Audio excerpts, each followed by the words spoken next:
Yes, everyone, you know what time it is. It's your boy Jack here, joined by Dermatron at the IrishHotspur, bringing you that fan show on a Monday night. And we're kind of post-highway robbery, aren't we here, Dermot? Where feels like us Spurs fans, we haven't had our weekend ruined like usual by the team. And we do also find ourselves a bit still confused with the likes of it. Where is the team any better?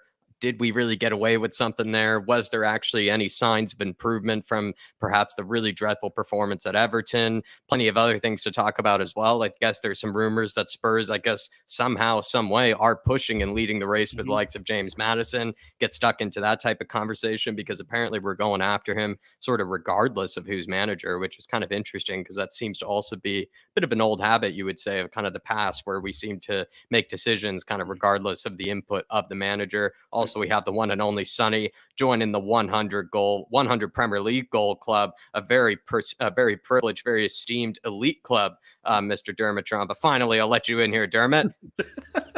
Little intro for myself. Yeah, Big one and long one. How are we? I am grand. Yeah, it was a bit of a robbery. We definitely did the bank job on Saturday. Very, very lucky, but look, 3 points is 3 points, and I will take them any which way they come. Delighted for Sonny, for getting that into the 100 club. Well deserved. The first Asian player, I think, as well, to get there. And look, for me, Maddison is a great player, but I wish we were linked with some centre backs.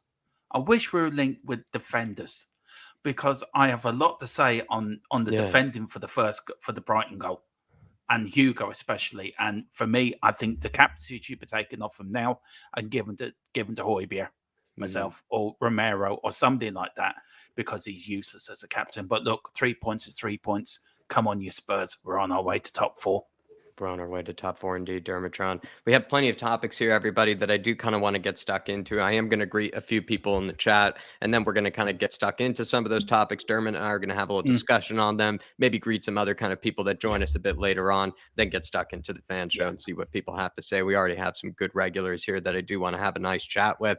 Ellie's in the house. She's in there nice and early as well. We'll be speaking to her later. She says, "Hey, lads, can't wait to come on tonight. Missed the banter, was at the match, and got a great story for you both." I think the likes of Brad as well as Ellie are going to get us that sort of inside information tonight, Dermatron, when it comes to the Pochettino chance, the Levy out chance, get a lot of sort of that inside info. Mile High Hotspur in the house saying, "Big up my homies, just stopping by to show some love. I'll be listening while I'm at work. Come on, you Spurs. Come on, you Harris Army. Don't let us distract you too much there, Leo. Big yourself up, my friend." Lee's in the house too saying, "Sonny is an absolute legend. Come on, you Spurs. Tottenham till I die. Hope you're all well, gents." I'm keeping well, Lee. Dermot, tell Lee, you keeping well as well? I hope you keep him well, Lee. Look, Tottenham till I die all the way, and Sonny is a legend. Big up, Lee, and big up, and great man. And everyone, please be like Mark and get your memberships in as well. Get on this fan show. Tell us what you think, what you want to know. Keep us company, because that's what we're here for. We're here to hear from you, the Spurs fans. Come on and keep us company. Don't let it just be the crazy lonesome island of me and Dermot here. Come on and come and join us crazies here. Who knows what madness we can get up to, Jack? Exactly right. Let's make it a front three, everybody. Come on and have your say. Mark is in the house as well, saying, "Evening. Dyer thinks he has been playing well. We are doomed." I just don't even think Dyer really breathes the same air that we do. I don't think he honestly lives in the same universe that we do here, Mark, as well. The Matoma goal was just entirely him, pretty much from start to finish. I think he gives away possession originally, kind of goes for basically a bit of a hospital pass, I think, into the likes of Harry Kane.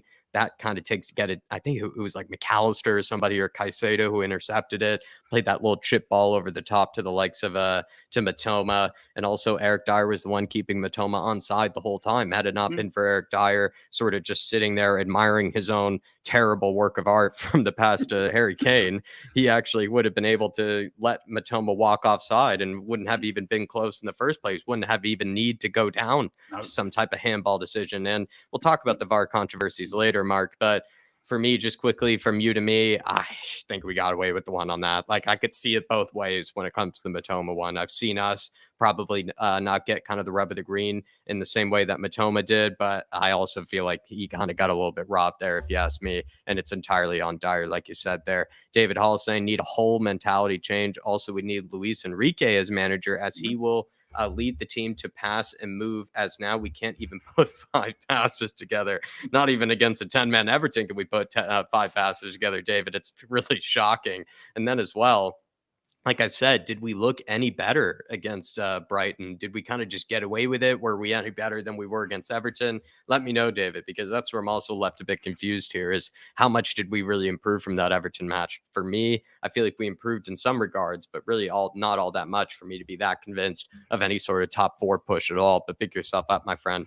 Mick Hermlock's in the house as well. Good evening, Jack and Dave. Good to see you, Mick. Adrian Stroke is here too, saying good evening, all. Usual media braha about when Spurs and VAR favors us, but what about the dodgy VAR Southampton penalty, to name one, but VAR decision that went against us? Adrian, I think there's been a catalog of terrible, terrible VAR decisions that have either gone against us or VAR decisions that should have been intervened on our behalf to give us a penalty or to give us something or a red card. How many times has it been, Dermot, that we've seen the likes of VAR not intervene when we've asked them to, right? We'll see somebody get clearly taken down to the box. We'll see a very obvious handball, and there's just no murmur, no mention of it at all. You don't even hear it from, the likes of the announcer or anything saying that they're checking possible penalty. It just seems like it's always been waved off right away. And then it feels like, right, the moment that there's a big VAR controversy that Spurs are actually the benefactor of, instead of being the victim of, once Spurs are the benefactor of the VAR decisions, now all of a sudden everybody's up in arms.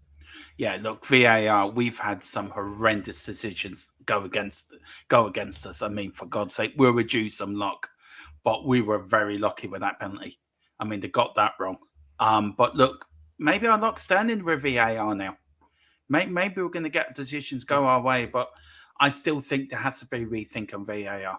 There really does. I'd rather go back to the old way, have its goal line technology, and leave it to the referee.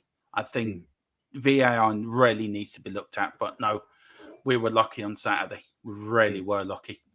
The VAR karma maybe is coming our way now, Dermot. Yeah, I agree. Stefan Mm. Blois is in the house saying primetime Irish Hotspur, just what I need. Big up, guys. Good to see you, Stefan. Really do appreciate your continued support, my friend. Chris is here too, saying good evening, folks. Great weekend and win. Well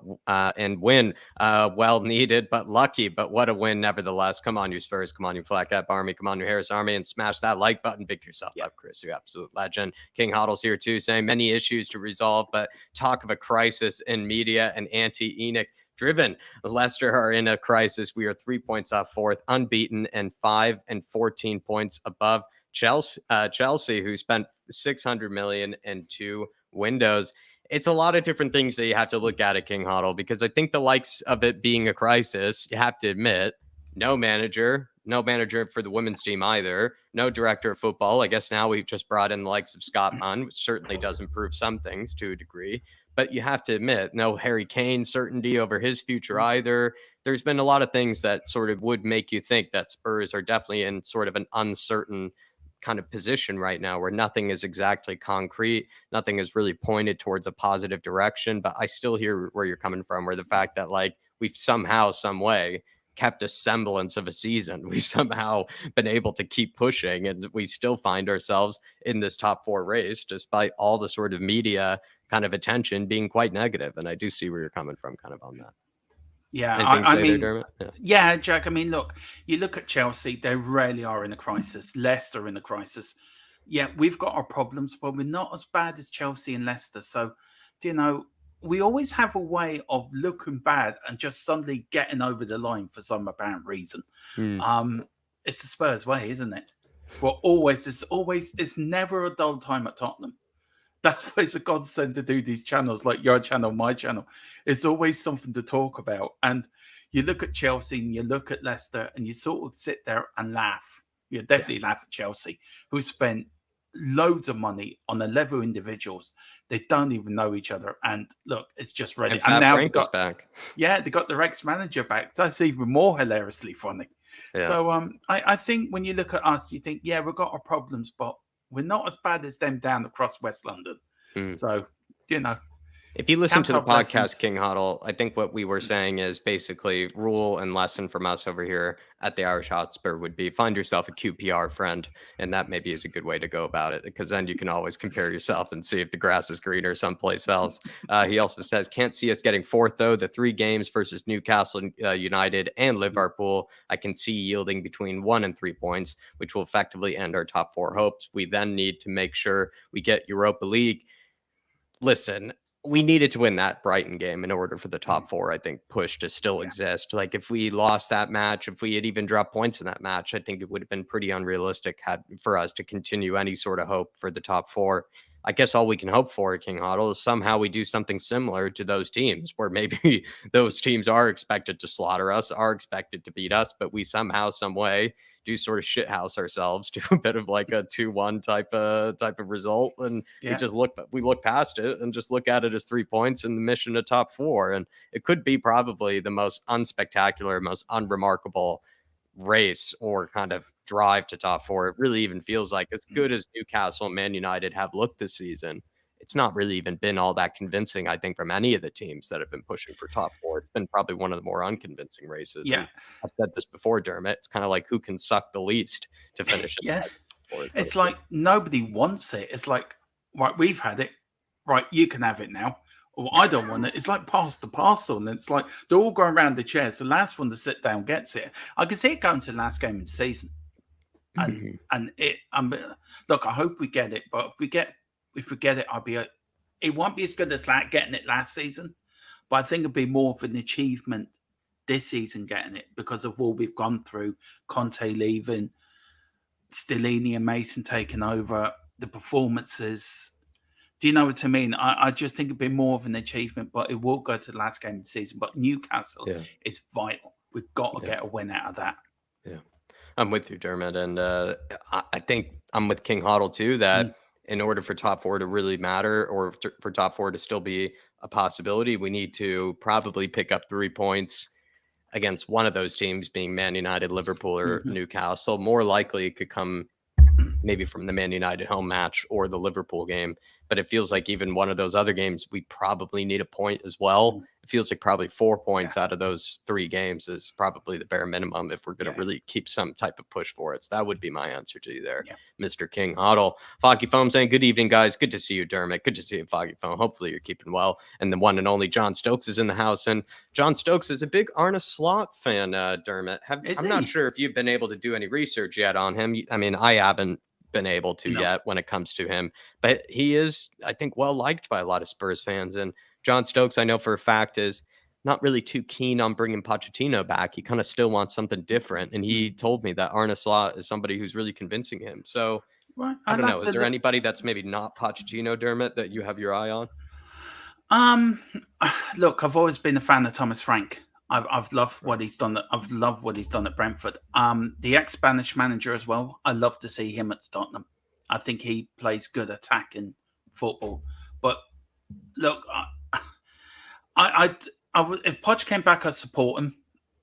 But I don't think he should come back. So I go for Thomas Frank or the ex-Spanish manager. But please, no to Brendan Rodgers and no to Harry Potter. Please, no. I don't want them anywhere near the club. Danielle Zito saying, has everyone heard that Leicester have agreed to deal with Dean Smith and John Terry to be one of his assistants? I know that the likes of Dean Smith, is headed on over to Leicester. I didn't know John Terry, though, was a part of that coaching crew. Very interesting there, Daniela. John N says, good evening, all. Hope you are all well. Keep yourself. Good to see you, John L. and John N. And good to see you in the chat, my friend. Leslie Crawford, good to see you, Leslie. We are linked with also Mark Gahey from Crystal Palace. I think it's very important to keep improving that homegrown quota, Leslie. But Mark Gahey, I like what I've seen from him. I think originally brought in from the likes of Chelsea for something close to around 20 million. So it would probably mean we would have to throw up some decent cash for him, I would imagine, likes of 30 to 40 million, maybe even double probably what Crystal Palace originally had invested for him, because it's not even too long ago that they brought him in from the likes of the Chelsea youth ranks. So Leslie, I like Mark Gahey. It seems to be, decent signing, at least for the homegrown, but I don't know. He could be a bit expensive, that's for sure. But we still need to improve that realm of our squad. Like we've left it very sort of unattended, or we just haven't brought in good quality when it comes to the homegrown department. And Mark Gahey, I think, definitely would help. So pick yourself up. Just making sure I'm not missing anybody. You got Tyler as well in the house. And good evening, all. Hope you're keeping well and had a good day. Come on, you Spurs. Tyler, come on and have your say, my friend, as well as you, Amir. Israel Uncovered is in the house. Good to see you, Amir, as well as AE. Midnight Garden is here, too, saying the Brighton game raised the same red flags until the end of the season. It's going to require a great deal of luck to stay in the top four. I completely agree with Midnight Garden. I think it is going to require a lot more luck if we are in any way, shape, or form going to continue this sort of push. But who doesn't like to, keep hoping for at least one more week? It does gives us maybe more of a chance to stay deluded for at least 1 week longer. Midnight Guard, really do appreciate your support, though, my friend. And Danielle, I do appreciate your support as well. Good to see you, Wolf Maller, as well. Yeah, I put Salah in the Premier League, in the Fantasy Premier League. Thought he'd fancy it against the Scum, missing that penalty. I think he's missed a couple this season. Yeah, Wolf, he's not helping you out in the penalty department. It's good to see you here, as always, as well as Zoe. Good to see you, Zoe. Big yourself up. Darren is in here too. Good to see you, Darren, as well as Brandon SC. Good to see you, Brandon. Making sure I'm not missing anybody. Then Tennerpool is down there, as well as Dan Davenport. Going to get through kind of some of the topics that we'll be discussing with you guys here with Dermot, as well as plenty of the people on the fan show, and kind of just let you know really basically what sort of the topics of discussion, as well as anything else you guys want to have your say on. But first one here, Dermot, is the one and only Mighty Sonny. He is joining the 100 Premier League goal club. And I thought I'd maybe just ask you the simple question is, what is your favorite Sonny goal? Oh, I think it would have to be the one where he ran most of the pitch. I think, was it against Brighton? He scored at the new stadium. I think it was under Mourinho. When he ran the length of the pitch and he scored that outrageous goal. Are you talking about the Puskas winner? Yeah. Yeah, I think that was against Burnley, wasn't it? But Burnley, that's it. Yeah, that's my favorite goal. I mean, the goal on Saturday was unreal. That was a blinder. But I think that one against Burnley, that's my favorite. I mean, Sonny is such a likable person as well, and he's been a brilliant player for us, and really well deserved to get into the 100 club. And congratulations, and well deserved. Yeah. And like you said earlier, first Asian player to do it too is also just a huge honor to himself. And what I would say about Sonny this season is that it's definitely been an interesting one for him. It's not been the easiest or probably his most memorable of seasons, but he still gets to grab this sort of record to at least have something to point to and at least also to show that he's been there and done that in the Premier League, right? And a lot of people have kind of doubted him, sort of have already quickly written him off and maybe have thought to already sell him and everything. And kind of this sort of record does show that he does go down still as definitely a huge Premier League great and definitely a huge Premier League icon, especially for the likes of Spurs, especially for ones of my sort of generation. He's basically practically the best player alongside Harry Kane of my sort of generation to play for Spurs. I mean, the combination he has for Harry Kane is something special. Now, I don't think we've seen that for a long, long time. And, they got the most combination of goals, I think. They've beaten Sheeran Sutton's record, Premier League record as well as a pair. So, look, Sonny will go down as a legend at Tottenham. He really will. He really will. And, for him to come from another country and do it at Tottenham and be the first person from that country to do it, it really is. It shows it can be done. He's given a lot of inspiration to the younger children back where he's from, and they look at Sonny, look up to him, think, well, if he can do it, I can do it. So, fair play to him. And he seems a lovely man. He seems a very humble man as well. So, he's doing it. He's showing how it should be done. And he'll be back next season. He will be back firing next season.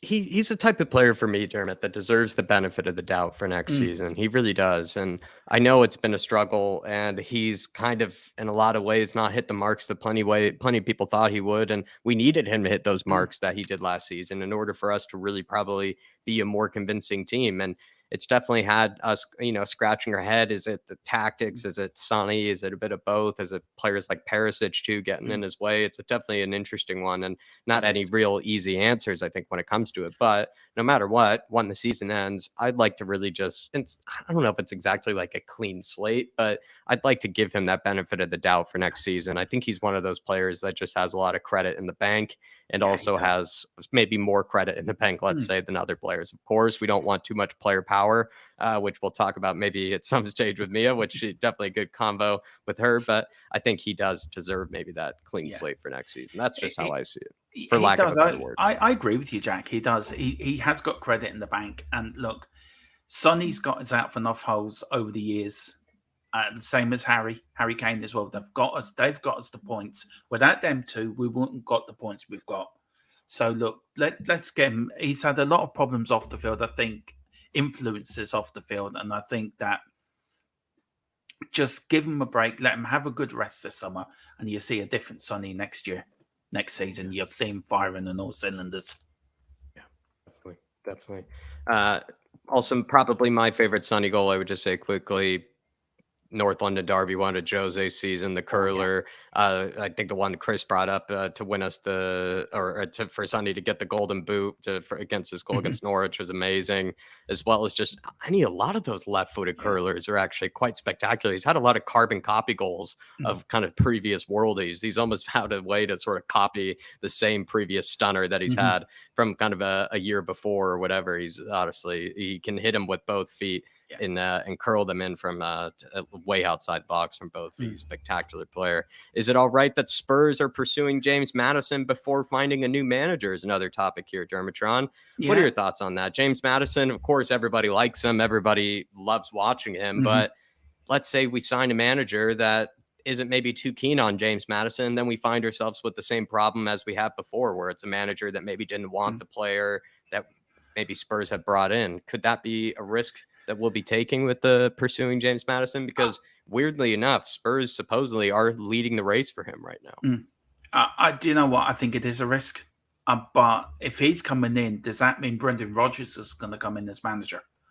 Or whoever's coming in, will they get a say on the transfers too? It's too much of a risk to bring him in and then bring in the manager. As you say, we're going to be in the same situation. He doesn't fancy the player. I think there has to be whoever's going to take over. We're going to have some say in these transfers, but we desperately need Maddison for the creative in that midfield. I think we've missed that since Eriksen left, and I think I love him at Tottenham. Always wanted him at Tottenham. I love Maddison. I think he's a brilliant player. I very, very enjoy watching him play.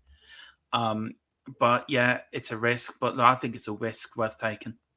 We need him desperately in that midfield.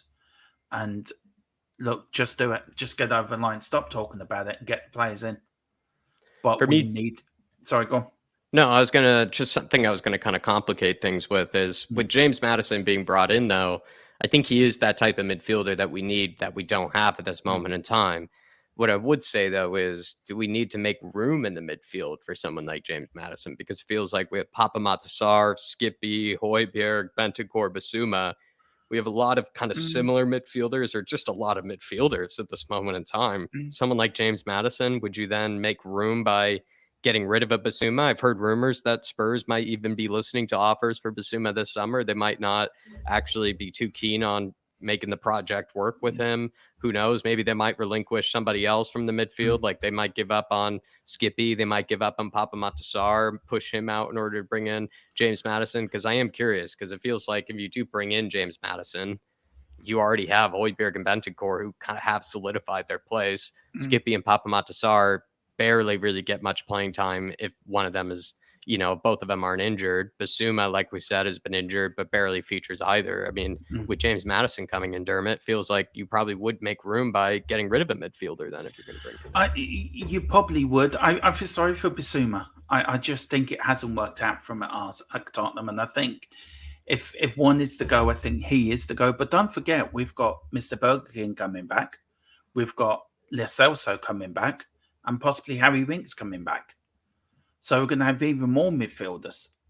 So what do you do then? And they got to have no plan. They seem to be just buying for the sake of buying. There has to be a plan put into place.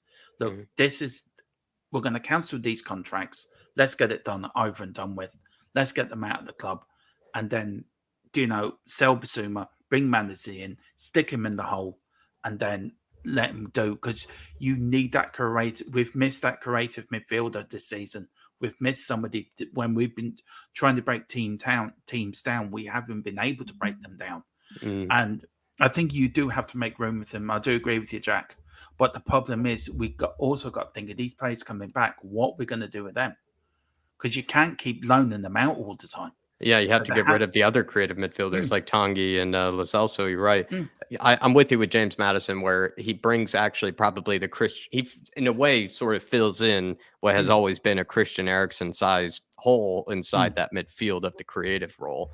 He is that type player where he could Yeah. probably change the whole game with one pass, sees a pass that maybe Mm, others don't, perhaps takes a risk that maybe other players don't with the mm. ball as well. James Maddison, I'll be honest, would help Yeah. us out tremendously against these sort of teams, especially when we are playing a bit sort of pedestrian, when we are playing a bit Mm, within ourselves. He's a guy that I think will kind of get maybe a bit more excitement into the game, just mm. be more positive on the ball than other Yeah. midfielders might in our team. That being Yeah, that's said, true. though, I am curious about whether there's really any space for other midfielders then if he comes into the team, because what you want with Maddison is maybe two hardworking midfielders behind him, kind of like a Højbjerg, Mm, kind of like a Basuma or a Bentancur, but there's only so much space, I think, in around the team, and maybe you need another creative midfielder to step in for Maddison if mm. need be. So it's interesting. I could see a midfielder actually being shown the door this summer. Actually, Yeah. if Maddison, it's You, also very strange that we're even leading the race for him in the first place. I actually expect him more likely to go to Newcastle, but I don't know. Maybe there's something at play here for why he's yeah. being linked with Spurs. And also, does that mean Brendan Rodgers might be coming in? Because them two are quite linked at Leicester as well. Previously, I know he's a Leicester manager, but they're very close as player and manager. They're very thought highly of each other. So, do you Mhm. know what I mean? I know it's a lot of conspiracy theories, but look, get him in, and then we can. Well, we do need him, so just stop talking about it and get it done. Mm. Spurs 2-1 Brighton. Of course, we should talk about that Mhm. game as well and all that transpired because it was a bit of a dramatic one. I think Yeah, we talked a little bit about some of the VAR controversies, and I imagine we'll talk about it plenty tonight. So we can maybe do that a bit later. yeah. But also maybe kind of the Spurs looking any better. But maybe we could talk quickly about Zerbi, Dermot. If you were a Zerbi fan, I'm not sure if you were. Did he maybe ruin his impression? Did he ruin his audition? What are your thoughts on Zerbi? I think he failed his interview badly. Um, I think the way he started at If he Stellini, was whatever, interested, yeah. If he if he was was interested, he interested, definitely did. Yeah. but whatever he had with Stellini at the start of the game, I don't know what the hell that was all about. But I watched it and I'm thinking, what did Stellini get sent off for? I'm still trying to figure that out. Um, I just think, look, he's doing a brilliant job at Brighton. He really, really is. But I don't think he'd be good for us for some reason. I just don't think he'd be a good manager for us.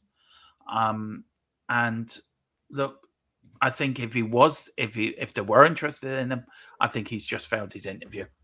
And I'm sort of glad about that because I really didn't want him to be our new manager. I Mm, just don't. I don't know, something about him I don't like. mm. And you know, I'm glad. I'm glad we beat him because it shows that he's only been in this year in the Premier League, so he's going to need another few years. It could be great this season, then really bad next season. So I just have to wait and see. But I think he did fail his interview very badly. What I had heard is actually he had read basically the Italian article about Stellini's sort of press Mm, conference about him. He had only just read the title and basically just stormed off afterwards. And yeah. supposedly that wasn't really what the article was trying to Mm, basically. I guess the article in Italian from Gazzetta dello Sport yeah. basically said that Stellini accused him or in some way made it out to be that he was basically building off of Potter's work and Mm, didn't really make it, at least the title made it yeah. sound to be that Stellini wasn't giving him a lot of credit. But when watching the press conference, that's what made it really confusing was like Mm, the reason De Zerbi, or just the De Zerbi being so upset with Stellini in the first place was weird, because it was like when I had watched the press conference, Stellini, was very praising of him, very respectful towards him. And De Zerbi basically, I think, kind of just read this whole situation wrong. I think he got it wrong. I think he kind of embarrassingly didn't maybe read much further than the title. We've all been there before, Dermot. Maybe we're just reading the headlines and don't actually read the real body of the text. But it's also maybe on Gazzetta dello Sport to probably do a better job, I think, too, because you could see why maybe he looked a bit upset with kind of that being the title of the article. Also considering, too, like I said, Stellini was very praising of him. So it's just weird that it transpired in that sort of way. But maybe that's another reason why maybe you would turn your head away from De Zerbi. Perhaps maybe one thing is that he doesn't read everything all the way through. He doesn't read the fine print. It was very funny. Stellini was waiting for him in the tunnel, and I thought that was hilariously funny. It was like, right, has he got the hitman next to him? It's just really, there was Stellini like, right, I'm going to get you now. And then another topic here, Dermatron, is with the crowd singing for Pochettino, will Levy consider him more strongly for a return then? And also, I heard the Levy out chants were quite strong as well. Yeah. So with kind of the way the atmosphere was in that last game, Dermot, would you think that Levy might be a bit more swayed towards making a decision sooner rather than later, or maybe making a decision that will please the fans? I think that's what he's always going to do. He was always going to make a decision to appease the fans. He doesn't want to hear Levy out at him at games. It's not comfortable for him, as much as he has made cock up of a lot of the stuff at Tottenham, to be fair. But look, I think Poch is the safest and easy option for him. And I think, look, we don't know what's going on. But if Poch does come back, I'll support him. I don't want him to come back. I'd rather have somebody else.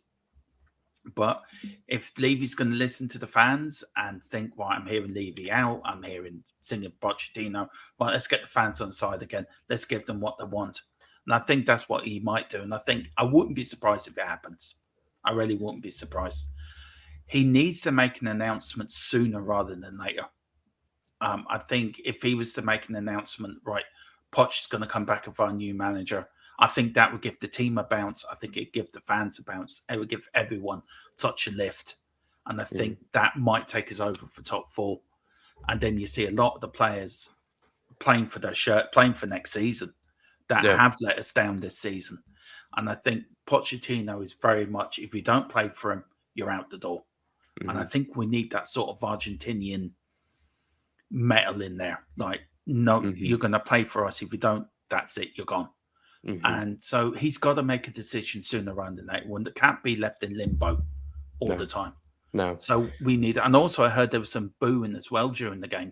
Oh, plenty. At halftime. Yeah. And I think he'll also listen to that. So I think probably in the next week or so, you might get a surprise announcement. I'm curious if there will be any moves made in the next week or two. What I would say is Daniel Levy definitely was not made comfortable in that last match by the atmosphere. He definitely was probably not made comfortable by the Pochettino chants being that loud, being that sort of just obvious as well, obvious for the cameras, for anybody inside the stadium. You look at, too, the Levy out chants, like we'll hear from, I think, the likes of Brad as well as Ellie were quite strong, too. It was an uncomfortable experience, I imagine, for him in the last game. And he is quite good at being tone deaf. He is quite good at being good at tuning everybody out. Still, though, he had to endure it, and he had to sit there and listen to it for at least some portion of the game, for at least some period of minutes. And that does make you probably think he could, next time he's sitting there discussing the managerial hunt and everything, maybe Pochettino might be a bit more in his head than it was before. Or who knows? Maybe he might be pushing for Pochettino more at all costs than he would have before, right? And also getting that sort of confirmation, quite an obvious confirmation from the fans. You never know, goes a long way. It just sort of, like you said, he knows his reputation is never great with the fan base. And if he gets an obvious kind of inclination from them, a suggestion like that of Pochettino, he would be a bit stupid not to consider it strongly. For my hearing is he's interested in bringing him back, but I think it's hard. Some of the board are not. I think the board split on Pochettino, and I think he's got to make the decision, right? This is happening. This is what we're going to do. And it would give us a bounce. It would give the players a bounce, the fans a bounce. And I think he's got to listen to the fans. I think if he wants to make any improvement with them or make any sort of rebuilding of the relationship between himself and us, the fan base, he's got to listen to us. He's got to give us what we want. And the majority of the fans want Pochettino back. So give us what we want. Listen to us. Give us what we want. Give us back our Tottenham. Give us back our Tottenham. Exactly right, Dermot.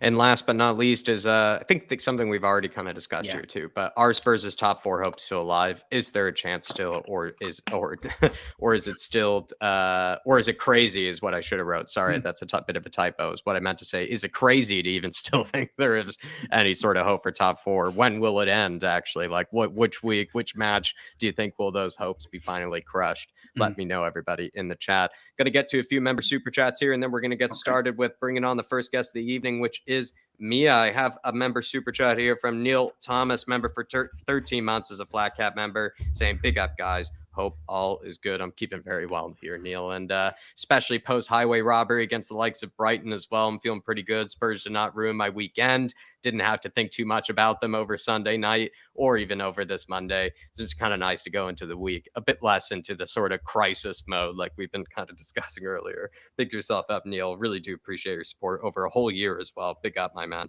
And then Mia W, member for 6 months as a fan show member. I feel like it's been a lot longer than that, though, Mia. And she says, VAR, my lord, VAR, oh, Lord, VAR. Big up, lads. Our points are points, and don't care if we had to steal them. Come on, you Spurs. Come on, you Spurs. Come on, you Spoys. Coys, says Mia.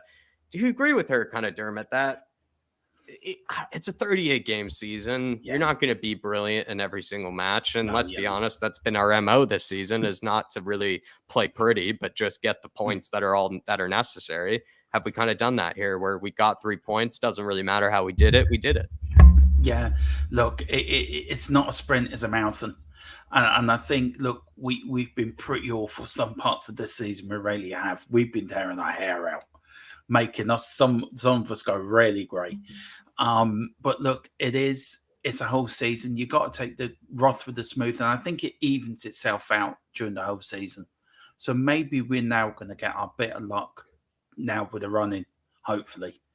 And look, I still think I don't think it's crazy to think we can get top four. But look, we just got to get behind the team now. We've got to get behind the players. We've got to get a united front. Yeah. And, things were leaving themselves out through a whole season.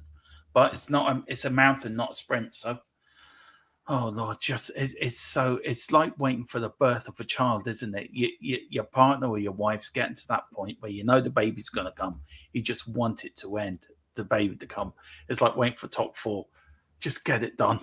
Give us the news. Put us out of the misery. Phil Coy is in the house. Evening all. Top four is still on only if we beat Newcastle and United. I think 4 points is a must from probably those two games. Liverpool, I think, are well and out of the race when it comes to it, but it's just more a difficult game, right? They could still end up making us drop points, kind of like how they just did with Arsenal. So you still have to look at that game as a tricky one. But I'm with you. We do need to make Newcastle and United drop points. I think 3 points against Man United is probably more realistic. And then if we can get a point away at Newcastle, that would be absolutely massive, and definitely I think should be well and good enough to keep our top four hopes still alive. Big yourself up, Phil, member of the Phil Army. And then also as well, I believe, big yourself up, Mia. Do really appreciate the support over the 6 months as well. And she's going to get us started off as well on the show. And then there was another one, I think, after Mia's. Just give me a second here, everybody. From the likes of Catman Jess, member for 20 months. Big yourself up, Catman Jess. Saying big up Jack and Dermot and the Harris Army. Poch in. Catman wants Pochettino in.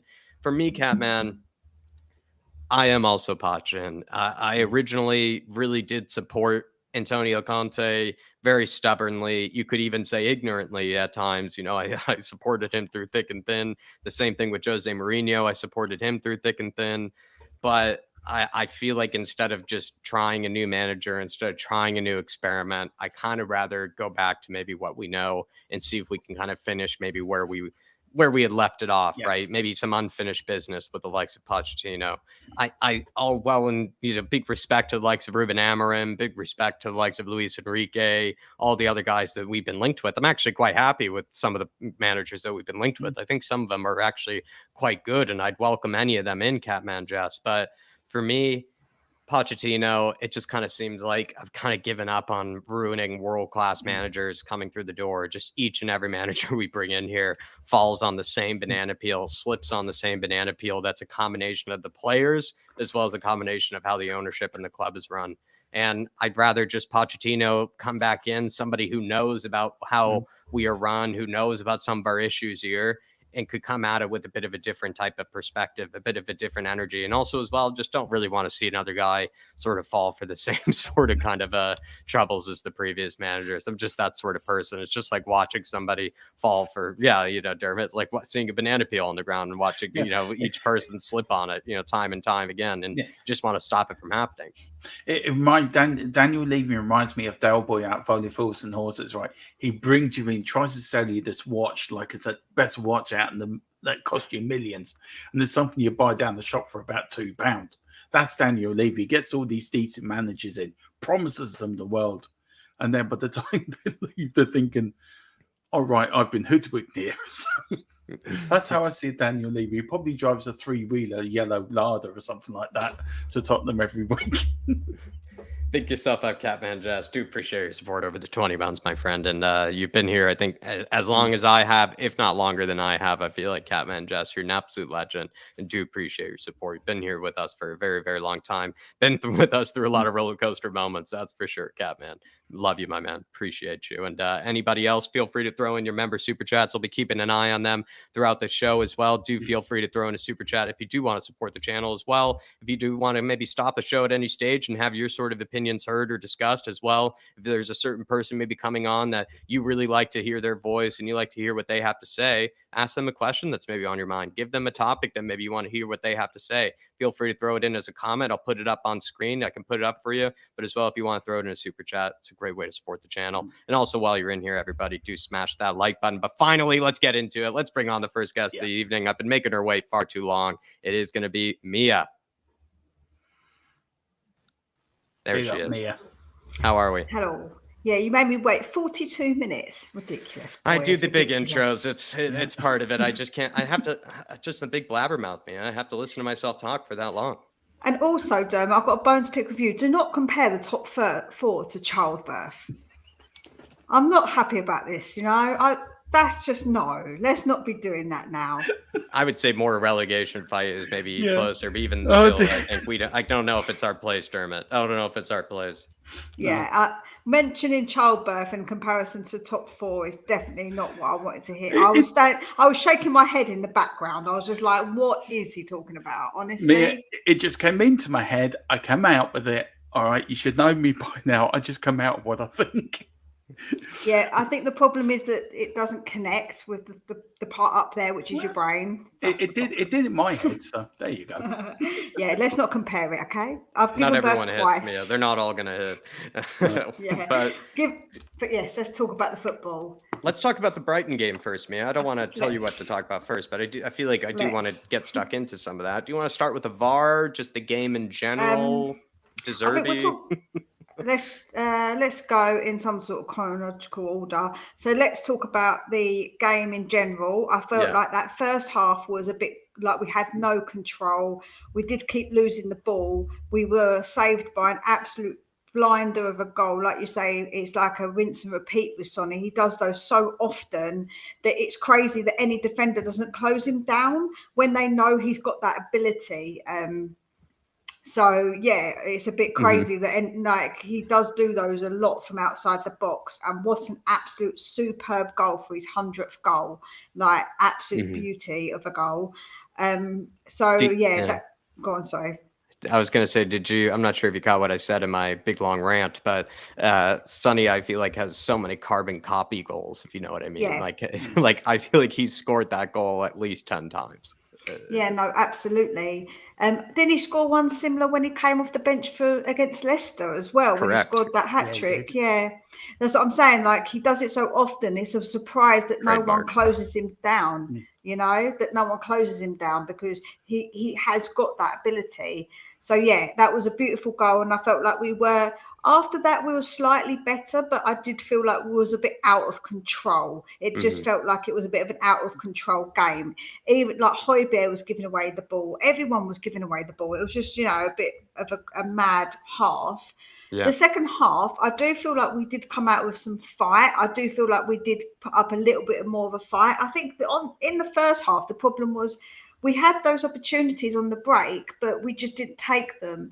And I know people are going to say we should be playing on the break against Brighton at home, and I do agree with that. But I think that we did have opportunities, but the second half, we just seemed like we had that little bit more of an edge to it. It just felt like a bit more edgy. Yeah. And then the whole thing with the Zerbi just took it up a notch. That's what it just felt like. It just sort of took it up a notch. And like you, it was something obviously that he misunderstood, that what Stellini had said. He just took an assumption from reading something and probably misread it or misquoted.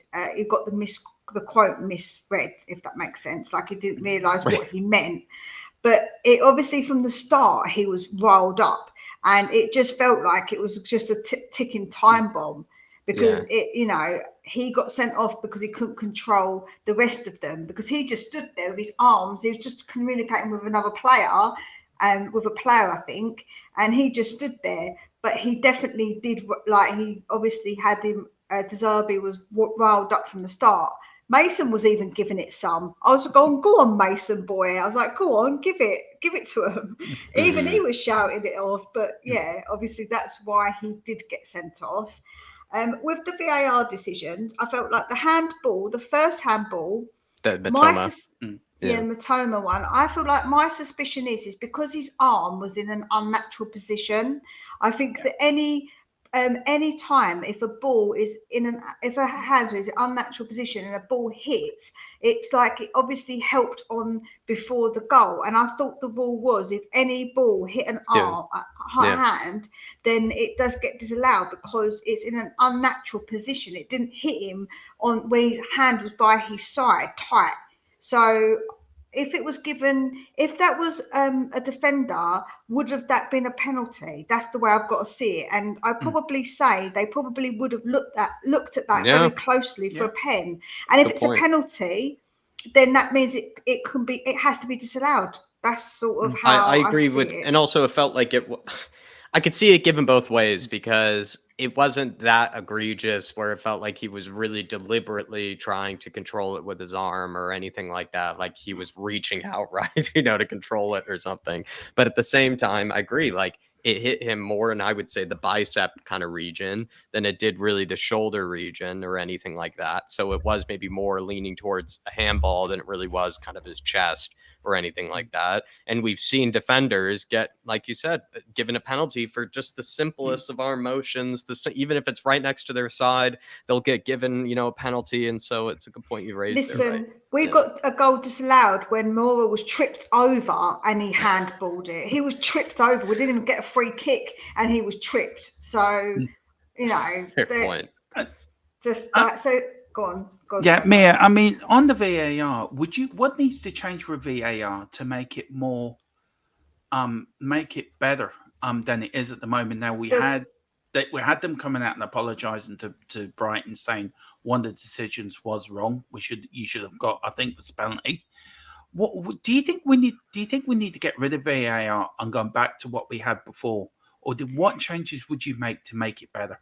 The problem is, Dermot, is that it's subjective. So it's always going to vary from person to person.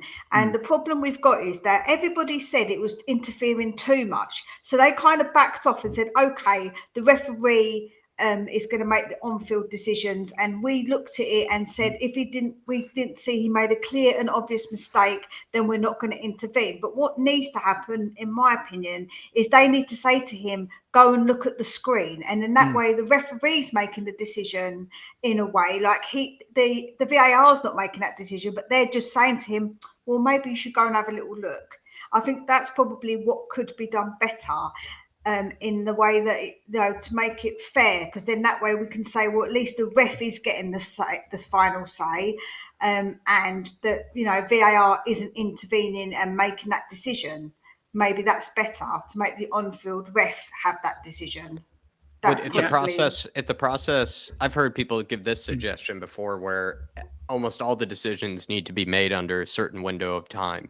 So like you can't spend 10 minutes drawing the offside line, because then at that stage it's come on, like he's onside. Like if you're spending 10 minutes doing that, and it goes with other decisions as well. Like if you're spending 7 minutes over whether it's a handball or not, probably is or probably isn't, like whatever it could be, right? And I see where people are coming from, where it's like, even if the VAR decision is made wrong, at least make the wrong decision sooner, so we don't have to sit there watching 6 minutes of replays only for them to make the wrong decision.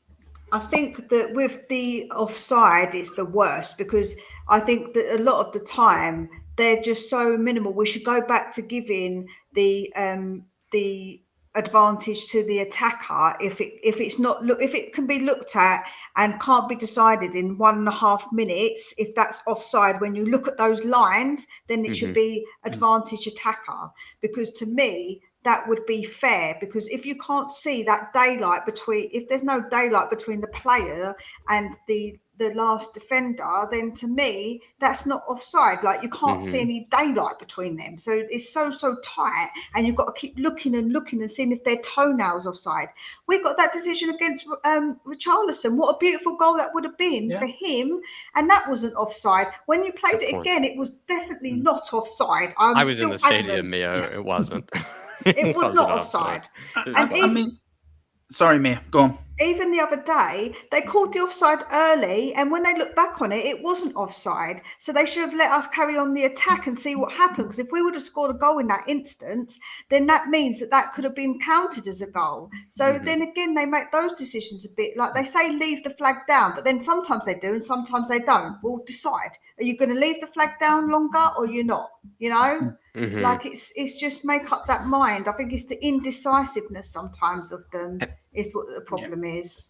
Everyone is saying here in the chat that Mitoma seemed to pretty much know that he had handled it, or they're saying that he didn't protest it very much. The McAllister one, though, right, is also a bit of an interesting one. That one, would you say, is more debatable, like especially towards Brighton, would you say? Because that one, I was shocked to see that it was taken away.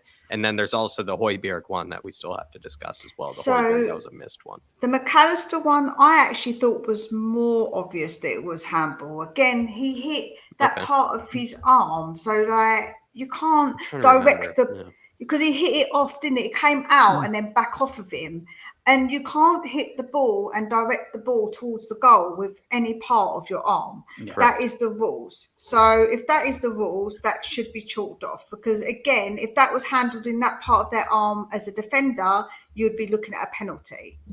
So that's sort of how we've got to probably try and view it. But with the penalty against Højbjerg, though I think it was accidental, I think that was a penalty. I'm not going to lie. I do think that was a pen. But then this is where I kind of feel like, how many times have we seen that not given to Spurs this season? So this is where I find it hilarious that everybody got so upset about the Mitoma handball. So everybody got so upset about the Højbjerg missed call or the Højbjerg missed penalty decision. It's like, how many times have I seen us get trampled in the box and nothing gets made of it by the referee, and it just gets waved off as well? So it felt like that's, again, something where maybe Spurs just got a bit of good luck that finally came our way.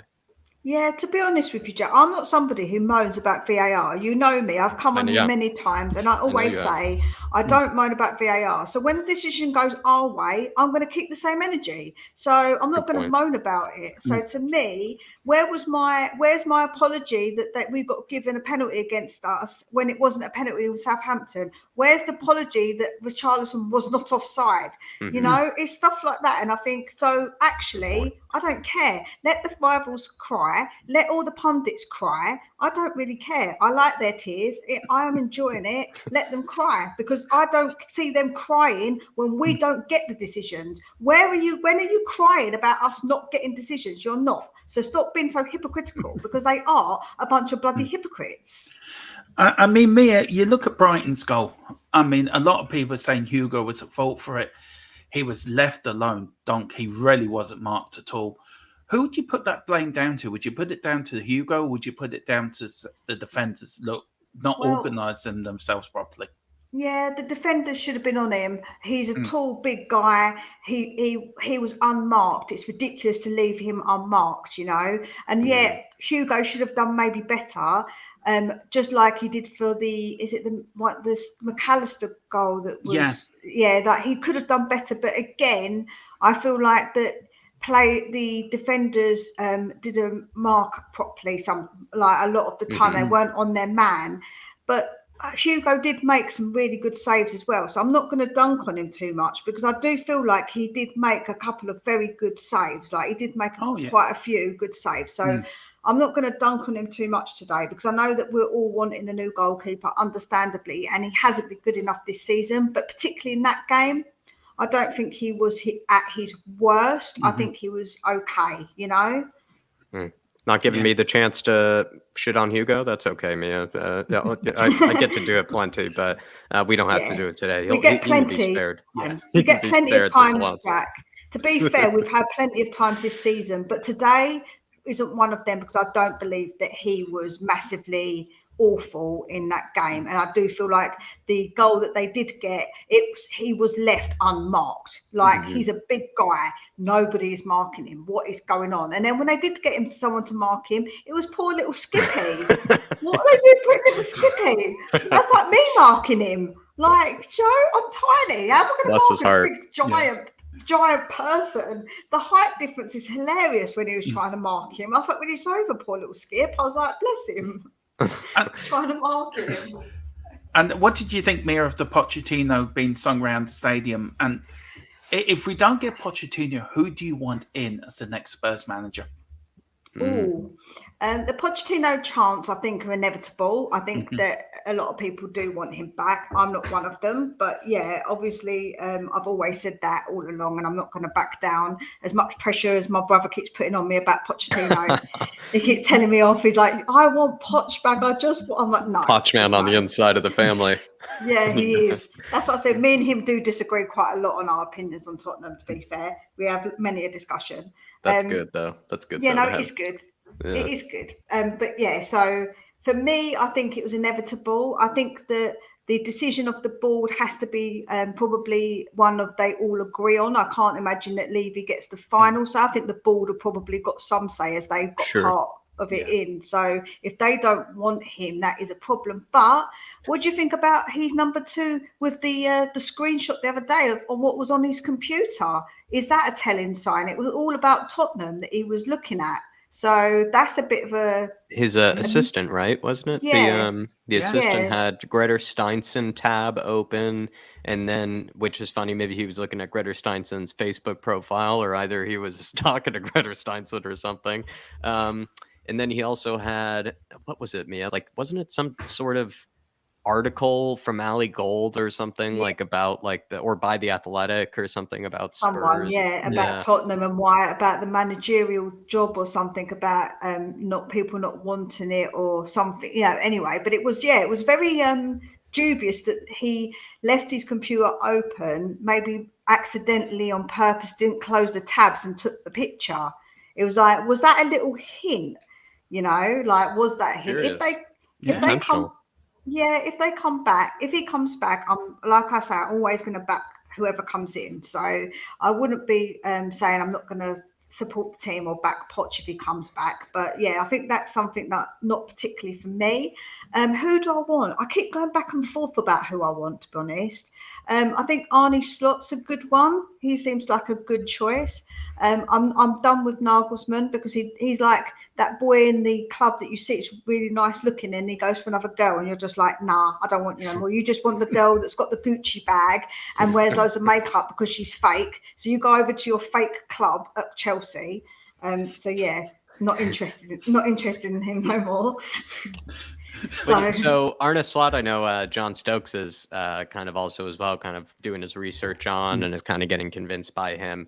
He plays, of course, a nice brand of football. His Feyenoord side, I know last season, made it to the Conference League final. And, of course, were beaten by Jose's team, but quite impressively did make it to the first ever Conference League final. And now they're also winning the Dutch league. And of course, this is the Dutch league, but where it is actually impressive is the fact that it is not exactly the top two teams of PSV or Ajax, right? It's a Feyenoord side, who are maybe the third or fourth best side usually in the league. But I don't know if they've won it for like something like 15 years or 20 years or something like that, the league, they said. So he's clearly making huge strides like there, and obviously is not just some up and come. Well, he is a talent, but what I mean to say is that he's making some real strides.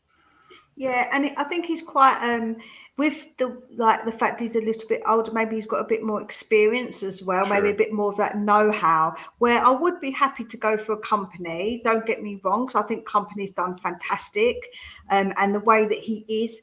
I was talking about it the other day, and apparently he took all the players out on the pitch one time, and he gave them a right telling off in front of it. Like, he didn't even take them in at half time. He just stood there, didn't he, and just told them off, which, I quite like that kind of like attitude. I think that's really good, so he's somebody I definitely think I wouldn't mind giving a chance. I wouldn't be completely opposed to it. So they're probably the two that I'm thinking of at the moment. I keep changing. I keep going back and forth on what I want. I can't make my mind up. But whoever comes, I can't control. So I will back. Are you happy with the list at least? Are you happy with the candidates that have been mentioned? I am. I think the candidates, and as long as we don't get Potter or Brendan Rodgers, I'm okay. Can you imagine Company bringing Eric Dyer onto the pitch and bollocking them at half time? I think he would cry. I think he would cry, actually. You can imagine him and Davis and Hugo all laying into him, right? You see Romero just his arm folded in the background. You think they'll all be crying, going, "Oh, don't tell me off." Yeah, no, of course. And obviously there's a Celtic manager, Postecoglou, as well. So obviously he's somebody that everyone's talking about. So he's doing very well. I know the Scottish League is different, Mia, but for what Paul's told me and what I've watched a lot, I'm a big Celtic fan up in Scotland, and Celtic play a good attack and brand of football. Then, for him, I think he'd be a good choice as well. Yeah, there is good options out there. It's just about whether we can convince the manager to come to us, and that we're going to say to him, like, look, we're going to give you a plan. This is what we're going to do, and they're convinced by it. That's the problem, isn't it? It's trying to convince them to do it, to come. So, and I think it's, in a way, it's good that we're keeping it a bit more underground this time, because we don't want to hear Tottenham being rejected by this manager and this manager, because that's not a good look for us, because that doesn't look good on us. So I'm hoping we take a bit more of a professional approach and don't have as many leaks come out about what managers rejected us, because that's not really what you want as a club, to look like it's not a very good look. No, I hear what you're saying, Mia.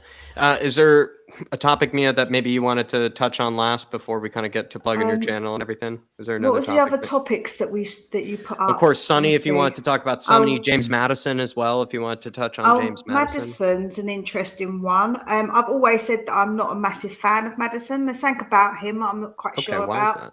I don't know. No, when you just get a feeling about somebody. Yeah, I know. It's just that feeling about him. I can't explain what it is. Maybe I'm just someone who I try and feel like I'm quite a perceptive person.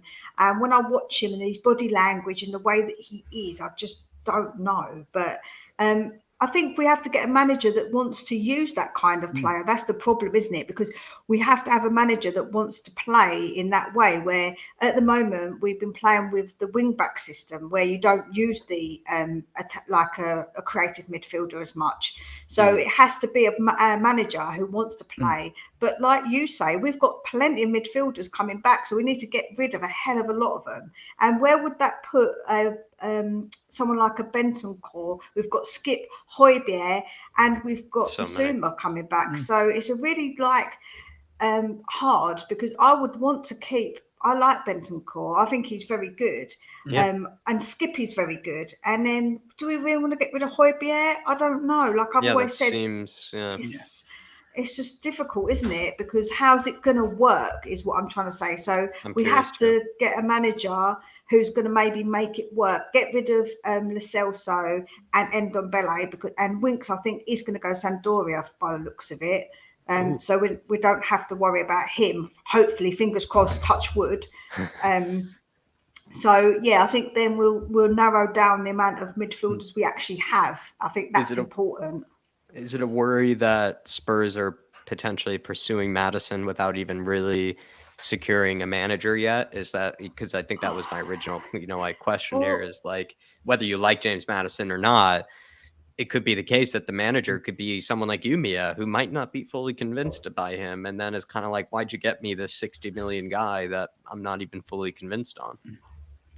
the only thing I can think of is that we're going to more what maybe like a Brighton do and buy players that a certain style of manager would like, Mm-hmm. because Mm-hmm. that's obviously something that we could be doing. It could be Interesting. a preemptive because we know what kind of manager we're getting in. Maybe it's a preemptive as they know who they want as a manager. We just don't know because I things are like that kept answer. under wraps. Yeah. I hope that's the case. If that is the answer, Yeah. I hope that's the case. Because then we'll accept that. I think as a fan base, is that if they are going to be going towards back more of a style of play that a lot of Spurs fans will be happier to watch, then someone like a James Maddison certainly fits that bill. Yeah, but the hottest Spur said about the tweet that he did do it when he was young, but yeah, he didn't say very nice things either about our team. Maybe that's why I got my back up about him. Maybe that's a little bit of my Maybe. my spidey senses are going off because we had Doherty who's an undercover, one of those down the road. Yeah. You know, we don't want any more of those undercover scumbags in our team. So Definitely not. You don't want a Doherty again. You're absolutely right. He's definitely better than Doherty, but you don't want a similar situation to that. You're absolutely right. No, that's it. Just one more question, Mia, before we let you plug your channel. Is there any of the players that are coming back would you keep?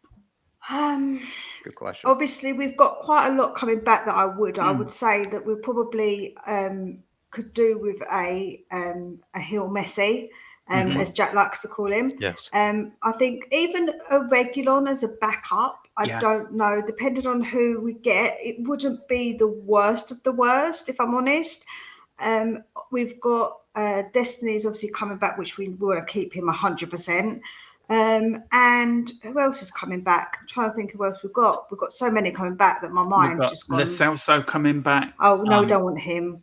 Tongi is coming back. Jed Spence is coming back. Joe Rodon. Jed Spence is a funny one because I don't know how is he. He's not getting on fantastic, is he? I don't know about Jed Spence. For what I'm reading, Mia, his form's been in and out at Rennes, but he is making a bit of an impression over there.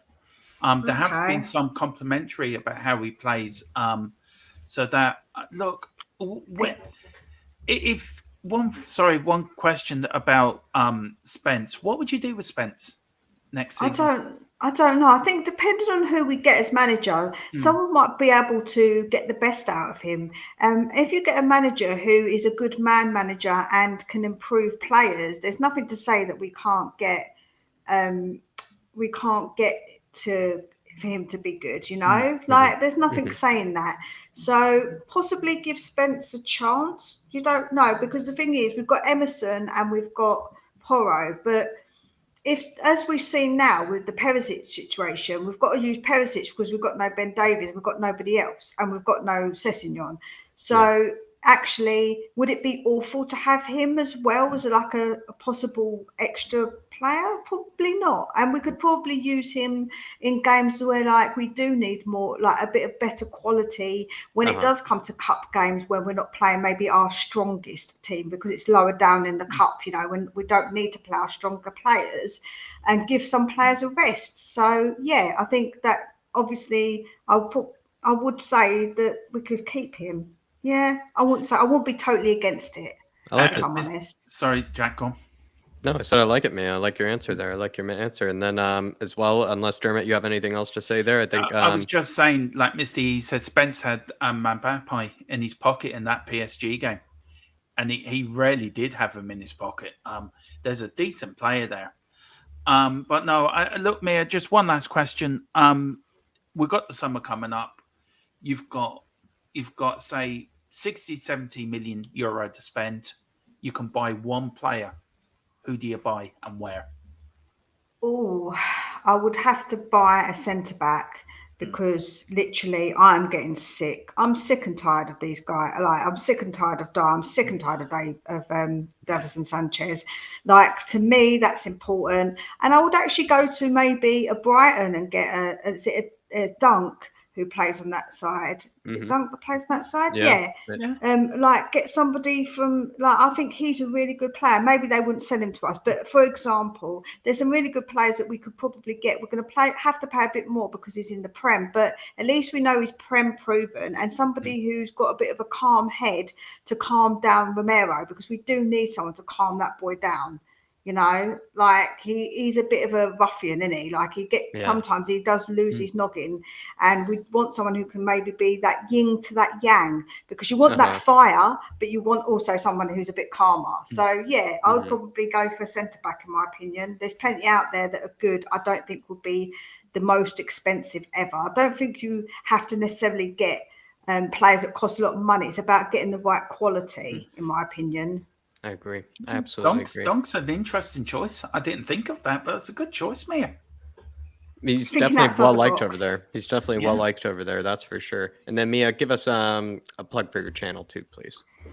If you want to come and join me over at Spurs Between the Lines, I'd appreciate all subs.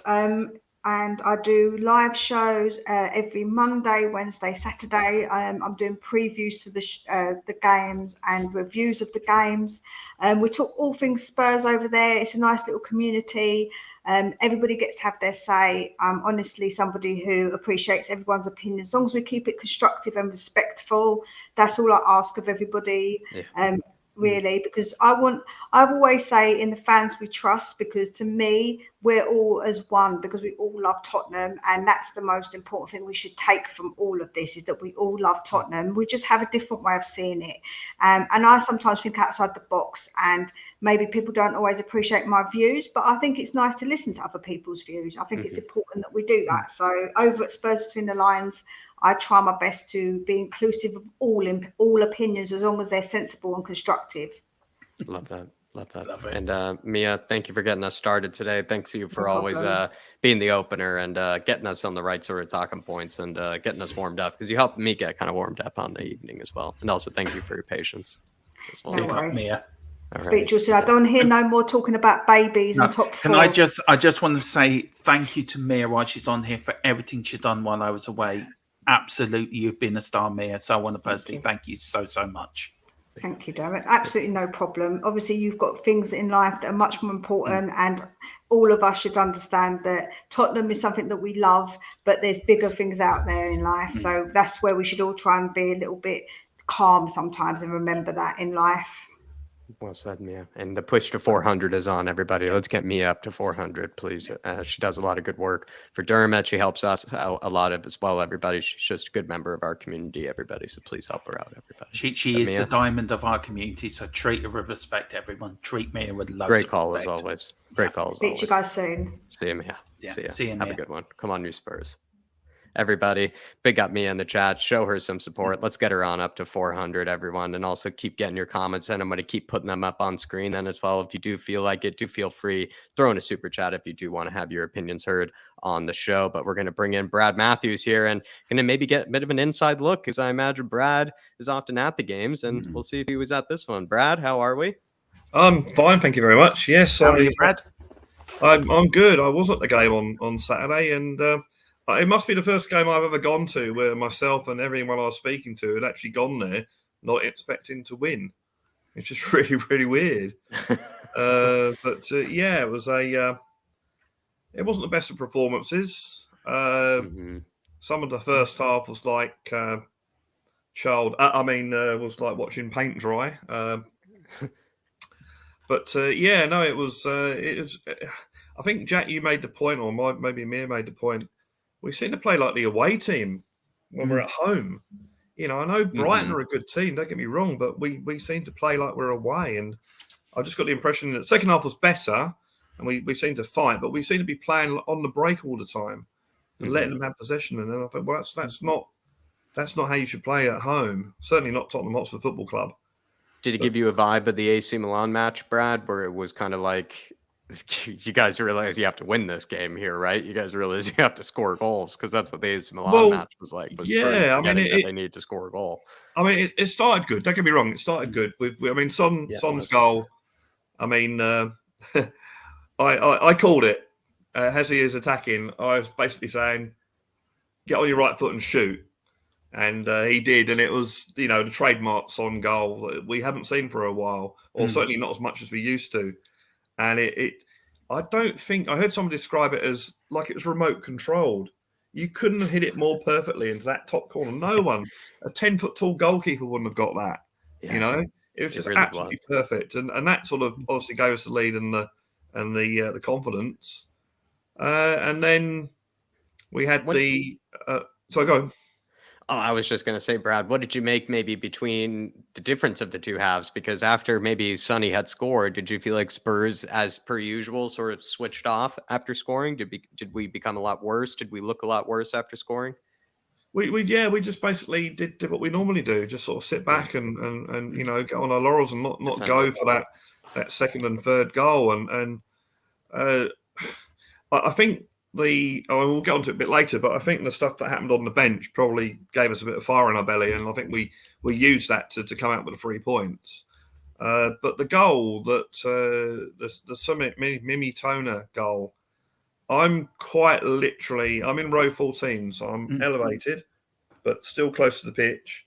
I'm literally looking straight at Matoma, and as soon as that ball came over, his hand comes out like that to us. We're watching it. We all said he's handballed that, and when the ball went in, we didn't even worry. And we looked at the linesman. The linesman put his flag up. Yeah, well done. Waiting for it to be flagged. Yeah, didn't believe it. So, well, hang on, they're checking that. Why are they checking it? Oh well, and none of us were worried. None of us were worried. We thought, no, they'll check it. We all said, oh look, they've got to check it because that's what they normally do anyway. But I think what it was, and this is where VAR, I think, can be improved if they keep this up, is that, like in the cricket, they go with the umpire's decision if it's marginal, and I think they need to do that with these sort of decisions. So when you look at it in slow motion, does it hit the sleeve? You can't really tell. In that instance, you've got to go with the linesman who flagged it, and I guess by that same thing, you have to say, well, if the linesman hadn't flagged it, he probably would have given the goal, because you couldn't really tell where that ball was. But certainly watching it live, he went like that. He looked like he was meaning to control that ball like that. What did you make then of the McAllister decision and then the Højbjerg one? Because, Brad, it was a day of VAR controversy. What was it like to be in the stadium with so many different VAR decisions? Well, the penalty decision, we didn't. That's at the other end, so I didn't really get a clear view of that, to be fair. I mean, my natural reaction when I see an opposition player going down in the box and the referee waves it on, my natural reaction is, "Oh, get up!" That's my natural reaction, because you think, you cheat, sort of thing. Yeah. And although the goal that they scored, that was a surprise. That really, really was a surprise. Why is they still stop playing? Why aren't they kicking off, sort of thing? And then when the referee did that, and there are a few cheers, but I mean, where I sit, we all basically smiled at each other. What happened there? And I guess when you watch it on TV, because again, I didn't see it directly. If that ball hits his, and it's still debatable, did it hit his arm or his hip? Did it hit his hip and then his arm? And it's interesting. I go back to just thinking that, just put Matoma, the first one, aside for a minute. Sure. If it hits that guy's arm and it's deflected into the net, that's a free kick. That's handball. That's the rule. That's handball. It doesn't matter whether he means it or not. If his arm deflects it, that's a handball. It's interesting that the Matoma one in the first half, the linesman gave handball and VAR didn't overrule him. In this one, the referee didn't give handball. VAR actually made the decision there. They came on and said, "Oh, that's that. You hold on a minute. We're having a look at that." It wasn't nothing about go and look at the screen. It was that you wouldn't have known, but that's hit his hand. That's a handball, and that's the referee changed his decision. So it's interesting how VAR works in those sort of instances. I mean, Brad, look, I want to go back. You said about us not playing too well at home. Now, that's been a thing this season where we've been playing like the away team. Look, I remember, I think back in the 90s, we had that same sort of thing again. Do you think it's to do with the atmosphere in the ground that the players are more afraid now to make a mistake? Because there was booing. There was, of course, the Levy-out chance. There was the chance for Pochettino to return.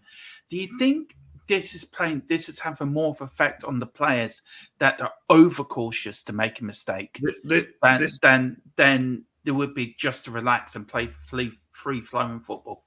This team are playing on their nerves a lot. You can tell. I'm not sure if you can say that certainly they don't seem to want to take risks, which you'd have to if you played more attacking.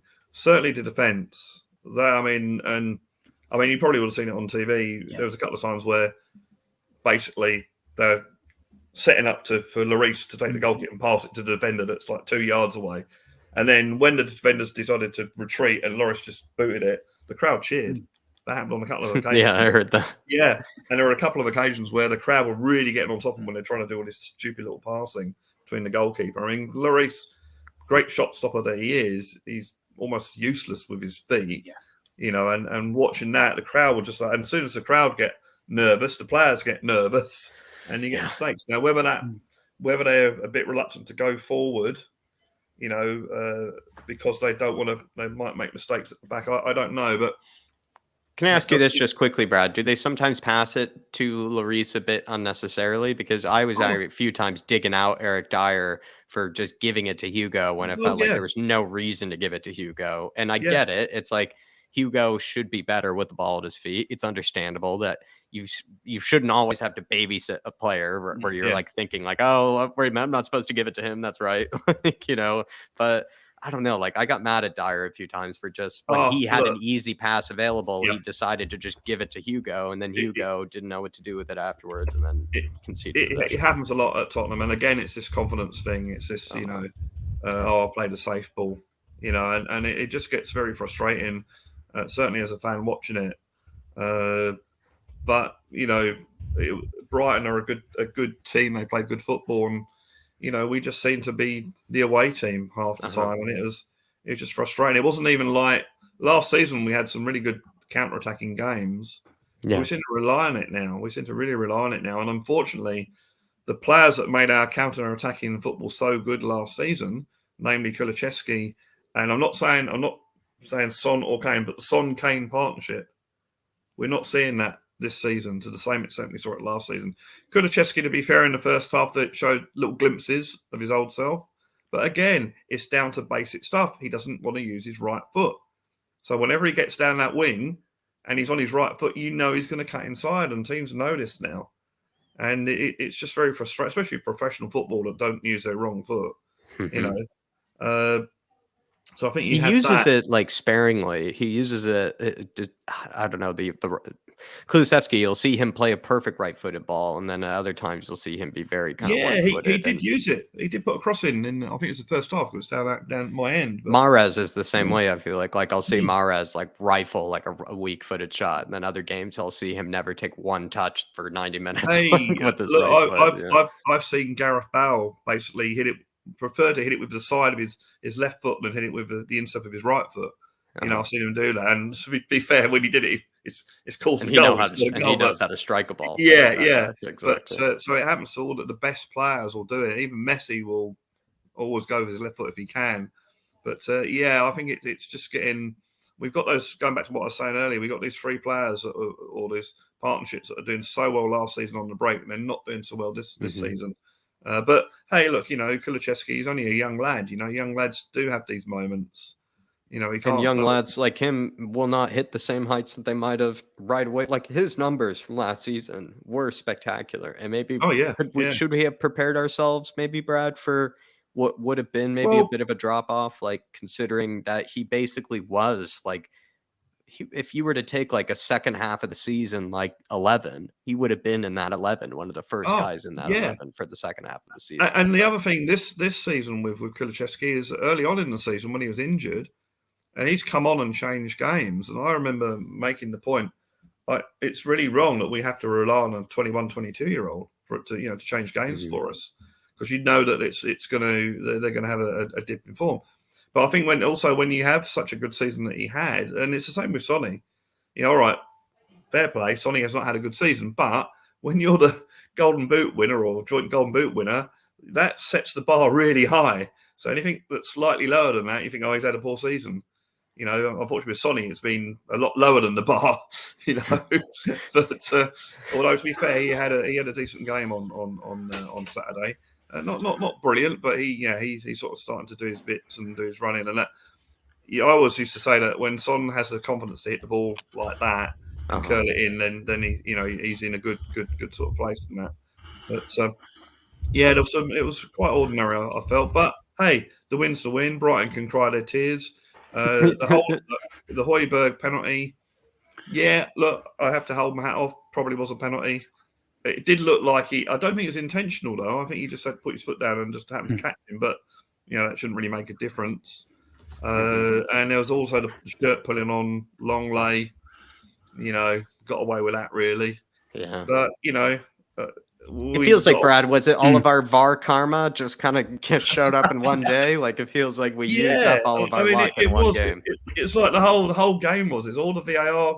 We got that back.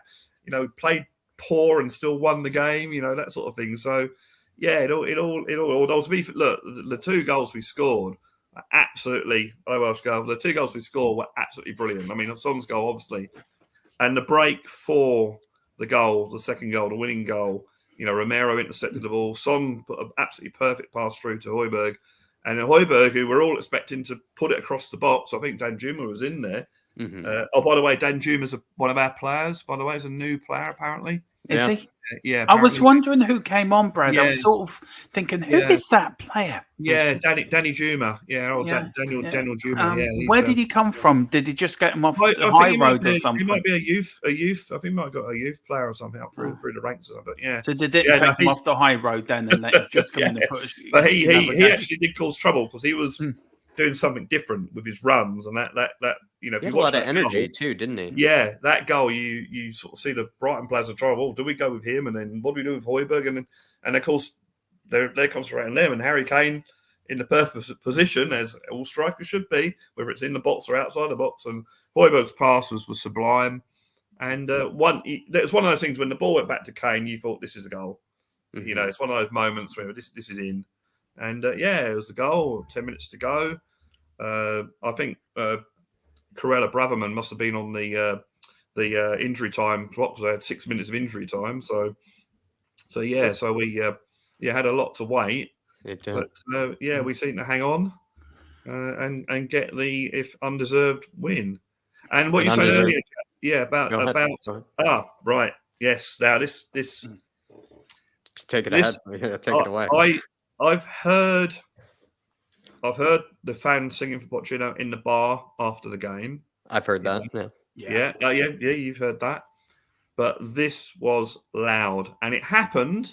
Ironically, it happened after Stellini had been sent off, which is interesting. I thought, and the reason that Stellini got sent off, from what apparently he was not controlling his staff effectively. That's what both of them got sent off for. Although he was basically trying to control his players and probably didn't even know what was going on. So it's a bit of an iffy rule. So I don't think he'll be suspended. I think when they look at the video, there's no way in the world you can suspend him. It's not apparently it's not the same with coaches. Like a straight red card for a player means three matches, but with coaches it's different. And they'll look at that, and I don't think either of them will get. Maybe some of the other staff might, but no, I don't think Stellini will. So he walked down the tunnel, and he went down the tunnel. That's when they started singing "He's Magic You Know," and you can probably find it on YouTube. People that are there, it was loud, and it wasn't only the south stand. It started off in the south stand. That was going around the whole ground. Certainly from my ears, it's going around the whole ground. And then after that, you had the "We Want Levy Out" chants, which was not as loud. Now, the first time I joined in with the chant, right?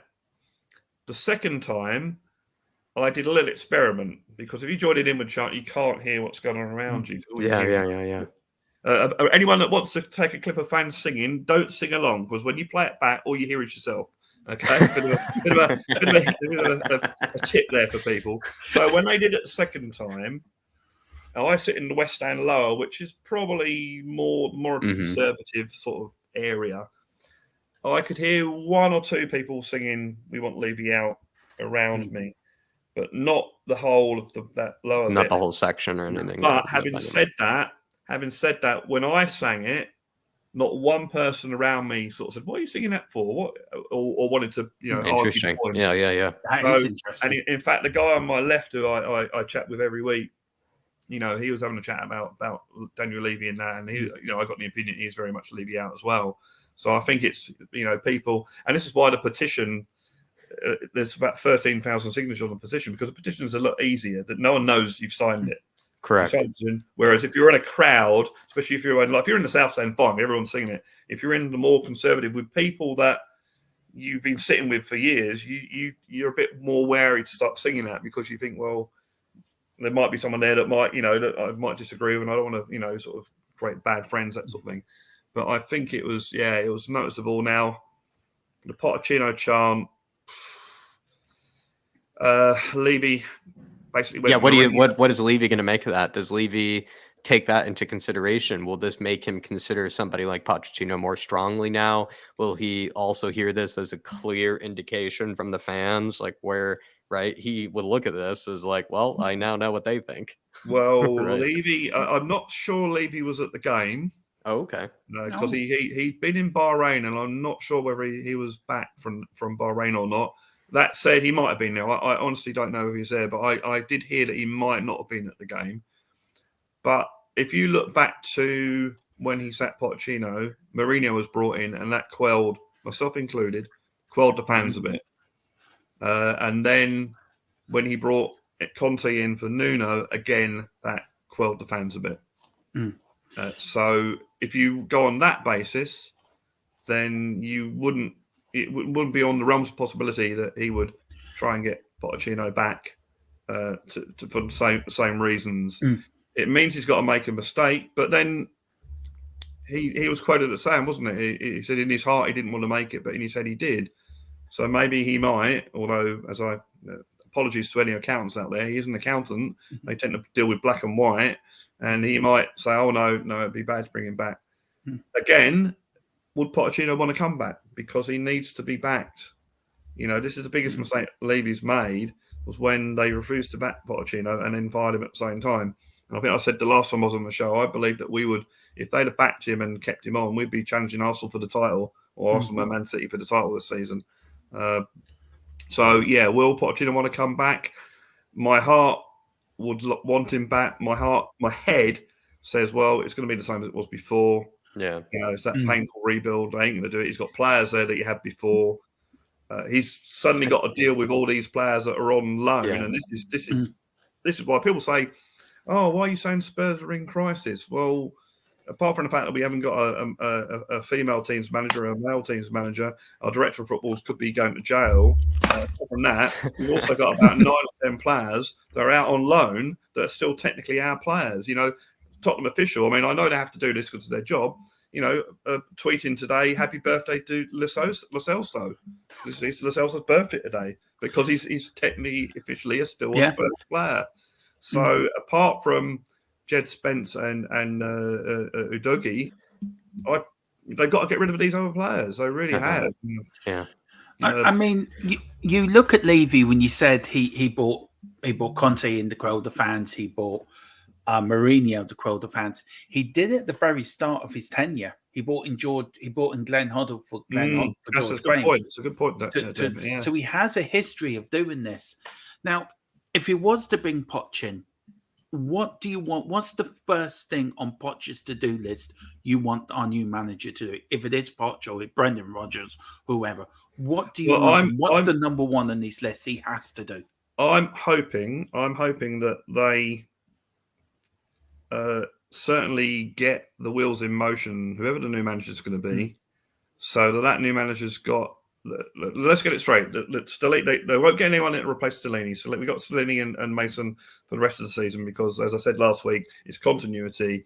You can't teach an old dog new trick. So they know how to play that system, and unfortunately, we're stuck with it for the rest of the season. I'd like to think they'd certainly, even if they didn't announce it, have a new manager in place that will be watching Tottenham now and thinking, what have I got to do? Obviously, the defence is the first thing that they have to do. Well, the first thing and it's not even the new manager's job. The first thing they have to do is get rid of these players. They have to sell these players that are on the books, these on loan players, apart from Spencer Udogie. And then, we're presuming that because of the so-called Daniel Levy Tottenham DNA thing that he never went with, we're presuming that he's going to get an attacking coach. And so far, all the coaches that we've seen linked with the club are reasonably attacking coaches. You'd hope that they'd have one in place to be looking at that, but you still have to get a decent defender in, even if it's only one, because the new coach might want to play four at the back, so you look to get that other centre half in. Look, you guys probably know more about centre halves around the country than I do. I think somebody mentioned Lewis Dunk. I think Lewis Dunk's probably getting on a bit, but the point with Lewis Dunk is the point I made months ago about Michael Dawson. Michael Dawson wasn't the world's best defender, but he wasn't the world's worst, but he was consistent. He did a consistent job for Tottenham. Eric Dyer will have an absolutely brilliant game and then have an absolutely rubbish game, and you can't rely on him. If Eric Dyer had something in the middle each season, or even any centre back, then it's fine. But so they need to get a defender that's reliable. So it doesn't have to be the world's best defender, a reliable defender, and get him in there. Someone alongside, maybe an experienced player alongside Romero, just to show him the ropes. And I don't get rid of Romero's aggression, because that's what makes him the player. You look at all the players in the past, Roy Keane, Brian Robson, they all had a lot of aggression in them. But you get a player that can fine-tune that. And that, because Romero is, this season, or certainly when I've been watching him, is one of the best timers of a tackle or an interception I've seen. But occasionally, or also when he chases after a guy, he really is like impressive. How relentless. But every now and again, it goes wrong, and so you've got to fine tune that, and maybe I'm not sure who our defensive coach is at Tottenham, but maybe they might be able to do that, or the new centre back alongside him will be able to do that. But yeah, we need to do that. I was impressed. I think Porro continues to impress me attacking wise. Again, you look at Danny Rose and Carl Walker, both very good attacking players. I don't seem to remember us relying on them to be brilliantly defensive that many times, because we'd press up so high, we'd literally box the other team in there. And then Carl Walker and Danny had that pace to be able to get back. So whether Porro be able to do that, I don't know. But you've also got Jed Spence to come back. We don't know how good he is until we see him play. He's having, good games for Rennes, bad games for Rennes. But again, he's another young player, so you're going to have inconsistent bit. But you've got two decent right backs there, and on the left hand side, you've got Udogie and Davis. Who I still think Davis is reasonably reliable. So he's not the world's best player, but he's certainly more reliable than Dyer. You have him there, sort of thing, and then Perisic, who I think probably will go at the end of the season. I think he's certainly the position he's playing. I think he's past it.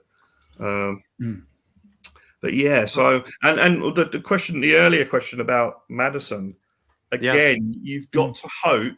I think the question was, why sign Maddison when you haven't got a manager? Well, what do you make of that?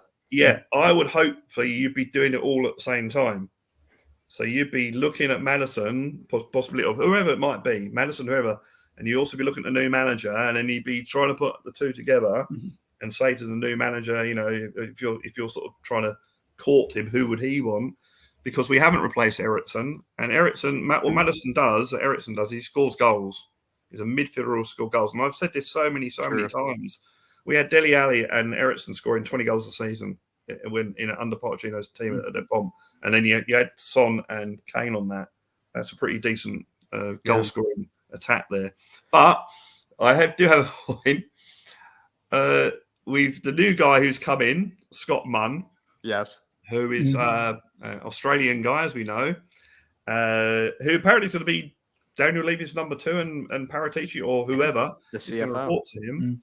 And I was watching one of Sean's shows, and apparently he took Melbourne City from being a really mid-table team to winning the title a few times. So he's got that. Okay, it's the Australian league. So You got that. So you got the Australian CFO, which is Chief Football Officer, not Finance Officer. You got him. You've also got the Australian manager up at Celtic, Correct. Postecoglou, and you've got one of our young players who just happens to be called Skippy. So I put it to you that our next manager might be Australian. Big Ange. Yeah. You're going to make Paul Hotspur happy because he's definitely been vouching for him.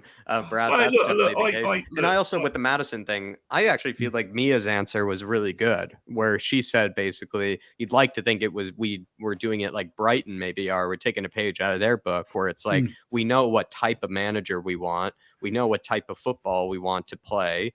And so just buy the players that fit the system and keep it kind of like a factory sort of, conveyor belt system where in case something leaves, a player goes in a moment's notice, whatever it may be, you're not left hopeless and having to start from scratch to replace the person. You already have an idea of how you want to play, what your direction is. So and that's obviously been our problem. Our problem has been going from one manager to another manager with different systems, different styles of play. We knew, with Pochettino, you know what players he'd want. Maddison, as I said, any player of that ability, I'm hoping. I wouldn't be opposed to Poster, whatever his name is. Although, to be fair, I think either one of us here could probably manage Celtic to first or second if we went up there. So, it's a bit of a two-team league. But he's got a bit of a decent pedigree with the national team and that.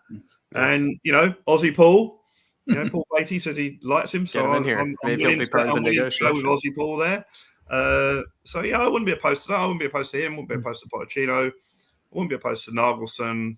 I like the list, to be fair, Brad. I like the list where we have a managerial this candidate. Fanord guy, if he could be same sort of caliber as Ten Hag, well then, and I do like the way the Dutch do their football and the way they structure their football from the academy. And I think there's the 5 things you have to be to play for Ajax, and I think that's pretty similar for most of the Dutch teams. And LA, look, no one knew who Martin Jol was. Yeah, good point. Nobody knew who Arsene Wenger was when he came over from China. Exactly. Just one question I asked Mia, so I'm going to ask you, Brad. You've got 60 or 70 million to spend.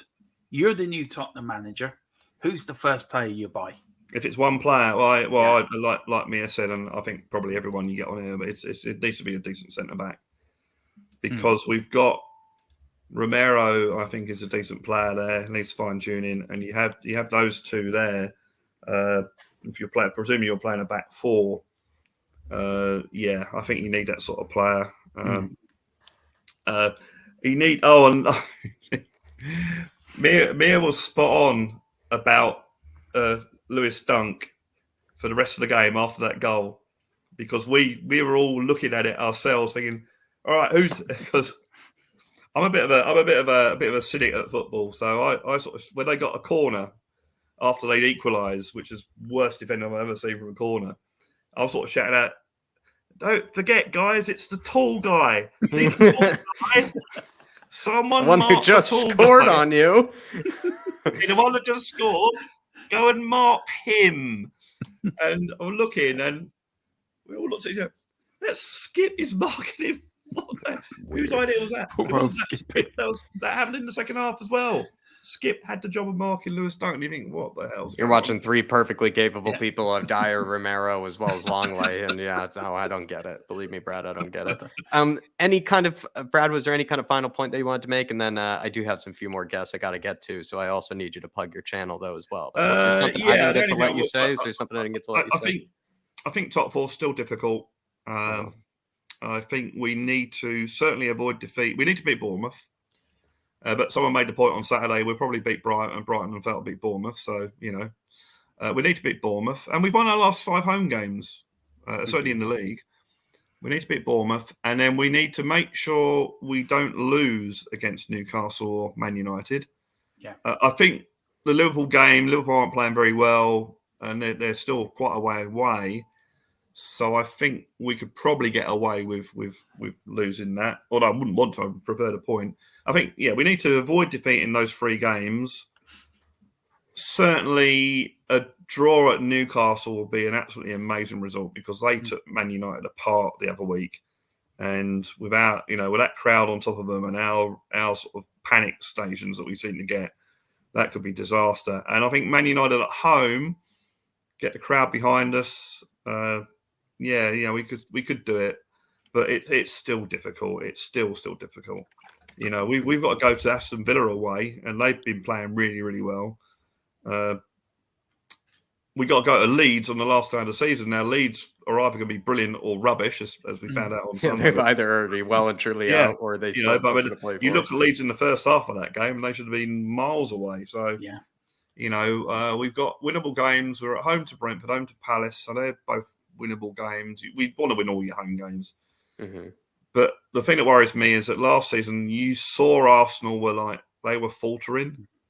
And you thought, if we can play winning games, we'll catch them up. But at the moment, Newcastle are on fire, and Man United are winning games as well. So that Brentford game quickly was frustrating, though. I watched it and watched it back, and Brentford were all over them in the first half. Like they could have been 2-3-0 up, and that's where I was really frustrated. Like Ivan Toney nearly had a hat trick in the first half, basically, and it was frustrating because Newcastle, they were almost. I agree, Newcastle looked like a force to be reckoned with, but it was also they did not look like they had shown up in the first half, and they couldn't. The interesting thing about that, this is just totally outside the box. The interesting about I watched Ref Watch on Sky Sports, and the interesting thing was that when they showed Newcastle's first penalty.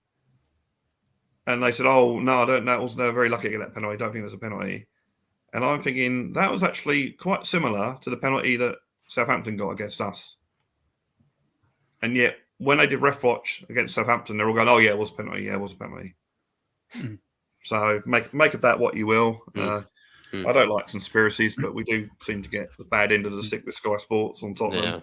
They're still going on about Kane falling over the other week, so nothing about the eye gouge. That seems to be forgotten. Or any other player that has done that probably 400 times this year and doesn't get any attention for it. But Brad, and I just got one question. Sorry, Jack. I just wanted to ask Brad very quickly. Brad, I know you got to get on with other people. Sorry, Jack. With the booing, was there much booing there?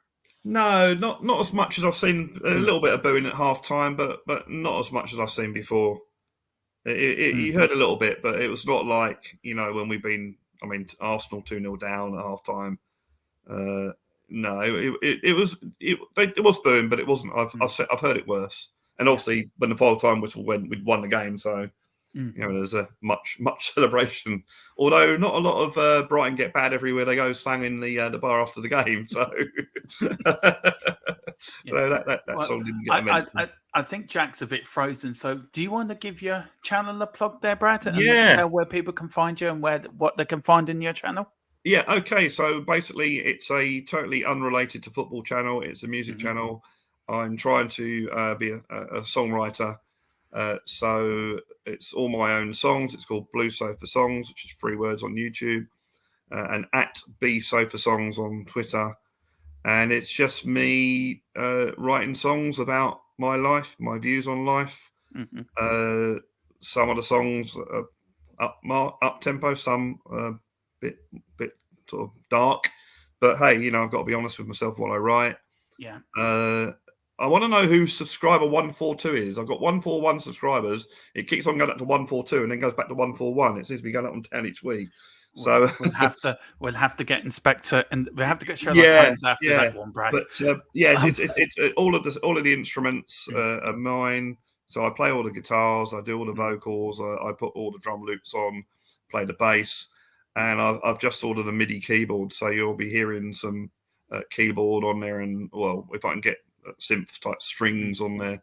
So I'm just trying everything basically. So get over to Blue Sofa Songs. Click the like, subscribe, share, comment, and thank you. I have to say thank you for the regular people that are always leaving comments and sort of watching my songs and saying so many nice things about it. It really is appreciated, and it makes me feel really, really good. And also anyone else that's got channels up that are on the show tonight, click like, subscribe to them as well, because as I said before, it's a community. And generally, most of the time, we all get on really, really well. So we should try and keep that back. And Yeah, Guardiola. Yeah. Yeah, bigger. Now, Jack's computer's crashed a bit, so Brad, we're going to have a bit more to talk about. Keep All right. the show on the road. I've got one question for you. It's So always like about tubes. Remember tubes? Yes, one I question, do. one question only. Yeah. It's about the captaincy, about the captain's armband. Now, we've all criticised Hugo. I thought he's not a goalkeeper, should never be a captain in the first place anyway. No. Would you take it off him now and so give it to a Højbjerg and see how that runs for the rest of the season? And do you think that might work? That might inspire some players, to come on. We need a different captain, a different philosophy. I think it depends on how they use the captain. And I use the cricket comparison here. In cricket, the captain he changes the field, he changes the bowlers, he does all that sort of stuff. So it's important who the captain is. I'm not so sure that the captain of a football team is that important unless they make changes, unless they have license to make changes on the pitch. And going back to the double winning teams, Danny Blanchard, and you probably know this, Dermot, he had license to change things on the pitch if he felt he was Bill Nicholson's general on the pitch. It's like Steve Perryman was Keith Birkinshaw's general on the pitch. So if they use the captain in that way, then fine, you do need to pick your captain. But I don't think in modern football it has a lot to do. Højbjerg's going to be shouting and cajoling anyway, whether he's captain or not. Kane is going to be playing by example. I don't think it would make that much difference, if I'm honest, unless you bought in and if you're someone like, say, Indians Pomp, Stevie Gerrard, that sort of player, Roy Keane, unless it's that sort of a player, which are very rare in football these days anyway. I don't think we have one. So I look. Feel free, everyone in the chat, to disagree with me. I don't think the captain is that important. I really don't. He's the guy that holds up the trophy. So we don't need a captain, do we? So I think he is important. I do. That's fine. I just don't think, unless he actually has some sort of influence on the pitch with how they play, or maybe what you mean, Brad, is that it's over important, or like it's given, it's maybe exaggerated the importance of the captain. I think it's exaggerated. Fair comment. I think it's. I don't think if Lloris wasn't captain, I don't think that make any differences to how he was a goalkeeper. And as I say, the idea is to have 12 captains. Here's me, I know my football. 11 captains on the pitch. You need, and you're going to have players that will cajole. I guess if you had to say who in the current Tottenham team should be captain based on, shouting and that, you'd probably say Højbjerg, and he tries to lead by example as well. I won't say Dyer, because Dyer just points anyway, and no one knows what point. And especially with recent performances, absolutely not. Brad, can you give a plug for the channel for Blue Sofa Songs for me, please? I did. I've already done that, Jack. Oh, you've already done that. Thank you very much. Brad, it's on the screen now, guys. You don't need me. 3 words on YouTube. Please click, like, subscribe, play the songs. There's loads of songs on there. I'm doing it, as I say, with DAW software. The early songs are just me and a camera phone, pan, and an electric guitar. I like the way I have to do that to sort of, so people know what I'm talking about. But the latest stuff is done with musical software, so I can do multi-tracks and just funnily enough, I was trying to. The last song is quite a deep song, but you have to be honest about what I write. But I couldn't get the backing vocals to be loud enough. I thought that's really, really weird. And so okay, let's mute the normal vocals and bring the backing vocals up. No, there's something there. Then I realised what I'd done is I'd somehow wiped the backing vocals off the track totally. So I had to go on and totally redo them on the day I'm mixing it. So quickly get them. So but it's fun. It's fun. It's good. And when 5 o'clock on a Friday every 2 weeks, when that song goes up and I get the little notification bell, it's a great feeling. Absolutely great feeling. Well, Brad, thank you for keeping me company. Thank you for keeping Dermot company also as well while I was gone. Guys, and best wishes to David. Hope he feels better. Yeah, thank you as well. I hope he's back soon. I think it's nothing too serious, but he should be back on the men soon. But also, thanks for holding it down while I was gone, Brad. You're a professional. Thank you. I appreciate it. I appreciate it. And also, thank you for the inside info as well on the stadium today on all that stuff. Yeah, no, it was. And don't get me wrong. I think, there are. You can go on YouTube and see it from various people that put. It was loud. It was loud and noticeable, and it was one of those moments where you thought, oh wow, So I'm sure if Daniel Levy wasn't there, there'll be people reporting back to him about that. I'm sure. I'll put it this way: Spurs official probably have people tweeting that to Spurs officials. So there's hope there's any way that he won't know what went on. Well, Brad, hopefully this ends up being, let's say, a less chaotic week than previous ones have for the likes of Tottenham. One more thing I've just remembered. More thing. Really funny. I went to say hello to the guys that are doing the protests outside the ground.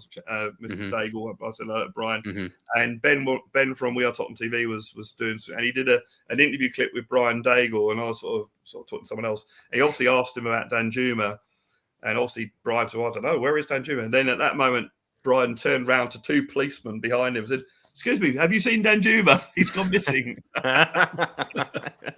Let me know if you find him anywhere, because he's supposed to. He was last seen around here. He's supposed to be here. Yeah, exactly. Jeez. Well, maybe he'll get another missing person's report will be put out again, because we never know when we'll see him ever again, Brad. But great call, my friend. Great call as always. Cheers, guys. I'm off to watch it on the big screen now. Nice. There you go. All righty. See you soon, Brad. Great call. Okay, great call. See you later. Come on, you Spurs. See you soon. Come on, you Spurs. Everybody, go check out Brad's channel. I'm going to put the link in another time. Do please check him out and go show him some support as well. Like Mia, he's a really good member of our community, and they all deserve some support as well, because they come on, take time out of their evenings, and keep Dermot and I company and have a nice little chat about Spurs. So everybody, show them some love, show them some support. And Mia in here with a super chat. Thank you very much, Mia. She says, VAR check completed, red card retracted for Jacko. I think I was sent into the tunnel. Then the VAR hadn't really been fully completed. They decided to rescind it. Exactly right, Mia. They rescinded the VAR. I was halfway down the tunnel. Then I've walked back in here. And Dermot wasn't left on his own. For a moment, it looked like we were about to be playing Dermot ball. Yeah, Dermot ball. I thought myself, I've been let loose in the top channel on YouTube. I thought, right, let's get this right. So shackles off for Dermot. Exactly. Let's go into madness. Exactly. Big up, Mia. Really appreciate it. And also great call earlier. And thank you for the support as well, Mia. And it's good to, I'm glad it didn't actually really be much. I'm glad it wasn't much deeper than, I guess, the computer sort of crapping out on me for a second there. Hopefully it doesn't happen again, but just a nice little fan show. Pretty casual. It's been a nice chat so far. So nothing too serious here, but everybody, we're going to keep on pushing, and thank you very much for the support, Mia. If anybody wants to skip the queue like Mia has and have their say, feel free to throw it in as super chat. It's a great way to support the channel. Let's bring on the likes of Ellie. Where is she? There she is. The Hoiberg icon. Big up, Ellie. Hello. Hey, Ellie. I'll take the icon off. Hold on.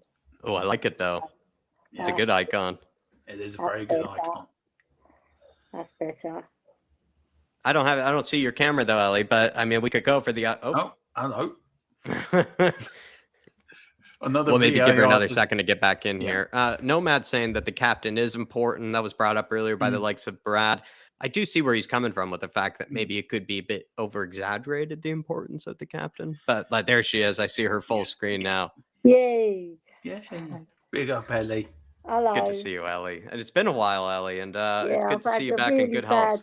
Really bad throat. I had COVID as well for 3 weeks.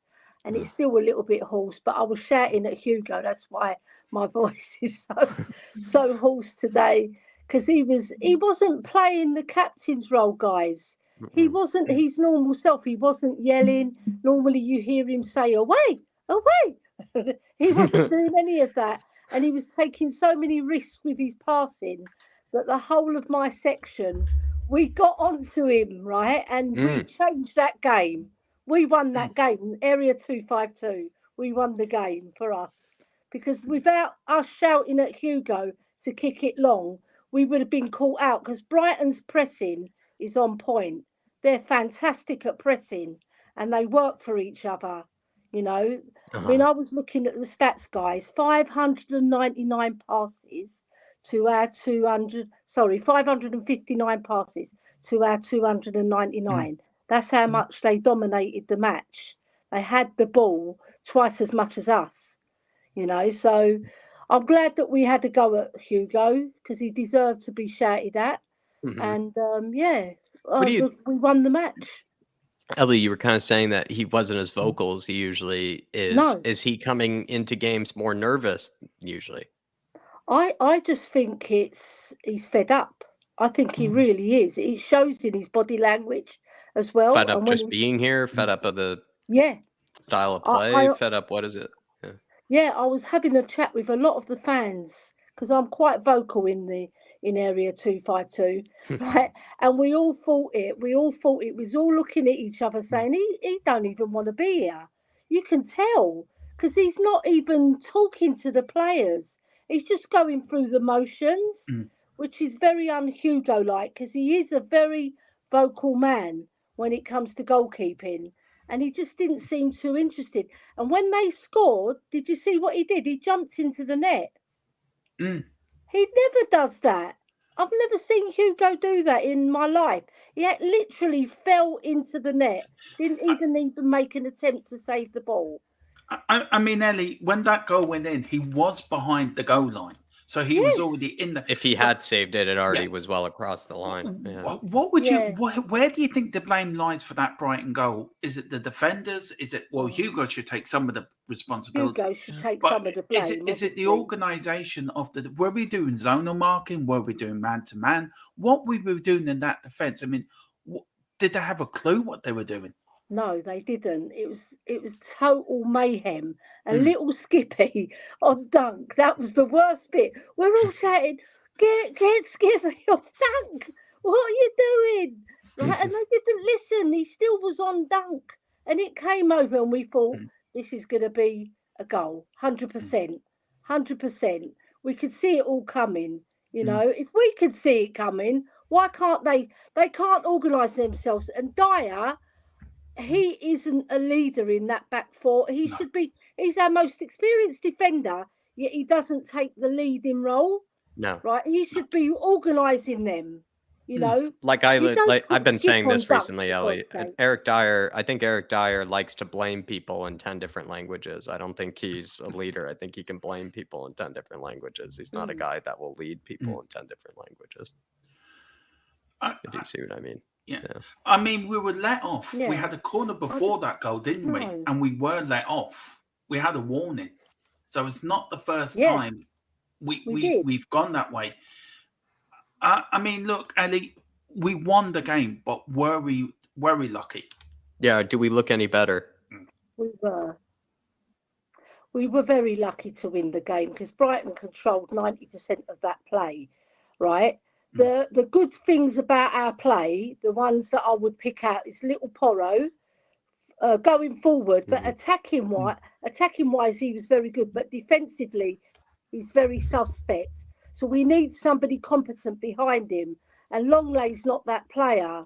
He's not that competent a defender, and also he lacks pace, which you need. Because I think it was Casido was on. He had a free fall. You know, he was not marked, and then Kulu wasn't tucking in and helping Porro.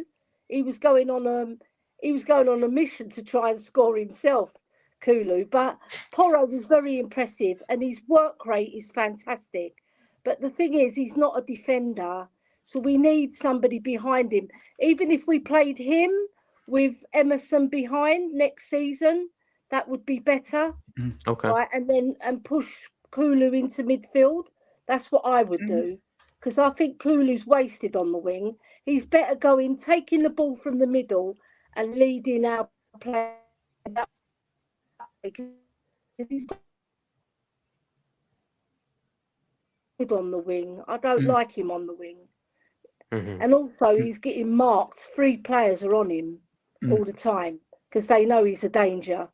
Do you feel like Kulusevski though, Ellie? I feel like he was positive like he was against Everton, but it was just the final ball, the final shot, whatever it was from him was always missing or kind of lacking. So sometimes he is getting into the right areas. It's just sometimes lacking that final product, right? Yeah, I just think he's wasted on the wing, Jack. I think Yeah. he'll be better as a midfielder because he'll get more time on the ball and he can spray a pass. He's very good at seeing a pass. He's a bit like Maddison in a way. He's got all the technical ability. No, I just think we're lost with him on the wing because Porro can do that job better than him. Do you think, Mia, it's confidence for some of these players that they've had such a hard season, and Kulu's been injured as well? Porro. He impressed me. Sorry. Yeah, he has. Yeah, it does affect a player. I mean, like, you've had Kulu out with injuries. We've had a load of players who've got a really bad injury list. Is it just confidence that give them a good pre-season and we start fresh from next season? Do you think that we see Kulu back to his best? Yeah, I think so. Yeah, because when you're carrying I think they brought him back a bit too early, Dermot, from his injury because we needed him, and you can see he's not the same player. But you know what? In that game, he did try, but they had 3 men on him, Dermot, and it was very hard for him to get past. You get past one, then another 2 to beat. It's hard. It's hard. Yeah. And what he was getting a bit frustrated, and they took him off in the end because they saw that he wasn't getting anywhere, you know. And Brighton, they're so good at pressing. They're the best team I've seen at pressing since Poch's team. When we had Dembele, and you know, we were fantastic like that as well, and we were good to watch. But this is a hard watch at the moment at Spurs. It really is. Speaking of a hard watch, Jerome here with this. I'm probably one of the most enthusiastic Spurs fans you can get, and I'm finding it hard to be enthusiastic about this. The way we play, it's very boring. Yeah, Ali, I hear it when I've been at the games with you. I've so many times I've heard you just screaming at the players just to go forward, right? Just to look forward, just to think, you know, maybe more, just think positive with the ball. Don't think sideways. Don't think backwards, right? And I see where you're coming from. Also, being, you know, a true Spurs lady yourself, you've seen us play the exciting brand of football in the past, and so you know it's in our blood, right? You know, it's in the core of this club, and it's probably, I imagine, been hard for you to, over the past, 3 different managers, to sort of see us go a bit away from that, right?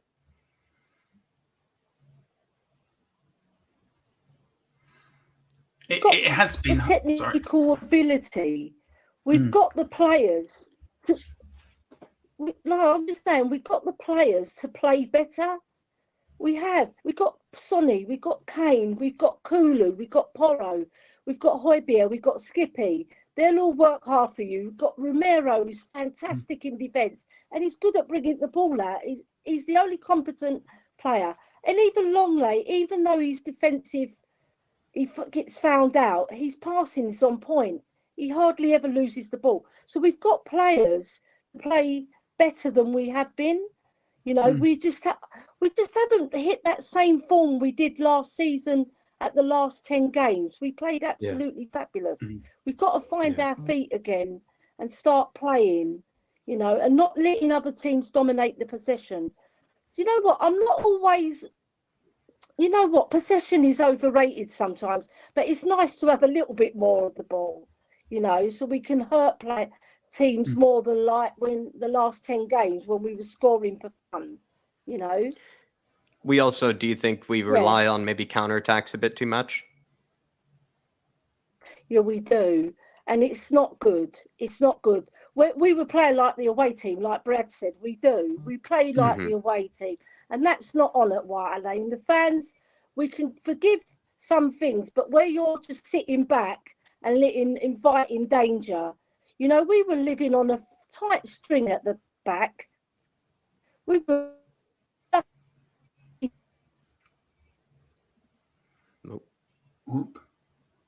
They peppered us, especially the last 10 minutes. It was so nerve-wracking. You know, when Kane scored, they peppered our goal even more because they probably thought, why are we losing this game? How are we losing this game?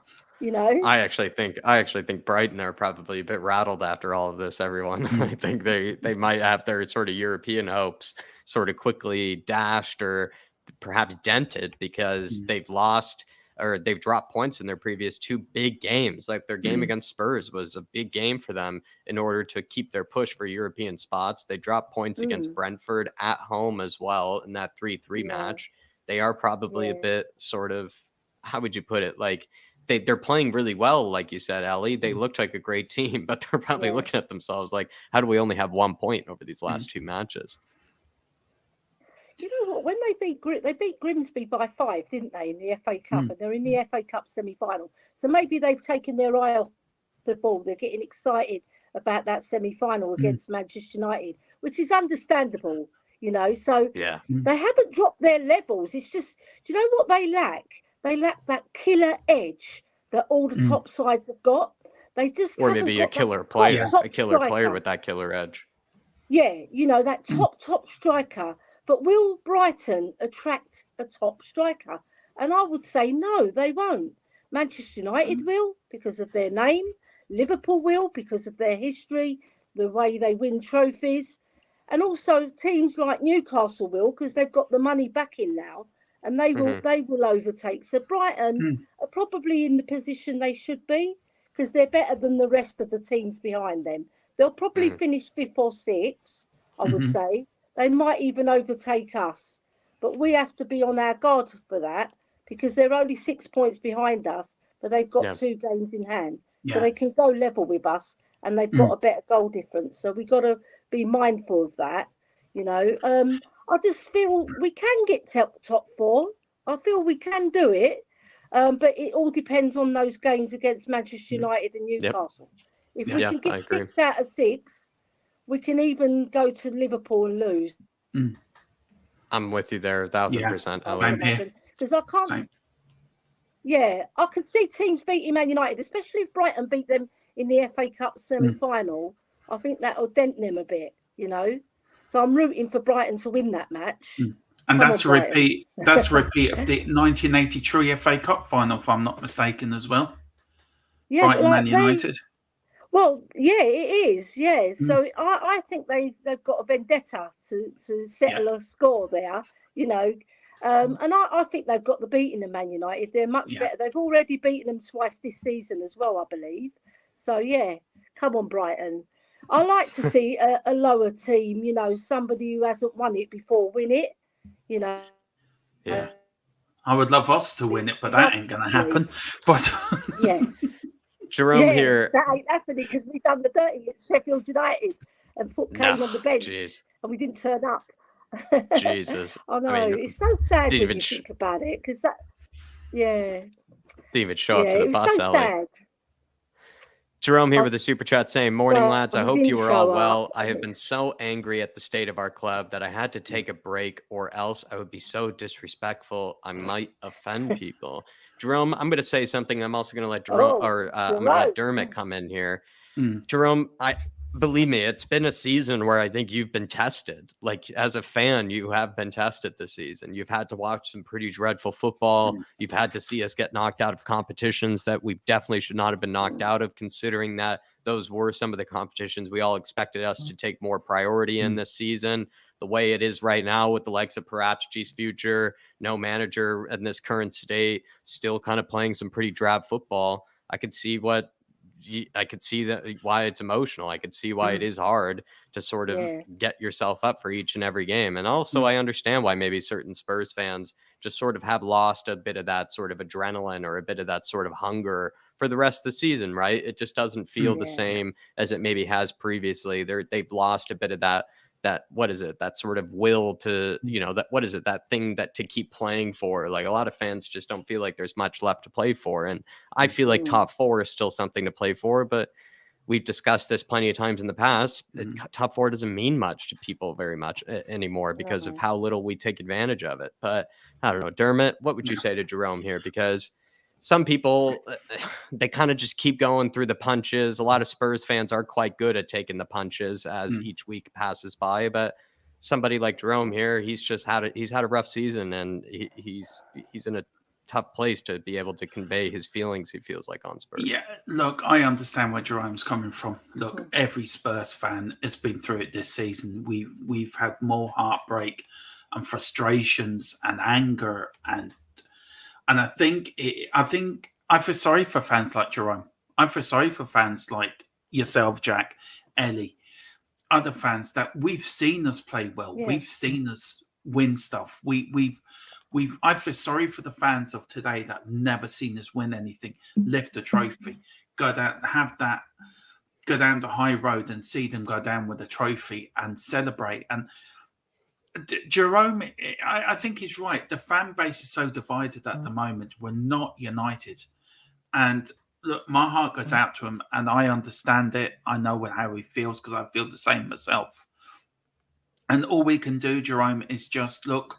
We will come back. We will rise again. We will reach the end of this dark tunnel. We will see the light. Tottenham will be successful again.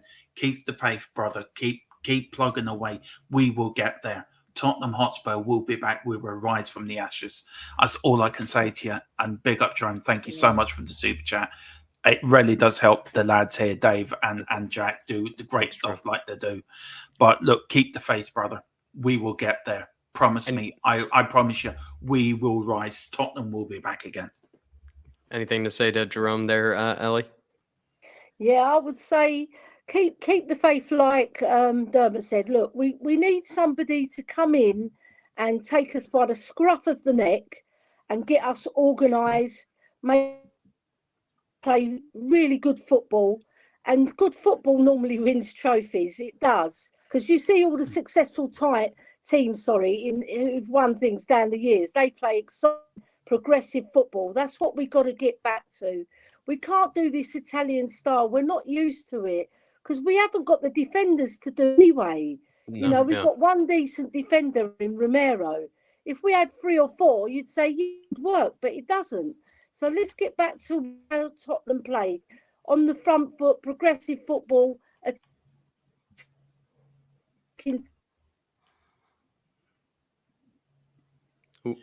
Ooh, there. I think Ellie's frozen.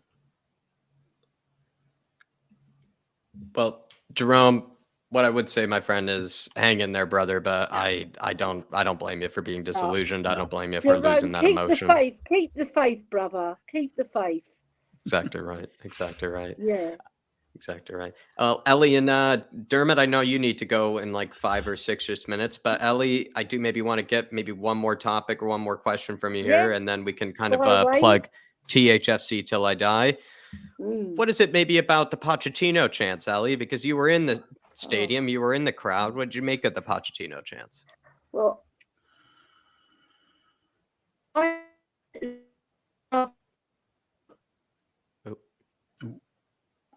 Ellie, I think it seems to be your connection, I think, is starting to get a little worse now. We were exciting to watch.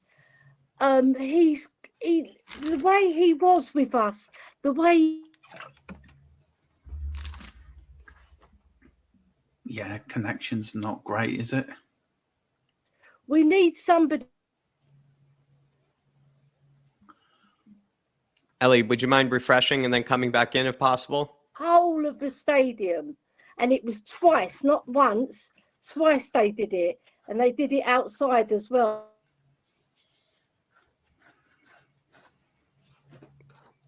Ellie, I think we're gonna him back. Ellie, right? Can you hear me, Ellie? If Levy, yeah, I can hear you. I just want to see Pochettino back so that he can lift our club. Give him the backing, give him the players that he wants, and he will deliver. Because that guy is Spurs through and through. He loves our club. You can tell the way he dropped to his knees in that Champions League semi-final. You know, he's got Spurs in his blood. He loves us. When he got fired, I cried, I'm telling you. But to bring him back, we need to back him, right? We can't leave him like 2 years.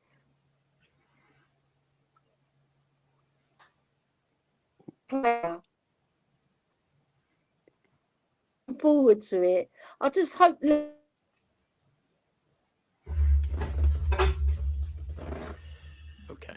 It's hard to know when to interrupt because then It is. It's very difficult. because then You're like 20 thinking, seconds later yeah. she catches up. I should Derm- be used to it as well. Be honest with you, I'm not. Yeah, it is difficult. Go on, Dermot, Jack. would you like to give a Yeah. plug? Maybe Ellie.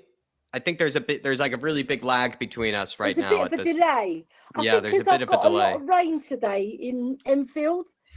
It's Would you want to cutting out refresh my and just come back internet. in and maybe it might be better? Yeah. So THFC till I die. We're back. Dermot, you've been a trooper. Mia, fantastic. Philip, fantastic. They've been covering all the illnesses and all the heartache that Dermot had to go through. Very sadly, he lost his mother-in-law. So my heart goes out to you, Dermot.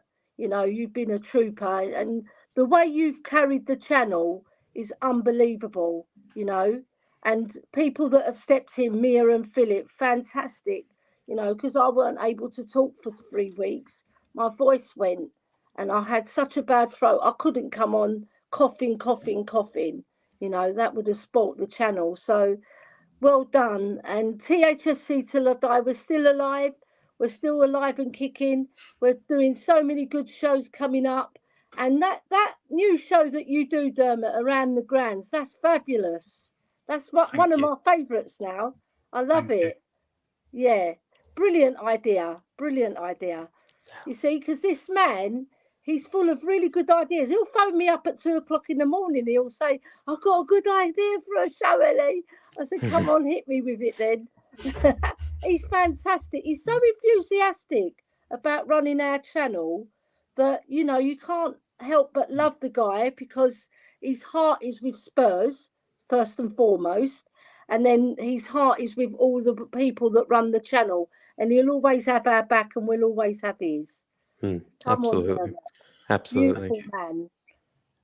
He is a beautiful man, and he's helped me out a lot today as well, having you, Dermot. And Yeah. Dermot, you want to give yourself a plug for THFC till I die, and then anything you want to say before I let you go?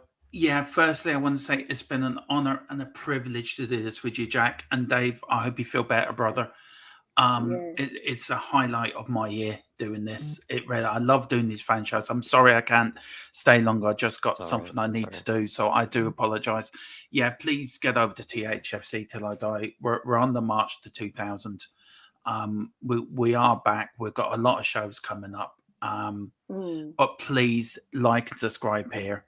Get your memberships here.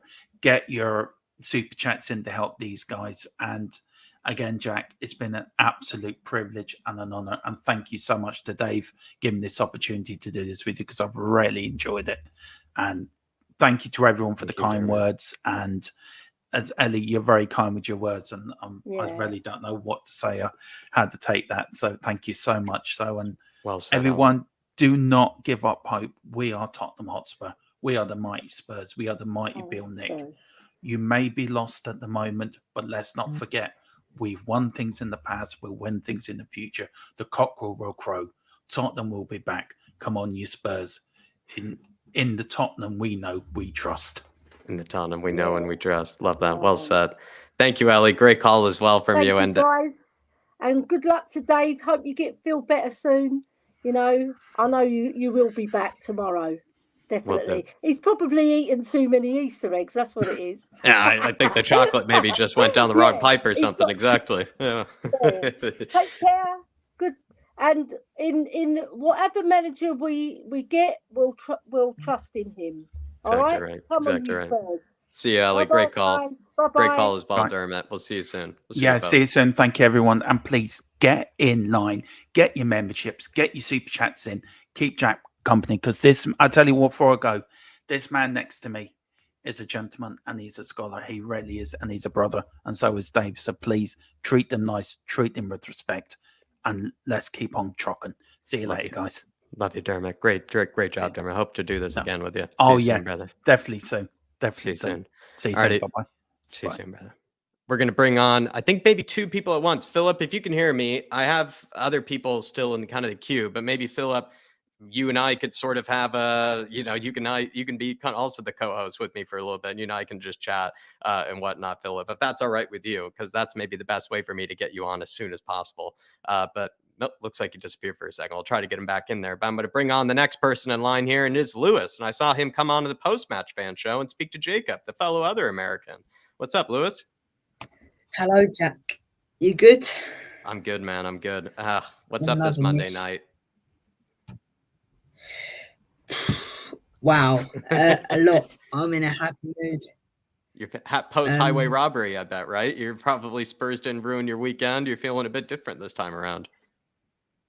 Yeah, honestly, the past 2 draws that we've had were devastating, absolutely devastating. But look, now we are Danjuma. I think, you know, Were you he actually excited got to see some him? minutes for once. Oh, it's gone again. Were you excited to I see think, Danjuma like, you know, there, Lewis? yeah, Danjuma's been like, he's actually got minutes. I don't know where that's come from, but he's got minutes now, and you know, Exactly. it's good. It's good to see players get minutes, like, but there's so many things to talk about now. It's just, it's exciting, but what did you make? First question that we haven't been able to, talk much about, Lewis. So it's kind of, you get to be the first one. What did you make of Zerbi and his sort of kind of bust up with Stellini? Because Zerbi is a manager that we've been linked with, right? So talk about an audition. Oh man, whatever went on with their touchline was really funny. But there was a statement that I've just saw on my phone that apparently the Brighton manager was trying to talk to the referee in a calmly manner, but it didn't turn out to be a calmly manner. Sorry, Lewis. Hey, Philip, can you hear me? Philip, can you hear me? Hi, Jack. How are you? Hey. Yeah, I'm just about here. Yeah. How are you? It's good. Yeah. I have a few. Yeah, I can. I can. Yeah. Yeah. You can't hear me. Maybe not. I wanted you to be the co-host, Philip, if that was possible, but I'm not sure if the connection is good enough. Very that's poor all right. signal here. Yeah. I'll try to just get you on later if that's okay, Philip. What time do you take off? Yeah, I don't think so. My battery's about to go as well, so it's not very good. Okay. Okay. Philip, text me and text Jack, me what time you're going to take off. Hello, anyway. Okay. No, not for another couple of hours. Okay, we'll get you on soon. So Trust me. Give me if all right. Yeah, we'll do. Okay, Jack. We'll get you on soon. Bye. We'll get you on soon. See you, Philip. Bye. Sorry, I just wanted to clear that up with him, Lewis. Right. Sorry, just because I know he's a big regular. So we were talking about Zerbi, though, my friend. Sorry to distract you. We were talking about Zerbi. Yeah, I don't know what he said, but he said in his press conference that I've lost it now. Hold on. I think it was something about he misinterpreted that title of the article. He doesn't right? like it. Yeah. And he also said he didn't say anything to the referee during the game, and he didn't put pressure on the referee. I know that was right. He didn't put any pressure on the referee, but it was a personal thing between I think Stellini and Zerbi, really, though, wasn't it? It was just little beef. And, managers do have that, but I thought it would be in a North London derby, but it's not. It's in a normal Premier League game that's just come out of nowhere. But obviously, it's an over the internet thing, and it happens sometimes. And it's just got to be done.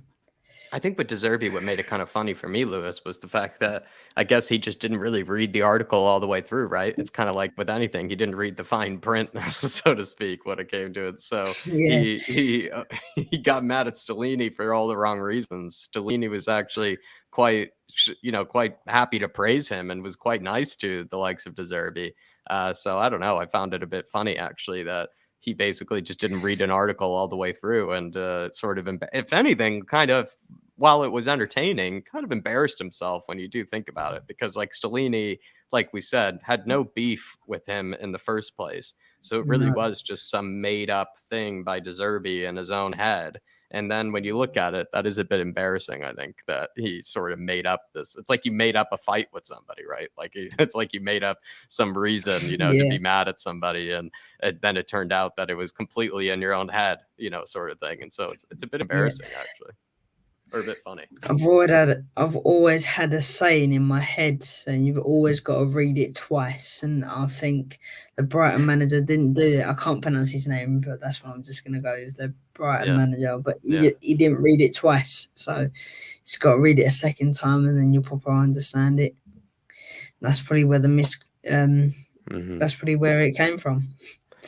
What did you make of the game in general, though? Do you feel like Spurs got away with one when it came to VAR? Mia kind of said earlier that the Matoma one was a handball. The McAllister one was kind of a handball as well. And then maybe the only one we got away with was the Højbjerg sort of a challenge. What did you make of the VAR kind of decisions? I mean, if VAR wasn't there, we would have lost that game completely. It would have turned the tables around and we would have lost that game. And then all the fans would be singing Mauricio Pochettino. Well, they were, Well, there you go. That's a complete different conversation. Do you want to talk about that? Or would you rather talk about VAR first? No, we're talking about the VAR first. Yeah. And then, so VAR saved us, you're saying? VAR saved our 3 points. Get to that. It's just, if the VAR weren't there, if we were in the Championship, then we would have been completely, the tables would have turned and it would have been like 4-2 to Brighton, and then we would have been in the relegation zone by now. The way we've been playing, I think VAR has just saved us this season. But absolutely. Do you feel like, though, it was kind of like we had a lot of bad luck with VAR already, though, that maybe it was just sort of karma that had come our way, right? Finally, it was good karma for us. You agree with that? I mean, well, not everyone gets lucky with VAR, but obviously that weekend we got lucky somehow, just a little piece of string. But I was laughing my head off when the situation happened, when the VAR got involved. But VAR does come in at the wrong time sometimes, and I reckon like once or twice it did come in at the wrong times, but that definitely was a penalty to me. It looked like it was a penalty. His hand was in an unnatural position, I believe, so I don't know whatever way they put it really, but I don't understand VAR these days.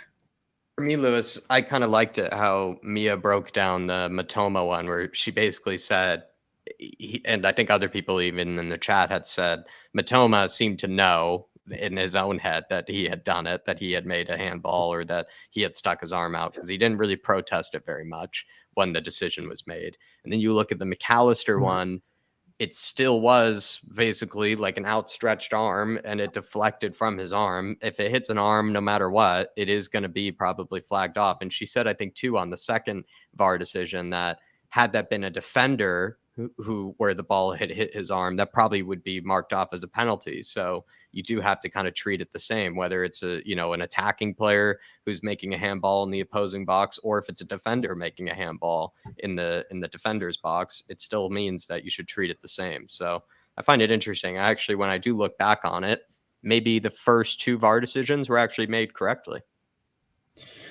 Yeah.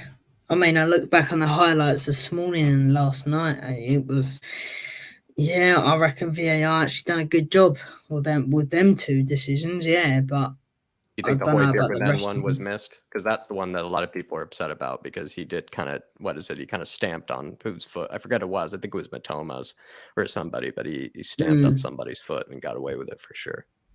Oh yeah, well that. I reckon, I don't know how this Tottenham's team's turned around that match, but I thought that Brighton would be a really competitive team when they're trying to fight for Champions League or Europa League at the moment. And then, it's just, I don't know how we've done that. It's a surprise, but I don't think against the Bournemouth that we've got this Saturday, there's no chance of us doing that. If we can pull it off again with VAR, it'll be amazing to see. I'm a bit worried I think that we're going to be on the naughty list come this weekend. I think they're going to be keeping a good eye on us. I don't think they're going to give us any decisions this weekend. That's for sure. Nope. They're going to be watching us like hawks That's all I think they're going to be watching us like hawks. What did you also, Lewis, I'm going to ask you as well about the Pochettino chance that you had brought up for a second there. Happy to hear that. You know, what did you know? Do you blame the fans? What do you make of that that moment with the fans? Because the Levy out chants were heard, but the Pochettino chants were apparently just, you couldn't avoid them. Like they were just ringing throughout the stadium, the Pochettino chants. What do you make of that? Yeah, I watched the game and it was all in the stadium, that the Pochettino chant. I agree. I want Poch back. He was a good manager. He got us to the finals, but unfortunately he couldn't make us win the trophy, which I get that. But it's all a big achievement for us, right, to actually make it into the finals, right, and have that memory there. It's brilliant. But I reckon Poch can come back again and do us a big favour and actually get us a trophy. I'm hoping so. But I might be grey by the time we get a trophy. You never know. But hopefully then. I hope we have. I think we got plenty of time, Lewis. But I could see why it doesn't feel like, you know, it's going to happen anytime soon. I see what you mean. It doesn't feel like it's happening anytime soon. The reason I want Pochettino personally, Lewis, is just because we're watching the same managers fall for kind of the same sort of kind of players. It's like they're falling on the same banana peel. They're slipping on the same sort of issues where it's not really, it's the defense. It's also maybe not getting exactly what they want in the transfer windows, etc. Right? There's just a lot of sort of similar problems that are affecting the managers. So I'd rather maybe a guy like Pochettino, who's already been here before. He knows how we work. He knows some of Spurs' sort of issues. So maybe he might have a bit of a better perspective than somebody who's coming into it with kind of fresh eyes. I mean, yeah, well,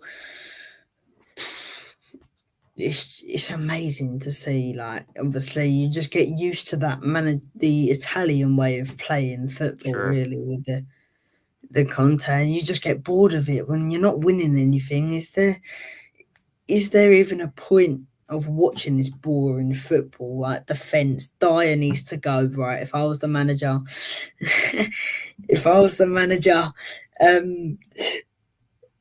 I would get rid of Dyer and Sanchez and all the others lot, but because Dyer's been useless. He was useless on that Matoma goal, I thought too. Actually, I thought he gave away the ball, if I'm not mistaken, to whoever it was that intercepted it, and then whoever played Matoma in, he basically kept Matoma onside. Had Eric Dyer not sat back and admired his terrible work of art, like I said earlier, he would have actually, you know, been able to keep Matoma offside, but he somehow found a way to keep Matoma onside. It was just all Eric Dyer, that goal that was ruled off, and he got very lucky, if you ask me. I think him and Lloris did get really lucky on the day, because Lloris too, on that second VAR decision, that I don't even know how that went past him, that deflected goal. I mean, it nearly went underneath. It almost went through him, like, sort of thing. It's like the ball had just traveled through his body. I just didn't even get it. Yeah, it's but Pochettino, I mean, go ahead. Sorry. Lloris has come back from injury, but he has no excuse to let these silly mistakes go past him.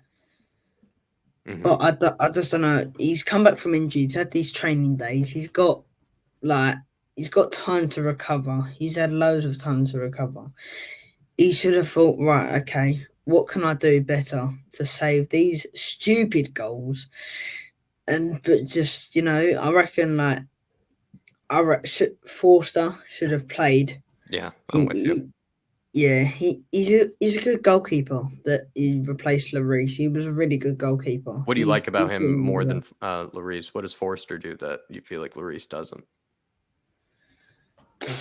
Puts more mentality into the team and just hypes them up. But Lloris just stands there and just shouts at the defence. I get it, but it's just, don't shout at the whole defence. It's probably just Dyer, all right? Just don't shout at the whole defence. Focus your energies on Dyer. Yeah, but I don't get, it was either the Southampton game or the Everton game where Sanchez came on. I don't get that. Why would you bring on Sanchez? Then I knew the game was over and we would have drawed or lost that game, and we drawed that game. You just know something's going to happen. Sanchez is an okay player if he plays on the sub bench, but on the pitch, I don't think he needs to go. right. I have nothing wrong with Sanchez. He just needs to go. Yeah, I He's think just not. plenty of defenders need to go this summer, and that's Yeah, where I'm worried, Lewis, because we need to bring in a lot of defenders in order to fix the defense, but we also need to get rid a lot of these defenders in order to fix the defense. It's kind of both ways. It's not that we have a bunch of empty positions just waiting to be filled at defender. We do have these positions filled by what is obviously not good enough players, and so it goes both ways. You need to get rid as well as you need to bring in players. I'm hearing Mark Gahey. I don't know if you watch other Premier League teams, Lewis, but Mark Gahey, he's over at Crystal Palace. He's an English center back. yeah, He's like 21, 22 years old, something like that. yeah. Would you want to see, like, what type of center backs do you want to see brought in? Like, because he would be like a young, talented one. Do you want someone like that? And then maybe a very experienced center back too? I mean, look, I watch all the Premier League games, and I'm never nervous in them ones. I always watch the Newcastle games because I always want them to lose. But yeah, I want him in the club, but he seems like a good defender. I think he's a defender anyway, isn't he? Yeah. Yeah, Yeah, he's a center he back. seems like a good defender. Yeah. I've seen Crystal Palace play, and they've been playing really well with that one defender. But What do you feel like, though? How many defenders? You said at least 2 center backs this summer. So if we get one that's really young, do you think we need one that's really old as well? That's what I'm trying to ask. Maybe one that's not really old, but one that's more experienced. Well, I was saying yesterday on the fan show a bit of Bella Kotchap and Gravadio, but I like Bella Kotchap. Yeah. yeah, he's good. Like he does love them long balls. He goes up and then he sets people up like Sonny and Kulusevski. He could set up and then, yeah, you never know. He could have a future at Spurs and he could actually give us a good chance with defence and then have a better attack as well. We've got a better attack with the front three with Sonny, Kulu and Kane. But, it's stressful with the defence. I'm losing hairs as well. But, it's amazing to see how this defence has gone down since 2018. We were a good team. I think the reason is, Lewis, is because it's never been updated. It's never been upgraded. We've just sat with the same defenders year after year after year. Romero was basically the only defender we've signed in a long time for that back line. It'd been way too long since we had signed. I think, what is it? Joe Rodon was the other one. Like the only center backs that I can remember we've signed recently.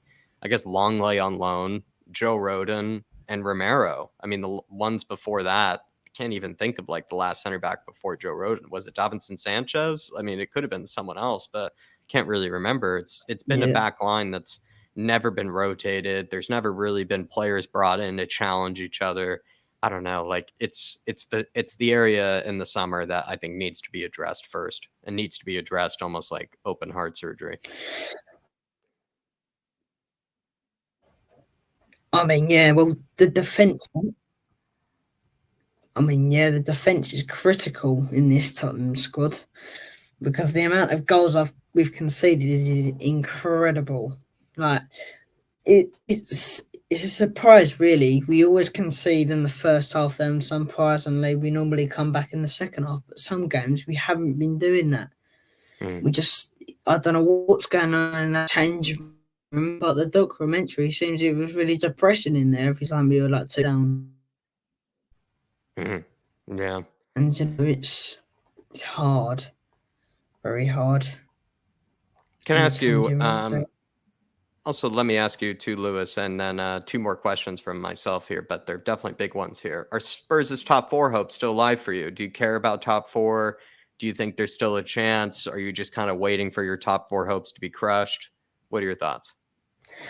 I mean, look, we've got tough games coming up, right? We've got Man United. I think Rashford's out on Man United. I'm not quite sure, but I've heard that. Man United, Newcastle, Liverpool are the big ones coming up. Yeah, so we've got all them big games, and especially with the Liverpool 7-0 win against Man United. That was, I was surprised about that one. The Liverpool have been playing really well. I said that, but then, they have, I think. for the past 2 games. They've been playing really well. But They then did us a again, favor the other night with Arsenal, that's for sure, and they're what, getting against Man the City back Gunners, into yeah. it. Mm-hmm. Mm-hmm. Yeah, I really hope Man City win this league, please. Yeah, that would make this season a I've bit got more so bearable. many. Yeah.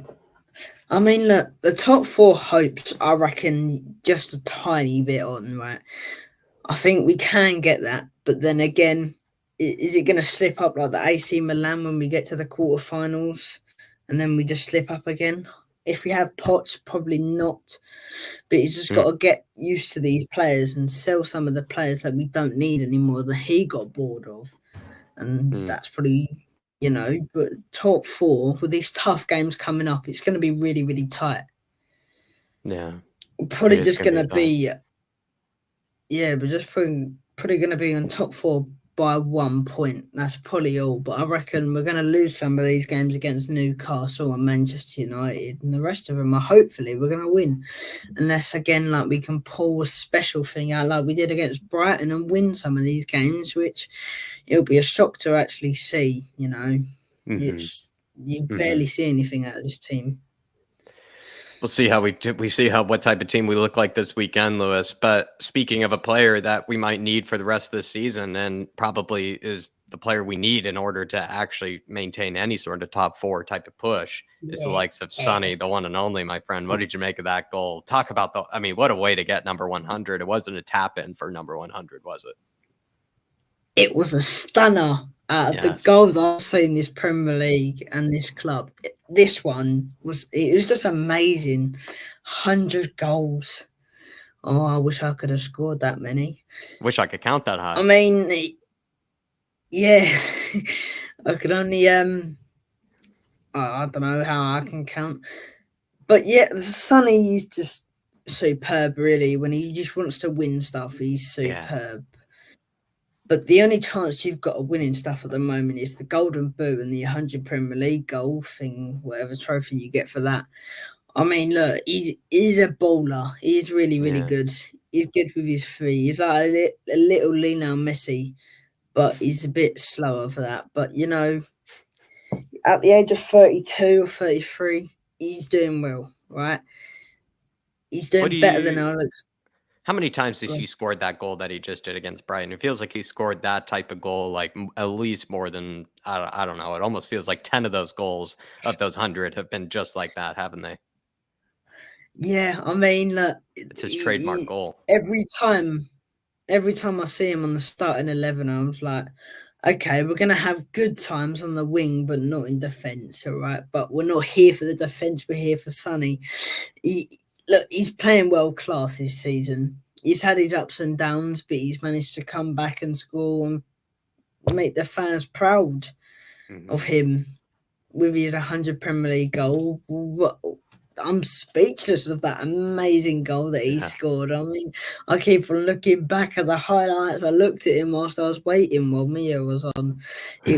It just put a smile on my face. Have you seen his 100 goals? I think Spurs put out 100 goals compilation where they put out all his goals. I've yet to watch it. I can't wait to sit down and watch it. Somebody said that almost none of them are tap-ins as well, and none of them are penalties too, which is also it's definitely, he's an impressive man for the fact that he doesn't score penalties. None of them are really free kicks either or anything. They're probably all, I would imagine, just pure goals of joy, kind of like a 279 EYL is out there. Yeah.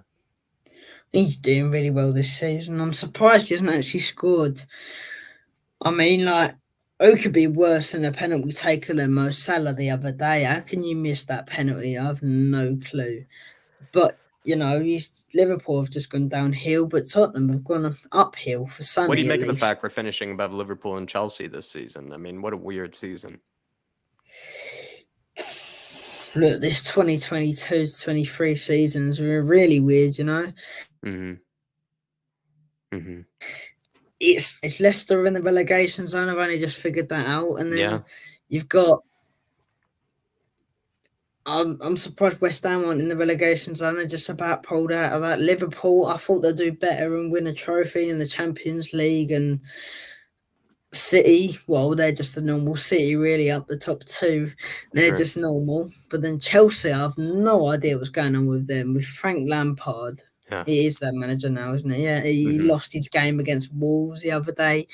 What a terrible start for a new manager. But that's probably going to be the same for us, though, isn't it? Really, against with whoever we've got. But you don't know. I hope we get a good manager this summer, and then Yeah. we can see Chelsea continue to put themselves in further torment. And it's honestly, it's crazy territory to be in right now, where Chelsea are in that sort of position. I love it. I love it, Lewis. It's fantastic to see.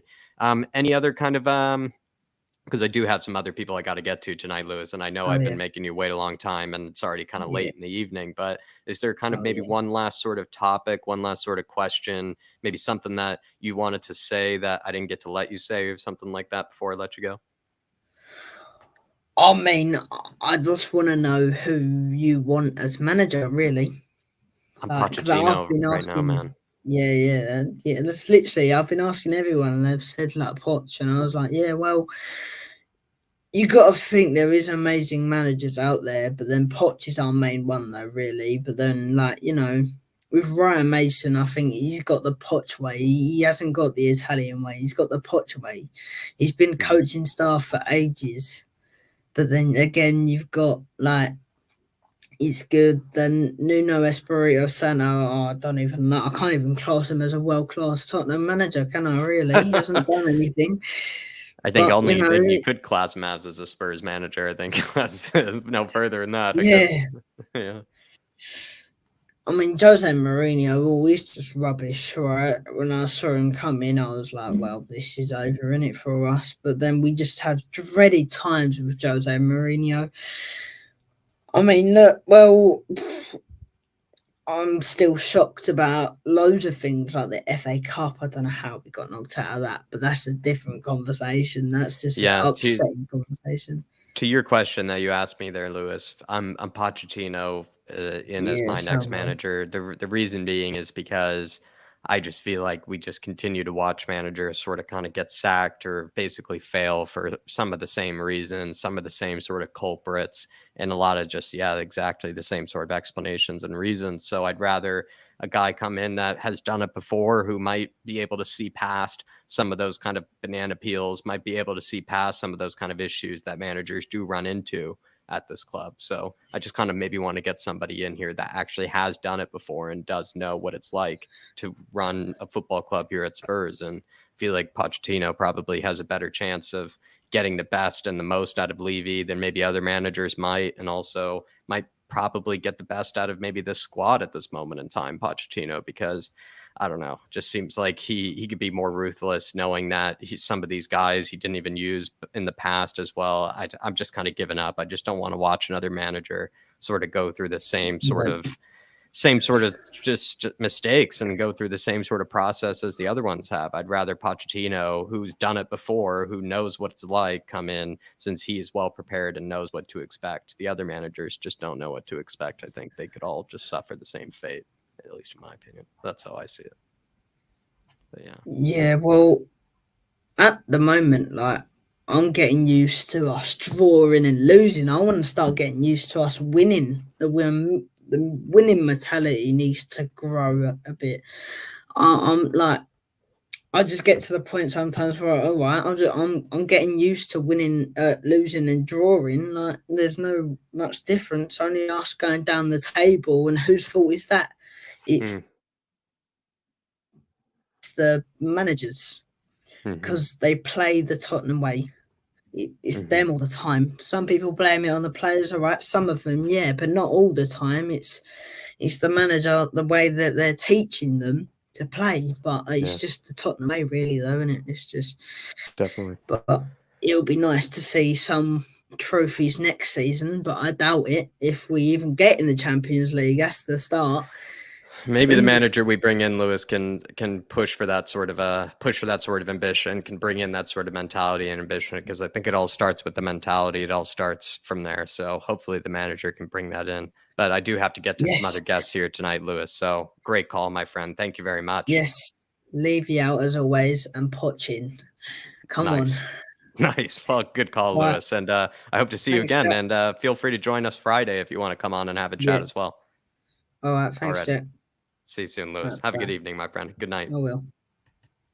Everybody, big up Lewis in the chat there. It also is my first time chatting with him. Hopefully next time he gets to chat with Dave as well, and we get to get used to Lewis and see what he has to say on everything that has to do with Spurs right now, because there's a whole lot to talk about. That's for sure. And a really good chat I had with him there, and kind of time flew by there. Big yourself up, Lewis. Let's get on to the next guest of the evening. It is Sonaldo.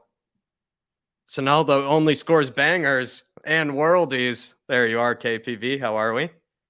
Good. Like, yeah, people can cry all they want, but we deserve the win. And like, it was a handball. From Just getting straight yeah, into the VAR controversies, KPV. Take me through it. The first one, I kind of am with Mia and a few other people that Matoma seemed to know that it was a handball, so it probably was. yeah, Matoma. Like, He didn't complain too much. no, he didn't complain. Like, Welbeck thought he scored against us because he's done it before with United a few times, but he just they knew it was a handball, and like, so yeah, and penalty. What about the McAllister one? Did you think that was a handball, or did you think we got away with one there? I feel like you That could was make a the case that handball, one was too. clearly. It was a handball because Will Stewart THSC Wance brought up the IFAB, whatever it was, and he looked when I was on his channel Saturday, and he brought up the rules, and yeah, about if it's a penalty, it's a clear and obvious error, but no, it wasn't a penalty for Brighton, and correct decision. Like, we were robbed against Sporting Lisbon, and we were robbed, and we were robbed at Southampton last season, so, and at Chelsea last season as well. So we've been robbed on a few occasions. It Champions was League about time we final. got some good luck, wasn't it, KPV? Yeah, about time we got good luck again. Man City have always had VAR go against us when we played them, and yeah, so yeah, we were robbed against Sporting Lisbon and in the Champions League final when it hit Sissoko here, not here, because it was not a penalty for Liverpool in the Champions League final, and yeah, Will brought it up. So yeah, it was not a pen. So I don't know why we gave it, and clearly we've been robbed a few times. So Do you think Højbjerg got away though with one? Maybe KPV. What do you think? Was that a penalty? Did Højbjerg get away with the naughty one? he, not a penalty for me. Like, Oh, not a pen. I don't think it's a penalty because dive always, like Mourinho said when it was at Chelsea's second spell when they were going for the league in 2013-14, they played Liverpool at the Bridge, and yeah, Liverpool wanted a penalty when Suarez was brought down by one of the Chelsea players, but now it was a yellow card for diving, Mourinho said, and yeah, Brendan was fuming. But like, how was Stellini sent off? He didn't get involved. He was just being calm. But why was he sent off? Like, what's the rule saying? You're supposed to control the touchline. He didn't even get involved. Like, the Zerbi started it before the game, and don't know what they were arguing about or something. But the Zerbi needs to, I think, take a good look at himself. But do you think he ruined his audition there, KPV? If he was auditioning for Spurs, I mean, not the best impression. Not the best impression. He's lost to us again. His first game was against us, and we beat him 1-0 at Brighton, and then we beat him again. So revenge at home after what they done to us last season. They beat us 1-0. I think Trossard scored when Dyer turned his back, and he didn't. It's the same thing that happened against Chelsea when the ball came off Carvalho's back, and Robbie Keane just smashed it in. So it's different occasions. The ball hit Carvalho's back, and Robbie Keane smashed it, and the ball hit Dyer's back, and Trossard just got it straight in stoppage time. Like, Brighton first time winning us against us at the Tottenham Hotspur Stadium. Like, seriously, They've What did never you? beaten us in the league, I think. Like they did under Harry Potter when he left Swansea in 2019. That was their only, I think that was the first win. He's beaten us 3 times at Brighton, and including 3-0 when Lloris was injured and we were in that blue shirt. I think we lost 3-0. Like Brighton wearing blue and white, we wearing blue. Can't both wear blue. I don't know why we wore it under Poch. Like, yeah, we lost, but it's just not right. But Do you think anyway, Brighton's European hopes have been dashed by the mighty Tottenham Hotspur, KPV? Have we ruined the Brighton European party? yeah, we ruined the Brighton European party. Like we ended Leicester's top 4 hopes a couple of Yeah. seasons ago when we slapped them 4-2 at theirs when they had fans back on the final day. I think it was the final day of the season. We beat them and Kane won the Golden Boot. Like Chelsea fans should be thanking us for getting them top 4 because if we hadn't beaten Leicester, they would have gone in. Chelsea lost to Villa, but they won the Champions League, so they should be thanking us basically. But look, Lampard first came back and he loses to Wolves. Like Wolves, they've beaten Liverpool, us, and now Chelsea. And I think they've come in clean sheets.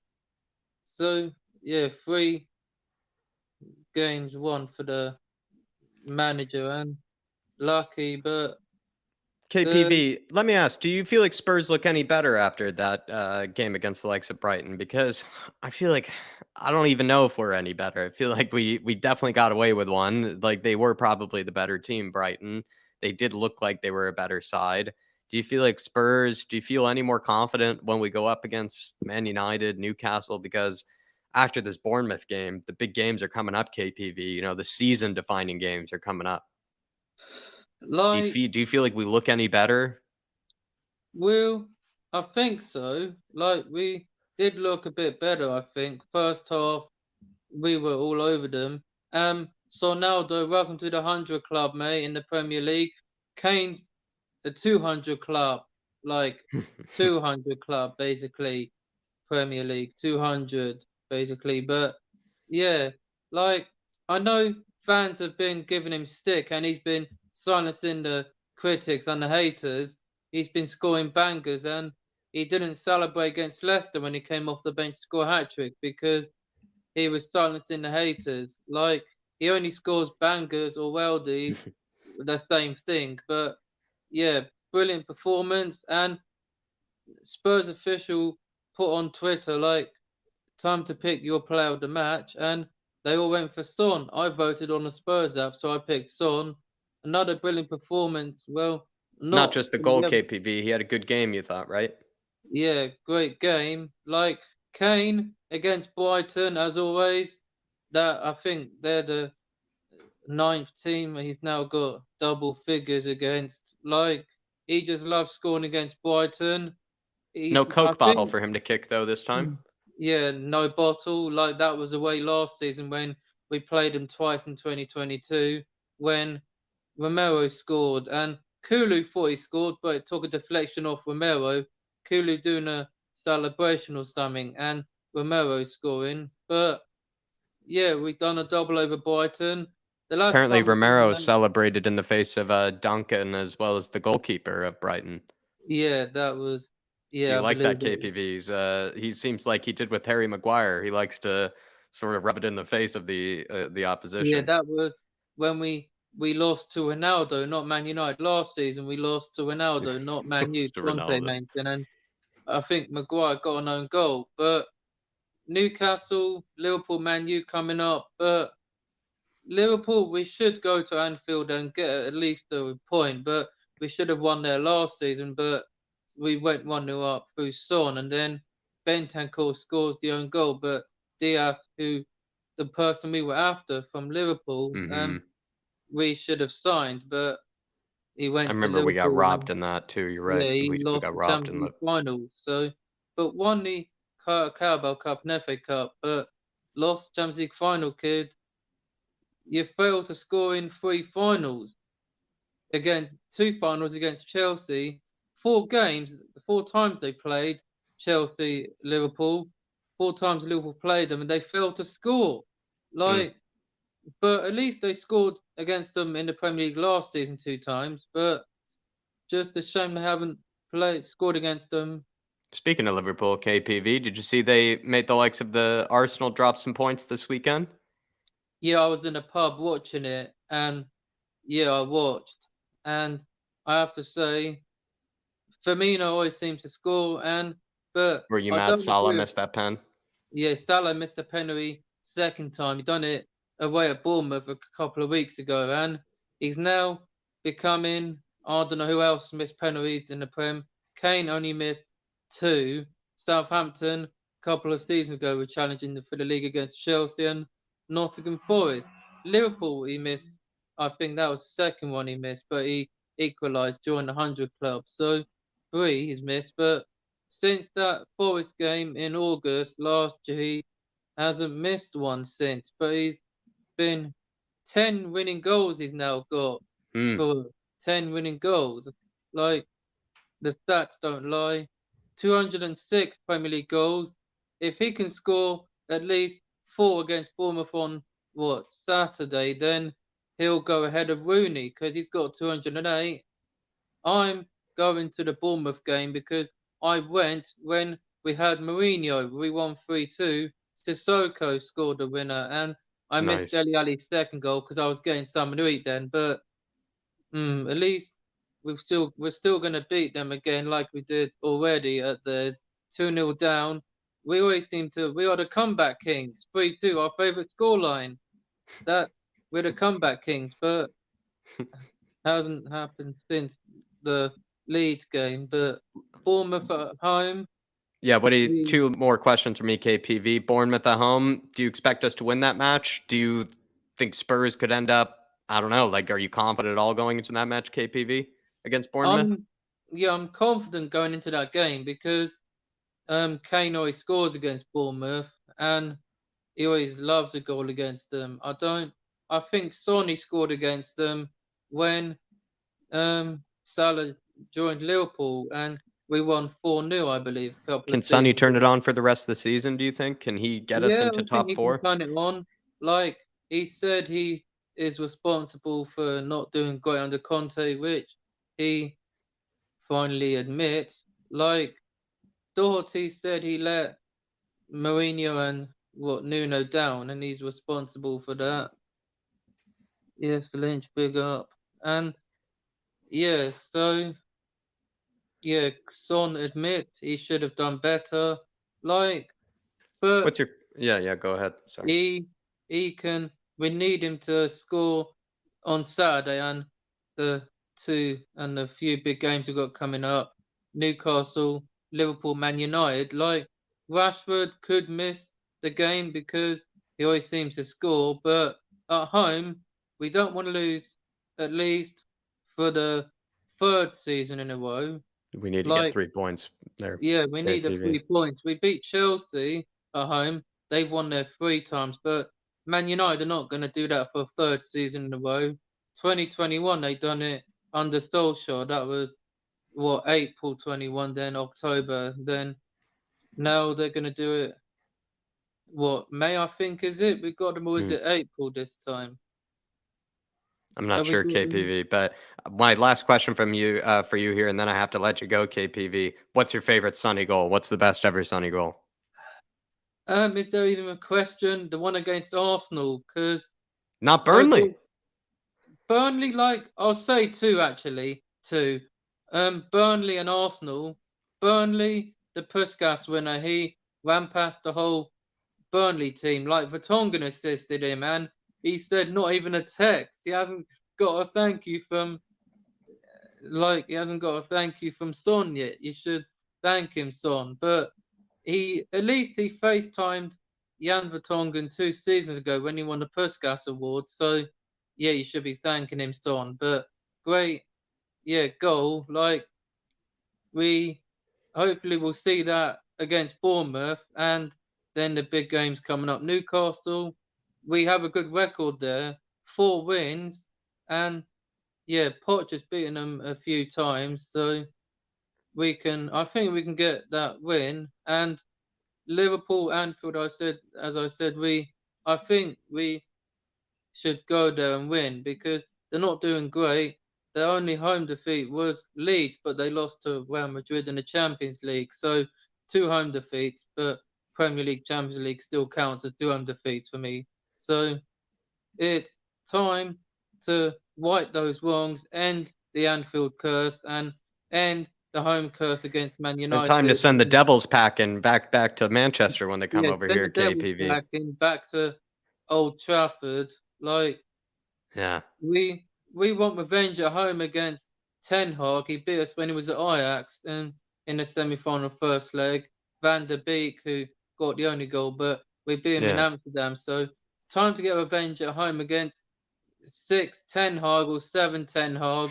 He's lost by a bigger scoreline to City and Liverpool. So Ten Hag, look out for you, mister. Look out for us because we're coming for you.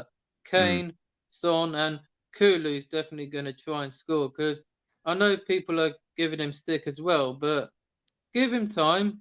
I know he's only on loan, but we're going to get him permanent. So get the deal done, Levy, and bring Poch back in the fans we trust and in the fans we trust, KPV in. And people probably heard Bob Spur, and they may have seen me on Real Tottenham TV last Friday. Them asking for my prediction against Brighton. I said I'll take the Gary Lineker route because I've given up making predictions in the Premier League this season, like he said he gave up making in the Champions League when we were on our road to the final. So I'm going to do it again. I'm taking the Gary Lineker route. So comment of the weekend went to KPV, and it's going to do it this weekend coming up when Benasim asked. And I want to say rest in peace to Paul from S Club 7. I'm shocked. I'm really upset he passed away, 46. Everyone, please keep him in your hearts, please. Just safe. I know people probably not a fan of them, but I was growing up, so can't wait to see them. So I'm off, and enjoy the rest of your evening, KPV. Great call. And as always, Levy out. KPV in. We'll see you soon, KPV. Great job, my man. Great call. See you soon. Everybody, big up KPV in the chat there. Always love chatting to that guy. Really knows what, honestly, probably everything there has to do with Spurs. That guy could probably destroy anybody, I think, in any quiz out there. He practically knows everything that's ever happened regarding Spurs. Was basically recalling the color coordination of the kits of Brighton from like a game from 3 to 4 years ago at one stage. The guy's an absolute genius, but big yourself up, KPV. We have a super chat in here from Moondog saying, we need defenders, Jack. Can the club not see? Moondog, it's the January. It's either somebody's to blame. It's either the ownership for not being able to bring in defenders, Antonio Conte for clearly not making it obvious that he needed defenders. And I feel like personally, he knew probably that they weren't going to go after defenders in that January window. So he had to, I guess, in some way rationalize that they didn't need any. But I don't know. There's a lot of people at fault for why we didn't bring any defenders in January. It's also a huge problem that we didn't bring any over the summer. We already knew that we needed some over the summer. Guess we thought that it was more important to bring in other positions. I think we've come to pay the price for that. Summer is now the time, Moondog. If they can't bring in at least 2 defenders, and if they don't ship out at least 2 defenders, I think our problems are going to continue to persist there. I think they will. I feel like there needs to at least be Sanchez and Dyer gone. I just don't really think Dyer is even worth keeping around as a backup. He's just proving he's not good enough. I think there are better players here as backups. I'd probably even sooner keep Tanganga here as a backup because at least he's even a homegrown sort of player. But I don't know, Moondog. It's going to need to be at least 2 players out, 2 players in this summer. And I don't even think that's unrealistic. I think that's sort of the bare minimum, actually, of what needs to happen this summer. But pick yourself up, my friend. I'm going to ask this to some other people as well. And thank you for joining the chat as well, Moondog. Do really appreciate you, my man. We're going to bring in Donovan next. Donovan, if you're there. There he is. We'll give you a second there, Donovan. Don't you worry. I don't want you to break anything. I tried to message you in the chat, my friend. I should have announced the order to there in a second, but I'll give you a second there, Donovan. Lynch16, great memory. Yeah, he has a fantastic memory, King Hoddle. He certainly does. It'd happen on any of my quiz teams, that's for sure. Lynch16 saying we need defenders, yes, but what system does the new manager want to play? Do we need wingbacks? Do we need fullbacks? I don't think it really matters at this stage, Lynch16. We need center backs no matter what, man. We need at least somebody like a Mark Gahey, someone who fills that homegrown quota, who can also be a promising center back for the future. Oh, and you logged out.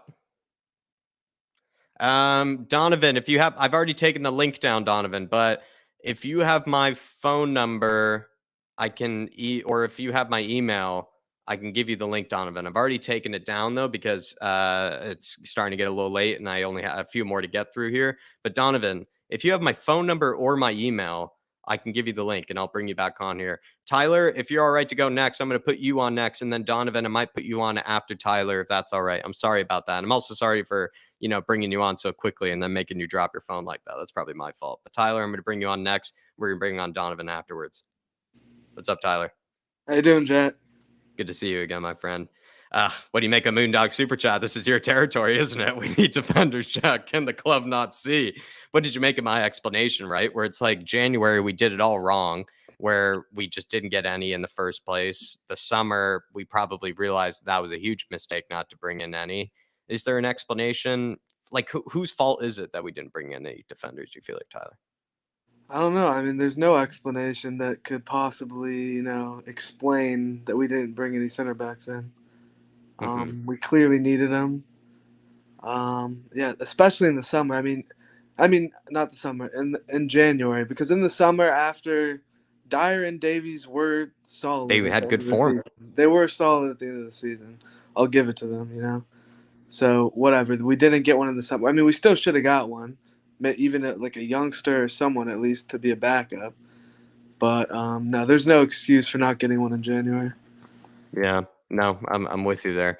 Do you feel like, though, if there was somebody to blame, was it maybe some people have said it's more on Antonio Conte, because Antonio Conte is sort of responsible for asking for the players that he brings in. Others have made kind of comments before that even if he did want the players, maybe it was the case that Daniel Levy and Paratici just said no. So he sort of had to make it look like that he did think Dyer and Davies and all these guys were good enough. But it's a confusing one, Tyler, because somebody is responsible ultimately, because I'm with you where the summer we should have done more with the center back department, but I guess we decided that there were other areas we needed to treat. But then we really should have looked at January as a bit of a hindsight scenario where we could have just upgraded there, knowing that we made a mistake not doing it in the summer, but yet here we still are. I mean, we can speculate all we want, whether it was Conte not saying that we were good on center backs, we didn't need one, or he wanted center backs and, Levy couldn't get a deal done. Paratici couldn't get a deal done for the price that Levy would be willing to pay. I don't know. We can speculate all we want, but bottom line, it didn't happen, so they're all to blame. No. Do you feel like, Tyler, let's talk about this Brighton match. Go through kind of the decisions, the VAR decisions with me, because the first one does have to do with our one and only Eric Dyer. I mean, I think he's entirely responsible for that Matoma goal. And I actually thought he got away with one, because even though it is a handball, I actually do think it was a handball by Matoma. It still is like getting away with it, if you know what I mean. Like, it's just barely sort of marginally a handball. Still was like a really good goal, actually, and a great finish and everything. And it was all because Eric Dyer gave it away and as well as kept Matoma on side. I mean, do you think he got away with one in that first goal? Yeah, definitely. I mean, we got extremely lucky the whole match. It was unlucky. I think that was rightfully called off, but if that goal was for us, we would have wanted it to stand. Obviously, we would be debating the other way around. So, we definitely got lucky with that one, but Dyer got completely saved again. Another error leading to a goal or goal scoring opportunity. Luckily, it got chalked off, but I mean, he's just going to continue to do it game after game. Do you think with somebody like Eric Dyer this season, do you feel like I don't know. Like, it's hard to know. Do you think he has a future next season? Like, will he be in a Spurs shirt? Like, or are these the last games that we'll be watching with Eric Dyer? Because that's where I sort of, I will be probably more anxious knowing that he will be in a Spurs shirt next season. But if these are the last 8 games of Eric Dyer, I actually would probably be I don't know. That's where I'm left, Tyler, is like, can we get 2 center backs out this summer? Can we get 2 center backs in? The 2 center backs I want out first are Eric Dyer and Davinson Sanchez. Is that possible? Do you see that happening this summer, getting 2 center backs out? Yeah, I mean, if it was up to me, he'd be on a plane to like LA Galaxy immediately, somewhere where his level could, be fitting. But I definitely wouldn't be shocked if he was here. Clearly, the club loves him for some reason. But Lynch 616 says Dyer is staying. Tanganga, Rodon, and Sanchez need to go first. Interesting. Tanganga, I would say Lynch is probably somebody that's more been a victim of the homegrown kind of quota, right? Where he's probably been kept around just to make up the numbers, been kept around just to make up certain kind of homegrown quota numbers and whatnot, and then has been victim of not being able to develop, not getting enough game time. Probably could have gone on loan a few times and developed, and maybe could have been a brilliant player, but it feels like we've kind of just let him sort of hang around a bit too long and where he couldn't develop. So I feel like Tanganga you probably do need to get rid of, but I feel more bad for Tanganga in his case. Joe Rodon is just simply not good enough. That's just the case. He's probably is the worst center back I think we have. He might even be worse than Sanchez. And then Sanchez, we do absolutely, I would say Rodon and Sanchez are probably the 2 more likely ones that will go this summer. As much as I would need to see Eric Dyer go this summer, Lynch is probably right. Rodon and Sanchez more likely. Yeah, I think, with Sanchez and Tanganga, they aren't the best passers, and they'll be too rash going to tackles, but at least they make tackles. To me, Dyer is just, he shies away from everything. Every time he goes to block a ball, he turns his head. He won't go in for a challenge. He'll back off and let the defender shoot. At least Tanganga and Sanchez, they'll go in for the tackle at least. Mm-hmm.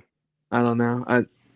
I think Dyer thinks his passing ability is much better than it is, and he gives the ball away way too much. At least we know Sanchez can't pass the ball, and he knows, and he's scared to get the ball sometimes.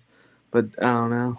I think all 4 of them have to go realistically, but that's not going to happen. So yeah, he's probably right. Dyer will probably stay. You feel like the Brighton match? Did Spurs look any better, Tyler? I brought this question up earlier to KPV. Do you think Spurs looked any better? Did we look just the same as we did against Everton? What do you make of kind of our performance? Because if we did look better, maybe we have a chance of actually putting in some type of performance against Newcastle, Man United. But if we didn't look any better, I just don't think we have much of a hope. Yeah, no. To me, going into the game, I thought we would get destroyed, so I was going to be happy with a win, to be honest. I'm not happy with the performance, obviously. It was poor again, but maybe it was slightly better, but we still got dominated. We got lucky. The decisions went our way. Some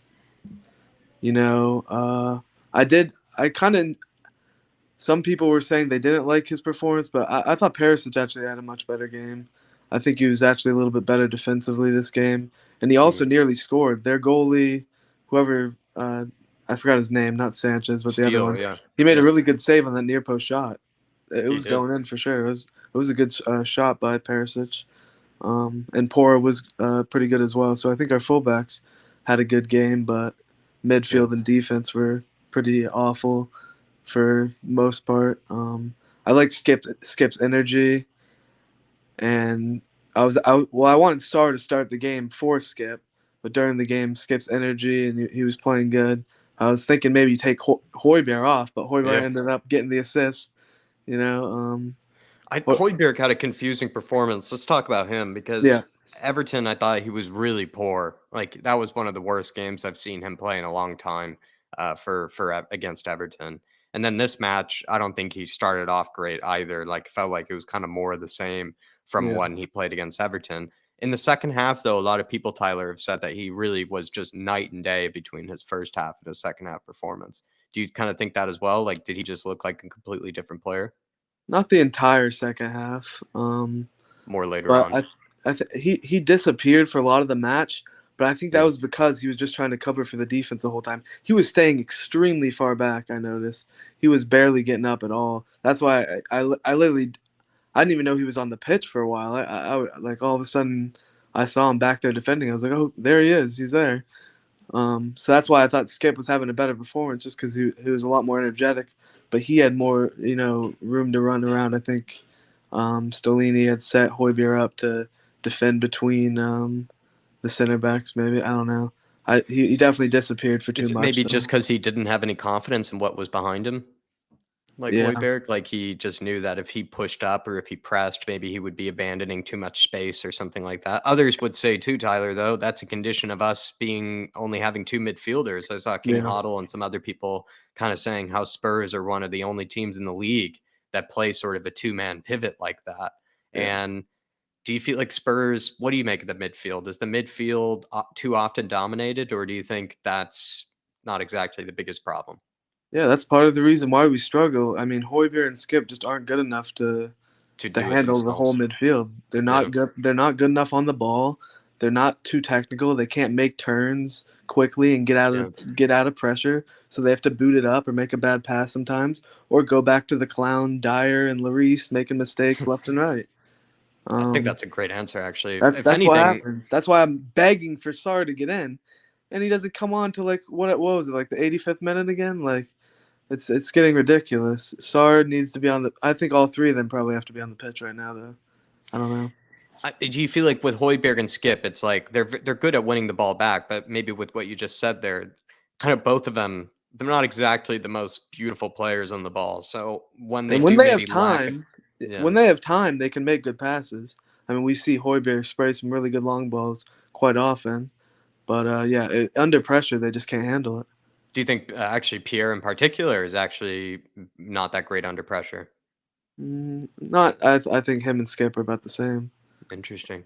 I thought Skippy too in that last match was also kind of just dribbling into a lot of kind of just sort of what is that, blind alleys, right? Where he Yeah. just sort of he kept taking it down that left hand side and then just didn't have anywhere to turn. And I don't know. Skip is a confusing one for me because there have been games when I thought he's dominated the midfield, and then there have been games when he just looks like a completely different player from the last one. And I think this was an example of it where you look at his performances when he just stepped in for Bentancur. Remember when Bentancur was hurt and we were like, geez, like this midfield is, looking very shaky. Felt like Sarr and Skip like really stepped up for like a few weeks or two. And then all of a sudden I feel like Skippy now, do you feel like he's looking a bit worse now these past? I think he has looked a bit. I mean, it's partly because he's next to Højbjerg, and I'm not saying Højbjerg is like a bad player and he's worse than him. They're just very similar. They're not going to work off each other and get better. Like you need a Sarr or Bentancur type player. That's why when Bentancur has been in, Højbjerg's looked so much better, and when Sarr's been in, Skip's looked so much better. In order for a two-man midfield, do you think to work better, it needs to have maybe something that the two midfielders in there, they can't be too similar to each other in order for it to really work, you're saying?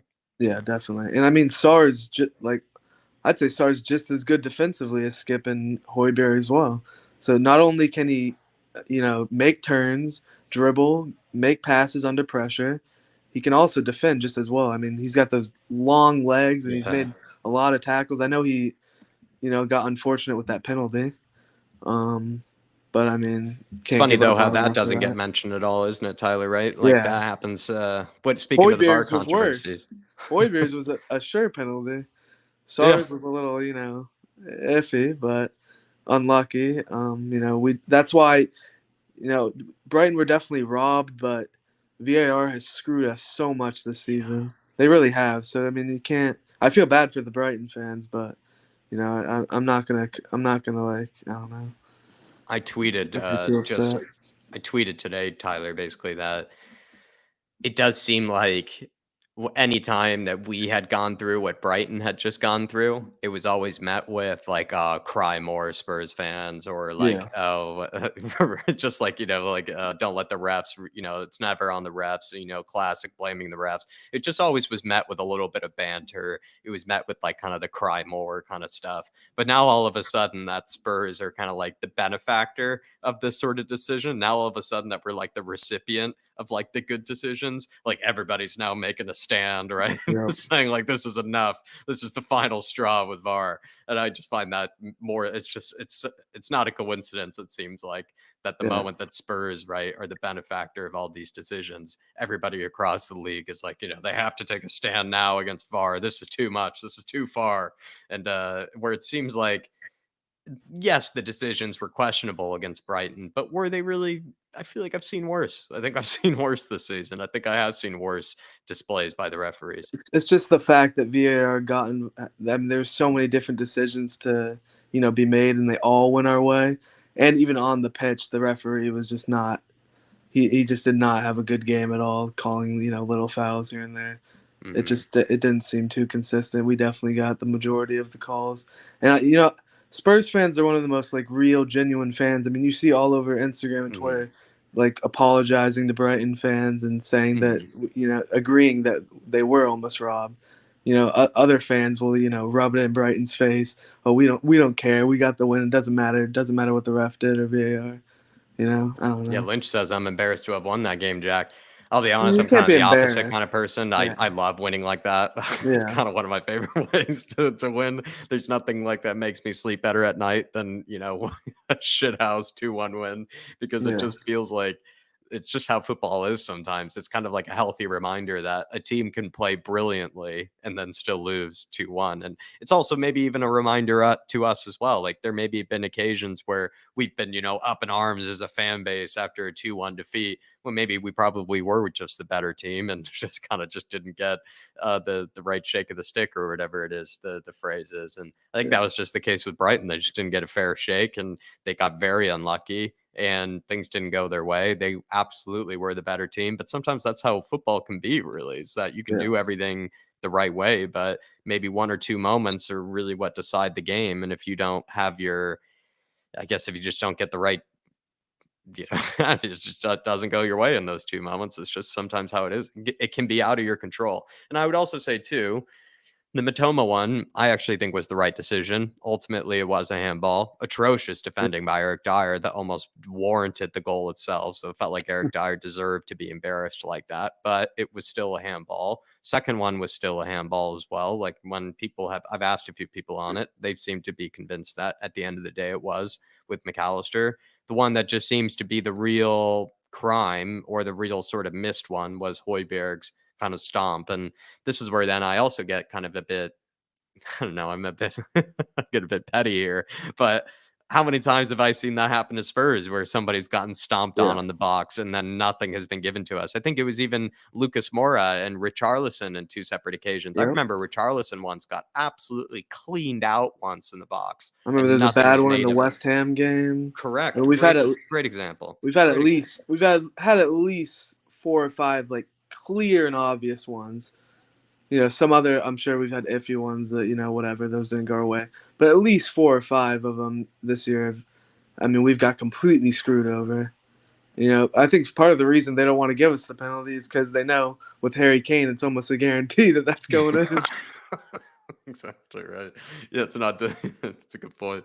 What do you think with what Lynch has said here? No proof that hit McAllister's hand. And he's also saying too, right, that of course we're very biased Spurs fans in this regard. So I think the first one, Matoma, I'm gonna stand my ground on that one. That one was a handball. It was a great goal, but it was a handball. And then McAllister's, what do you think, Tyler? Tell me I'm wrong here. How did you see the second one? Well, that was a Welbeck shot. I think it was Welbeck's shot, right? And I think the controversy was that it hit off of McAllister. Yeah, I think it did hit his hand. It was by his side, right? But some people said it might have hit his hip and then his hand, or like something. I don't know the exact rule. I don't really want to give my opinion if I don't know exactly what the rule states. To be honest, don't let me incriminate you. Don't let me. It was just put you under control. The Højbjerg one was obvious. It was a clear penalty. That was the only. Pochettino's name was being sung throughout the stadium. What did you make of that? Yeah, the Spurs fans are just sick of playing this sit-back, defensive, horrible football. We're getting dominated by Brighton at home. I don't blame them. I'm not one that is loving, the idea of Pochettino coming back. I definitely won't be mad about it. but I'm definitely more of wanting Luis Enrique, to be honest. That's my number one right now, probably. What do you like about Enrique? Just the style of football would be a nice change, and I think with him coming in, we have to like make a lot of player changes. It's gonna force Levy's hand, and he's gonna have to spend the money to get some of these more players that are more technical and better on the ball. And with Spain, Enrique did a really good job, but where his problem was, they never had a striker. They were stuck with like Murata and Gerard Moreno and Aspas, different strikers that just aren't, great. And with a guy like Harry Kane, not only is he incredible technically and passing the ball would be amazing in Enrique's system, the goals he will score because of how much more creative will be immense. I mean, he could easily be scoring what Haaland's scoring this season, and he's not even far off. And we're parking the bus, and Kane's got however many. What is he on right now? I forgot the exact number, but I mean, he's not far off Haaland. He would be, if Haaland just didn't exist, I mean, everybody would be raving about Harry Kane. And in fact, what's probably feel a bit bad for him is the fact that because Sonny hasn't hit the heights that everybody expected, Perisic maybe hasn't contributed goals that maybe we thought he would. Richarlison, of course, hasn't contributed goals we thought he would. Kulusevski, too.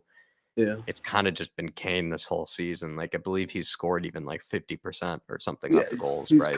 He's completely carried us. Yeah.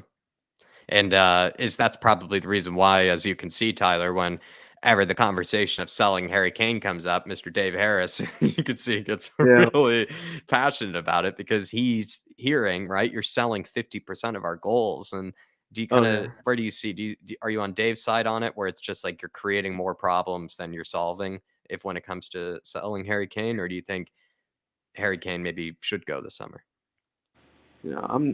I obviously want Kane to play here his whole career. Losing Kane will be absolutely devastating. But, I'm not going to be upset with Kane about him leaving, if that's what he wants at this point. But, losing Kane would be incredibly devastating. I mean, the rebuild we would be in it'll be rough. It'll definitely be rough. And, we're sad now and mad. It could get way worse past this season. So we got to be very careful, and we got to make the right signings if Kane were to go. And even if Kane stays, we have to make the right signings because we need to start winning. Yeah, and that's where I kind of am left also, where I don't want to sell Harry Kane. And Lynch is saying, can you replace Harry Kane's goals with 100 million? Potentially, you could try very hard to do a good job in replacing Harry Kane's goals, but you're not going to do it with a striker. You're going to do it with multiple players. You're going to do it with a creative midfielder, with a winger, with another striker. It probably would take 3 players of 3 different positions to sort of fill that role that Harry Kane makes in the squad. You can't replace his consistency, every year scoring 20-plus goals pretty much.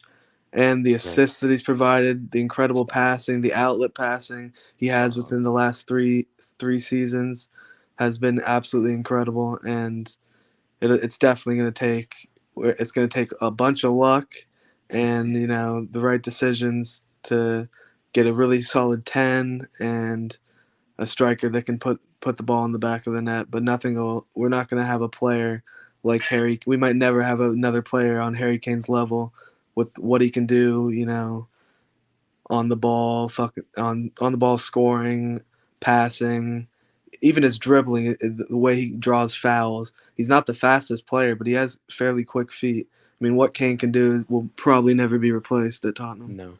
Luis Enrique plays that false 9. It'd be interesting if Harry Kane were to be convinced by a position like that, because it's not exactly right. The number 9 where he's being asked to just sit in the box. He can come and deep and pick up the ball, which he seems to like. Harry Kane. I mean, that's what he's been doing. Yeah. So I don't know. Luis Enrique could be an interesting shout just because he does deploy that 4-3-3, and if he were to get the best, you could see somebody like him, is what I mean to say, get a lot out of Harry Kane with that passing range and a technical player like him for sure. What do you make also Sonny grabbing the 100th there, Tyler? He's part of the club, a very privileged, very elite club of brilliant footballers who have reached 100 Premier League goals. what's your favorite Sonny goal? And also, I don't know if you heard me in the beginning of the show, but I said something on the lines of, feels like he scored that goal that he did against Brighton like 10 times over against other teams, right? It's like a carbon copy trademark Sonny goal. Whether it's on his right or left, he hits that Exactly. so perfectly into the top corner. He's done it so many times. My favorite one probably is against Arsenal, the one that's just from so far away that he curled on his right foot into the top right corner, or obviously the Burnley goal where he took on the whole team. Those are the Burnley, two, in my opinion. Burnley's Arsenal for me. I know what you mean too, though, where it's like I wish I knew more of these sort of like left-footed, right-footed curlers, because like I said, he scored too many carbon copies of them that I wish I could just recite them all and be able to reference them. But yeah, I would say maybe the best of some of the curlers probably was the North London Derby one with Sonny. That was just probably one of the best curled efforts maybe ever, really, because I didn't even expect him to cut inside from that angle and shoot it from there too. So definitely Sonny's had. I mean, also no tap-ins in the 100-goal playlist. I haven't seen all the 100 goals yet, but so I've heard, Tyler, not even really many tap-ins. Because even the ones where he's like close in the box, someone's putting a really good cross, and the finish that he's had to made through like multiple defenders. I mean, Still not easy. Yeah, no, he's an incredible player, and it's a shame that he hasn't been great this season. But I can see his confidence and just the way he's playing is improving right now, and I think he's starting to gain it a little bit, and that goal should certainly help, and hopefully he will finish off the season really strong. Do you give him the benefit of the doubt for next season? Kind of like me, sort of, Yeah. It's not exactly a clean slate, but sort of a version of it. I think I'd give him basically just like, you know what, you got credit in the bank. Let's see how you do it next season. See if you can make up for it. Yeah, I mean, throughout the season, I've called for him to be benched quite a bit. Let some other people have a chance because he really hasn't been good at all.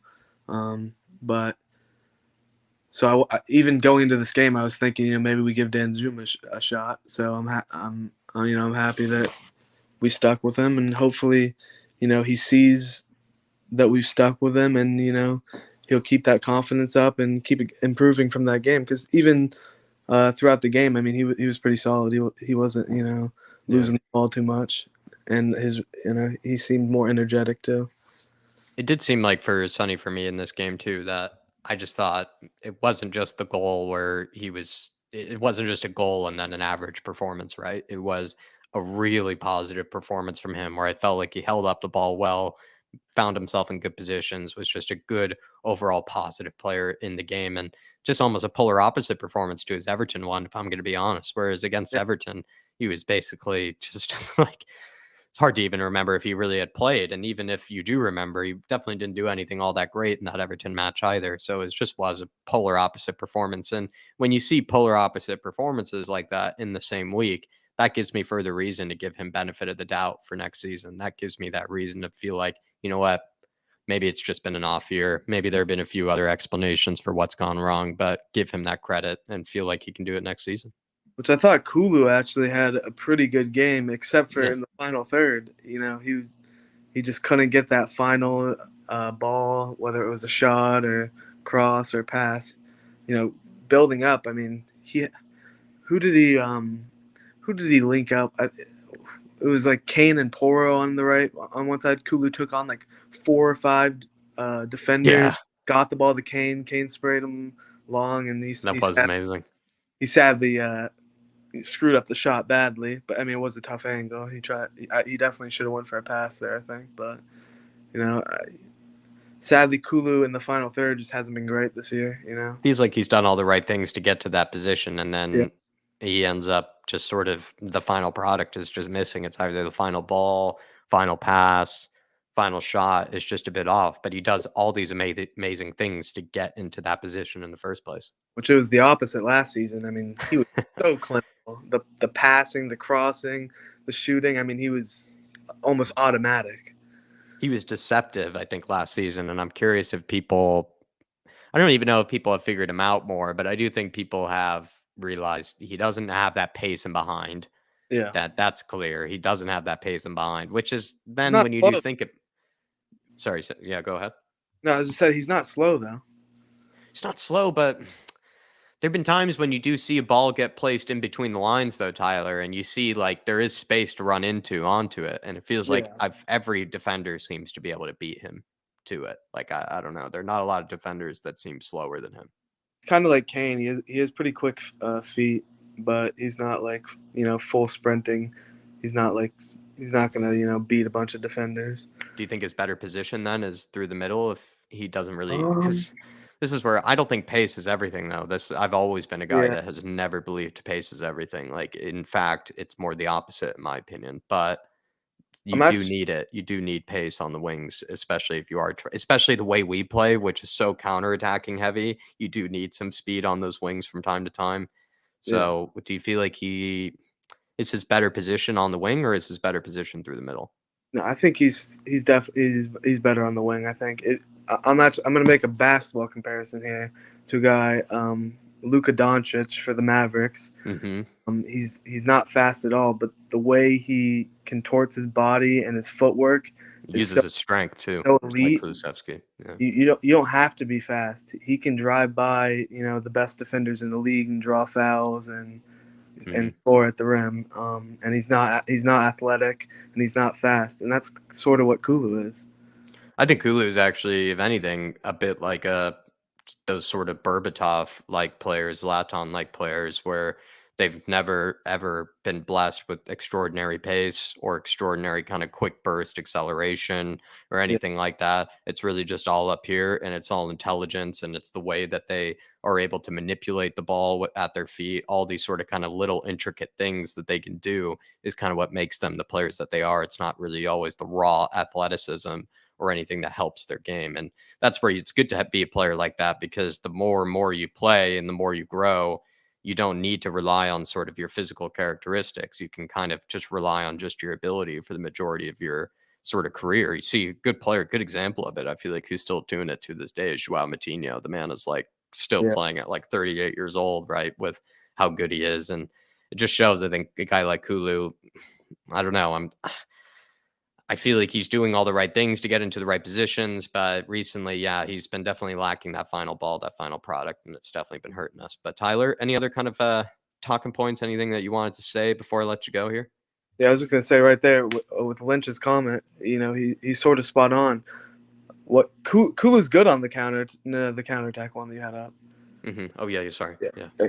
Kulu's good on the counterattack, but yeah, no, his speed just is not good enough for us to be constantly counterattack. He will create attacks a lot, but with that ball that can if we had more possession, he'd be more useful. He's just not fast enough to get out to it. He'll take on three or four guys, play the ball to Kane, but he just can't get to that long through ball that Kane gives him because he's just not fast enough. So if we had the ball a lot more, like even under Enrique, I think Kulu would be really good. Mm-hmm. Yeah, if we just had more of the ball where we didn't have to run him behind as much and it was more him just receiving the ball to feet, he'd be absolutely dangerous and be even more productive, even more useful. That's a good answer, actually, there, Tyler. Pick yourself up, Lynch. Well, Bournemouth, or maybe top four hopes. Last question for me, Tyler. Top four hopes. What do you think? Like, are you just waiting for the season top four hopes to be crushed, or do you still have a semblance of a hope?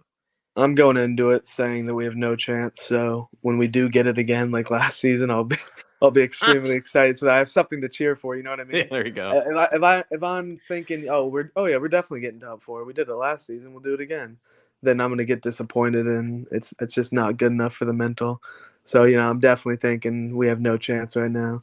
And then going to the Bournemouth game, we better put them away, and we better score 3 or 4 goals and get a clean sheet. But the way our defense is, I'd be shocked if we keep a clean sheet even against Bournemouth.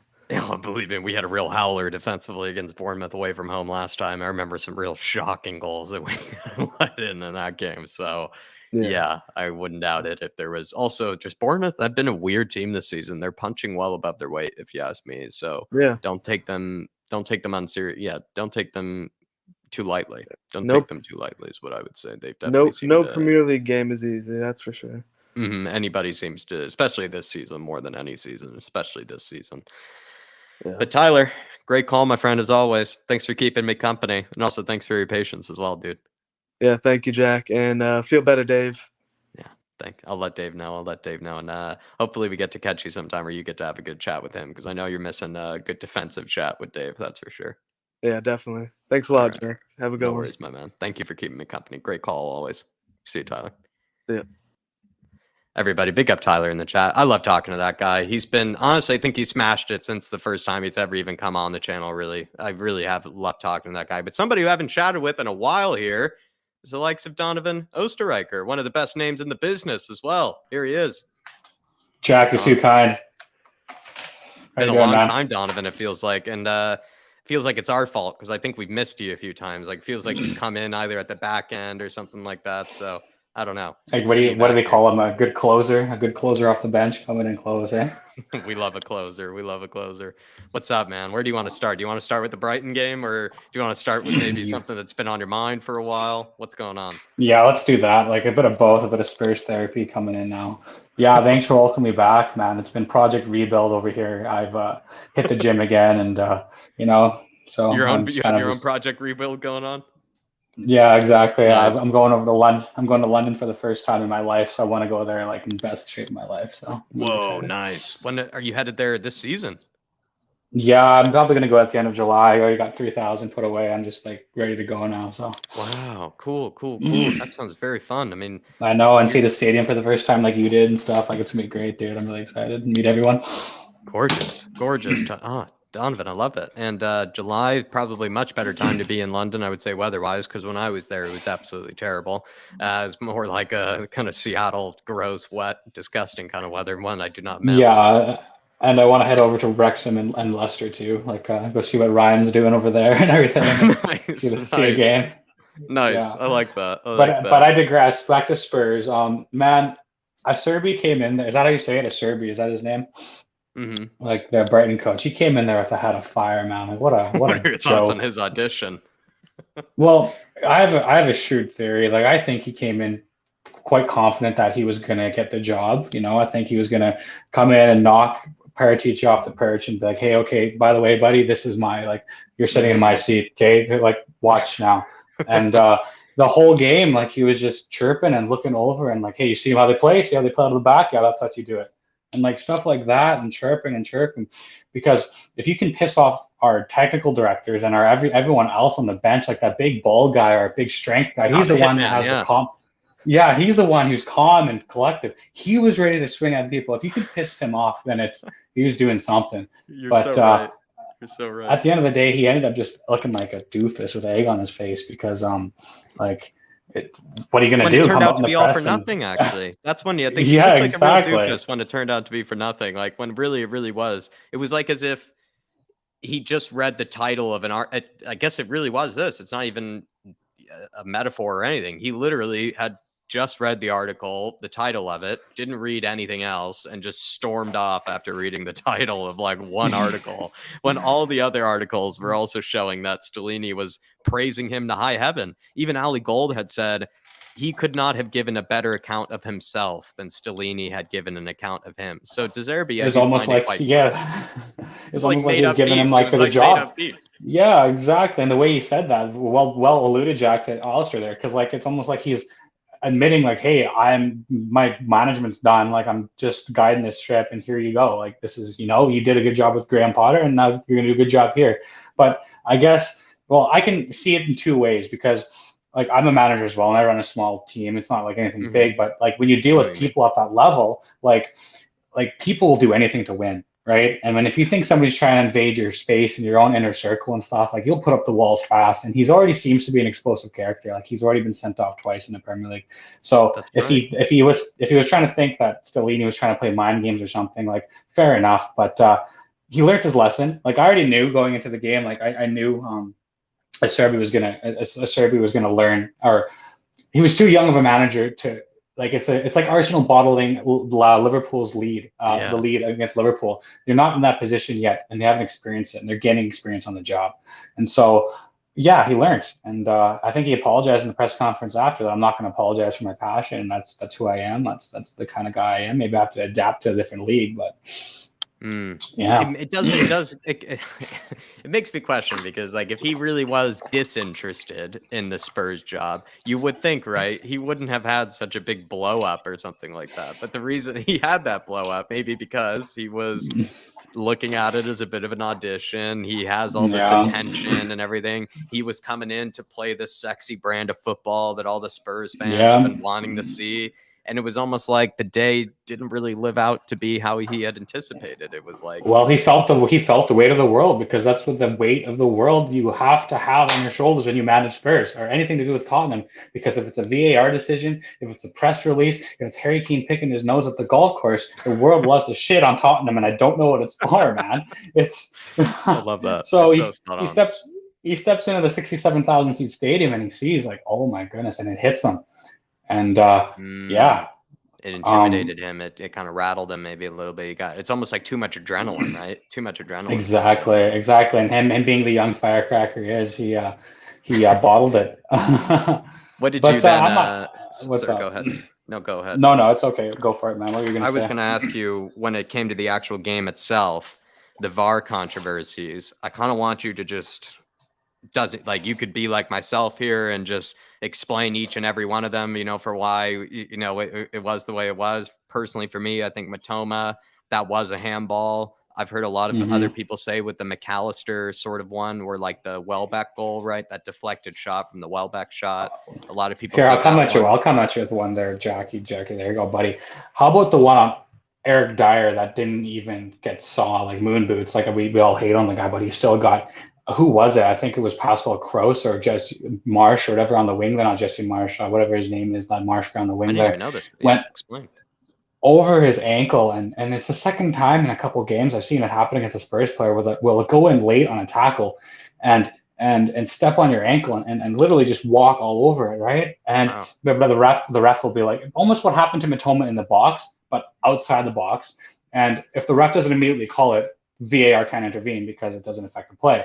But Correct. It's like, if it happens, it seems not like a controversy like Brad was saying earlier, but it just seems to be that Spurs have always historically gotten the short end of the stick.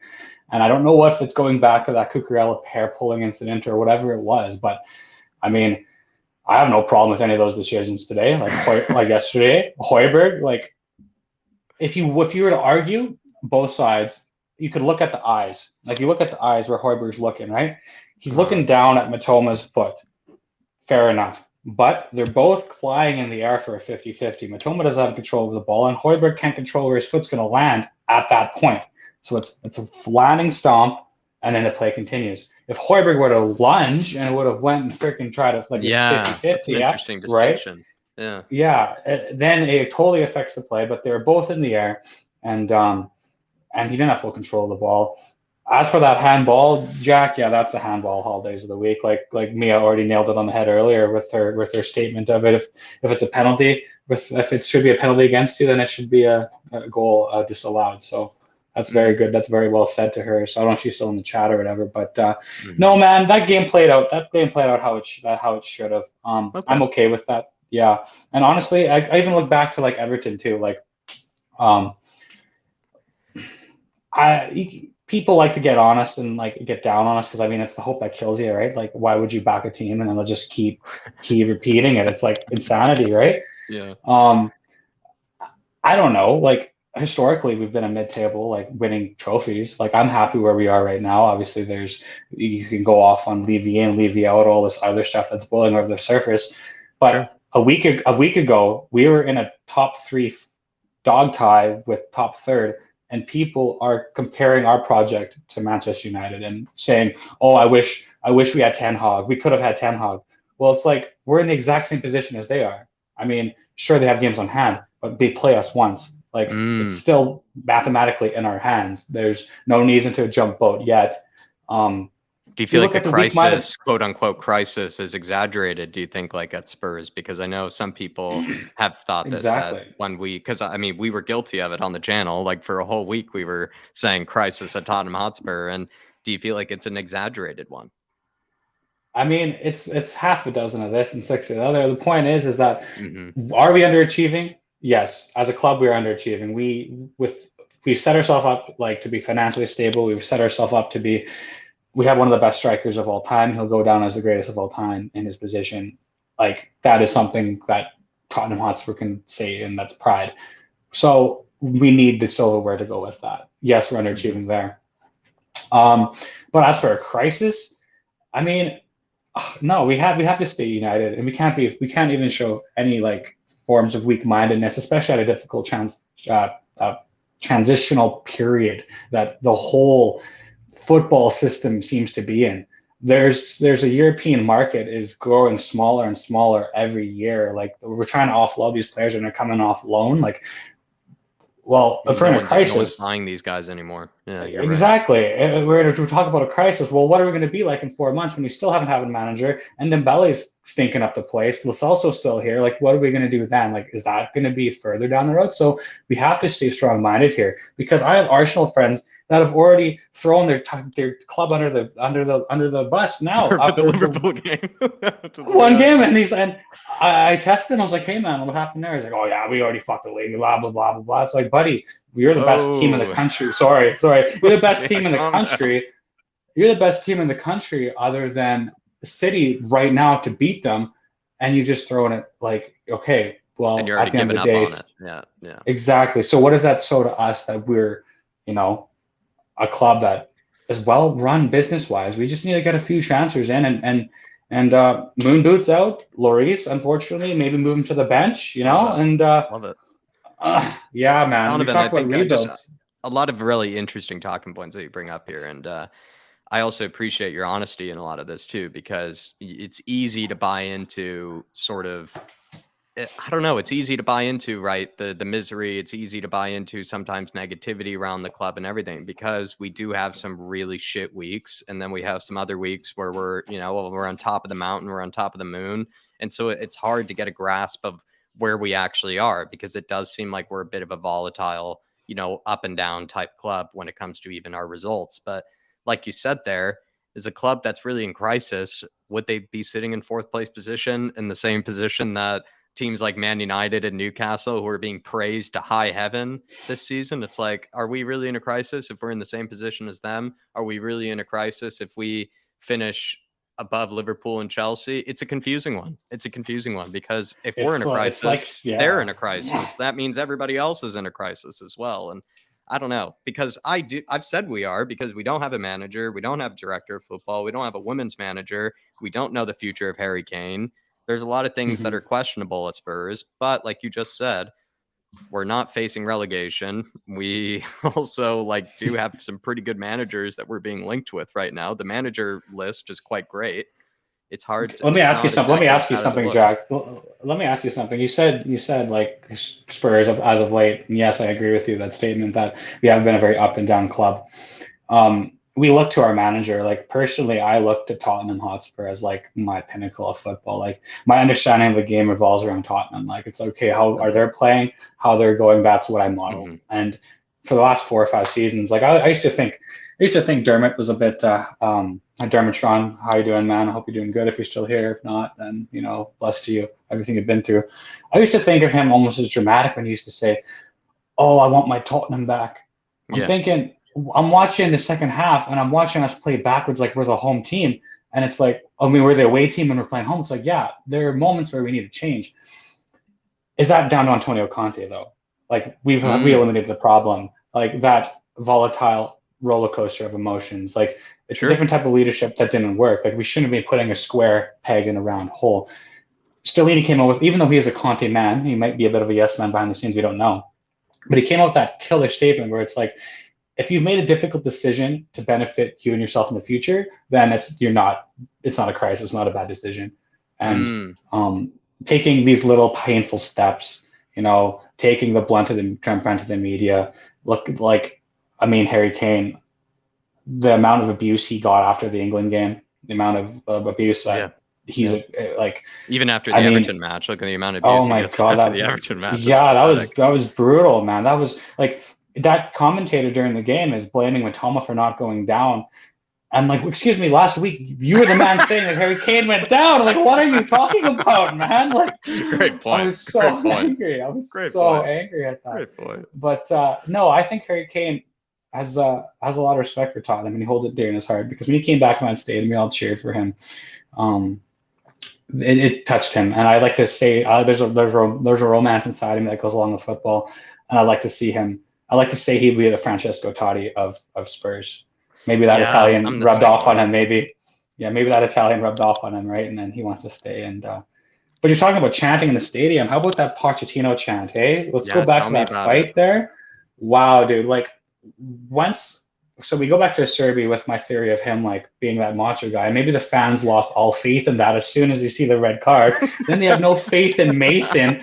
And so our immediate reaction, homing pigeon, is to go back to okay. And you could even hear it on the commentary. Like even the commentators shut up for a second and were like, and I felt the pain in my pain. I was like, wow.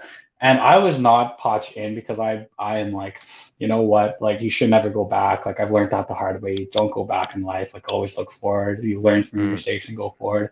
But a rudderless ship, man, is going to be floating everywhere and bumping into stuff. You know, you need someone that can take it control and I don't know. It was just a very magical moment, very serene moment that happened. Do you think someone like Daniel Levy, when he hears that, do you think he, because this is the thing, right? It's like as if you hear all of your sort of like, these are all of his paying customers, right? Like these are all of his fans that are making it quite clear who they want.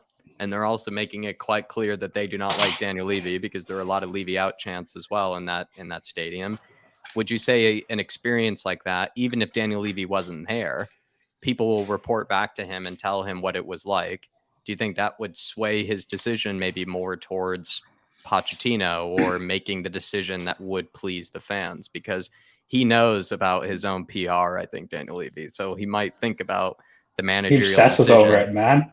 Yeah. So the managerial decision for him might not be just tactics and stuff. It might also be like, which manager can help save my ass for like a few months, you know, in terms of reputation. He definitely pulls out his little book there and bumps Mauricio's name up, maybe a couple names. Definitely affects him there. Moved up a few places. I'm going to preach now. I honestly think Brendan Rodgers should come in and bring James with him, and then play like a 4-2-3-1 into the end of the season. About James Maddison too. What do you make of the fact that Spurs are going after him regardless of who the manager is? Are you okay with that? Is that something? If you're gonna bring in a manager that'll play him, like you brought in Danjuma for Antonio Conte for who knows why. Like, so if you're gonna bring in players, like right now our system doesn't even like where does he play? Like Kulusevski's spot? Like he doesn't really play anywhere. Like he can't play in the middle because he's not a box to box and he's not a wing back. So we're gonna obviously have to change systems, or maybe that'll force our hand to be more tactically flexible. Yeah, I'm okay with that. With a player of that quality, like they're generational talents, right? Like he's about to take the next step in his career where Eriksen did from Ajax. Like he'll blow onto the scene and he'll need that club.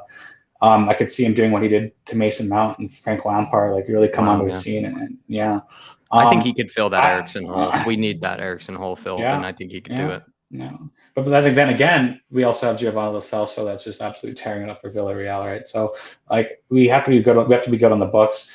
He is English. He fits the English quota. I'd like to see, like, ideal scenario, Sessegnon out, Maddison in, and then bring Reguilon back, and then boom, and then just get a center back and sign like Pickford or Rea, and then you're kind of set for the season. But obviously, like I don't work at the club. Daniel Levy doesn't listen to this, so he's probably gonna get some. I don't know. But I'm hoping he's turned a leaf by signing this Sam guy. I don't know what his name is. Sam Man. Yeah, the Australian. Why have I all of a sudden forgot it? Hot Cross. What's his name? Munn. Yeah, Scott right. Munn. Yeah, Scott Munn. There you go. Yeah. So hopefully he can come in and Hot Cross Munns. There you go. Hopefully he can come in. Maybe he can lure Ronaldo back from Qatar. There, I don't know where he's at. Sell some jerseys. But one. Yeah, go ahead. What's up? No, I was going to say. One thing I was thinking about Sorry. Scott Munn, man, go for it. I was going to say, sorry. Scott Munn, I think, is being brought in to potentially as a bit of a PR sort of move by Levy to deflect any sort of attention. It's made, because there's a lot of attention being put on Spurs. It's very negative attention, and everything is about like, is Daniel Levy the one buying the manager? Is Daniel Levy the one looking for the next players and all this stuff? It's like bringing in the Scott Munn guy sort of makes it look like, at least on paper, that perhaps there are other people that are making the decisions that are not. So in your opinion, it's Daniel Levy saving face, right? Just like, saving face, exactly.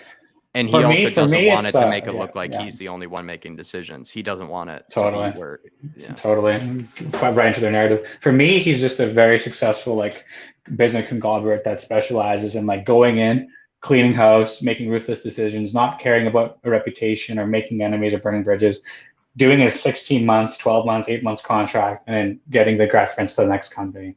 Like you look at his, like he went from like planning the Olympics to a rugby league to like a football club to like I don't know, some social development project now to Tottenham Hotspur. So it's like he's obviously good at making corporate decisions. So if he can come in and just clean house, and part of that is a footballing aspect. So all right, it might not be a contract worth of like 10 metric tons of rubber coming from Saudi Arabia. It's going to be an overpaid footballer stealing from the club 60,000 every week. We're going to cut that out. You're gone. And we're going to bring some new asset in, right? And I can see him looking at it that way, just clear numbers, no attachment, no emotional whatever, just clean house. And Daniel Levy's a numbers guy, man, right? Like he's a numbers guy. He doesn't really know football. Like to him, it's like all the gross margins and all that gross technical business terms that our boy Sonny loves, right? Like he'll have a great business aspect of that. I can only speculate, man. But I have to put my faith in like, hey, like, even if you are saving your face, then there's a reason why you want to be here. And hopefully it's not just for money. And if it is for money, then being a top 4 club is going to bring you money. So you better make sure we stay top 4, because then we'll have real problems, right? So you just want people that come in here that want to get their hands dirty and that are willing to do whatever it takes to get the club back on the right track and are willing to work hard because they're well paid for it. And you just hope that they have sort of that vigor, that sort of energy to get, things changed, to get things done. It's like taking on a big project. You just don't want people that are just there for the ride. You want people that are in there to really like get stuff done. And that's all that matters. I don't care how much these guys are paid as long as they want to get the job done and they have that type of energy. Donovan, well said. Is there another topic that you wanted to discuss, maybe that I didn't get to let you chat about or something like that? Yeah, quick thing, I guess, about like last little thing. It's cool how like Matoma wrote like a thesis on dribbling. And in my opinion, very cool. that game was like watching 2 contrasting attacking dribbling styles face off. Not only just like attack versus defense styles and formations, but if you watched head-to-head Kulusevski dribble against his style versus Matoma, that was amazing, because Matoma's got that agile, quick, like it's all about speed. It's all about speed and changing your direction. And he had Romero on toast for a couple of those moments, man. Like he was playing really good attacking football. He's tricky. And exactly. And I think there's our Perisic replacement right there. Like I think, boom, let's go and get Matoma, man. If But at the same time, there's Kulusevski. He's like, don't forget about me, man. He had some moments where he brought on their whole 4, like center mid, wing back, Matoma, and Pascal Kroos, and then ran off the pitch and then like tapped it in Gareth Bale like around to get it back again. And I think that was actually when he ran in and shot it and he missed the top left by like 10 yards. But it was cool seeing like tall, strong, lanky, like you were saying, like Ronaldo, like a Zlatan, just bumble your way through a giant, your way through. And again, like a very precise, 2 contrasting dribbling philosophies, and styles of it. I love that. I never even thought about that. Interesting. And they both worked out, man. It was good. Like honestly, a draw would have been a fair result last night. Like it was a good game of football, and honestly, that's all I can really ask for Tottenham at this point, because like to get up for every game as a person at that club right now must be just, you have to dig deep. You have to dig really deep. And there was a moment where I was really anti-Perisic for a while, but then when I saw him celebrating with Kane, I realized, no, that guy's on the right side, man. He just wants to win. Like at that age, like he knows his games are numbered, and he just wants to be part of good football. And I really hope that, 7 more cup finals, 6 more cup finals, something like that. I think 8 more. Yeah, I'm predicting out of the next 5 games, I'm predicting 11 points. We will we will beat Newcastle. So that's what I'm thinking. Whoa. Where I am looking at it is Man United seems like more possible 3 points because it's at home. The crowd, I think, will be behind it. Newcastle, I mean, if we get any point there, that would be huge. So it's what is they are it? Tough.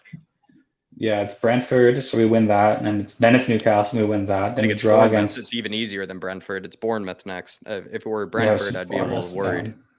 Bournemouth. So Bournemouth, and then it's Newcastle, Man U. So we drop a point against Man U, and then we win against Crystal Palace. But what was that other one that was in there? Do you know?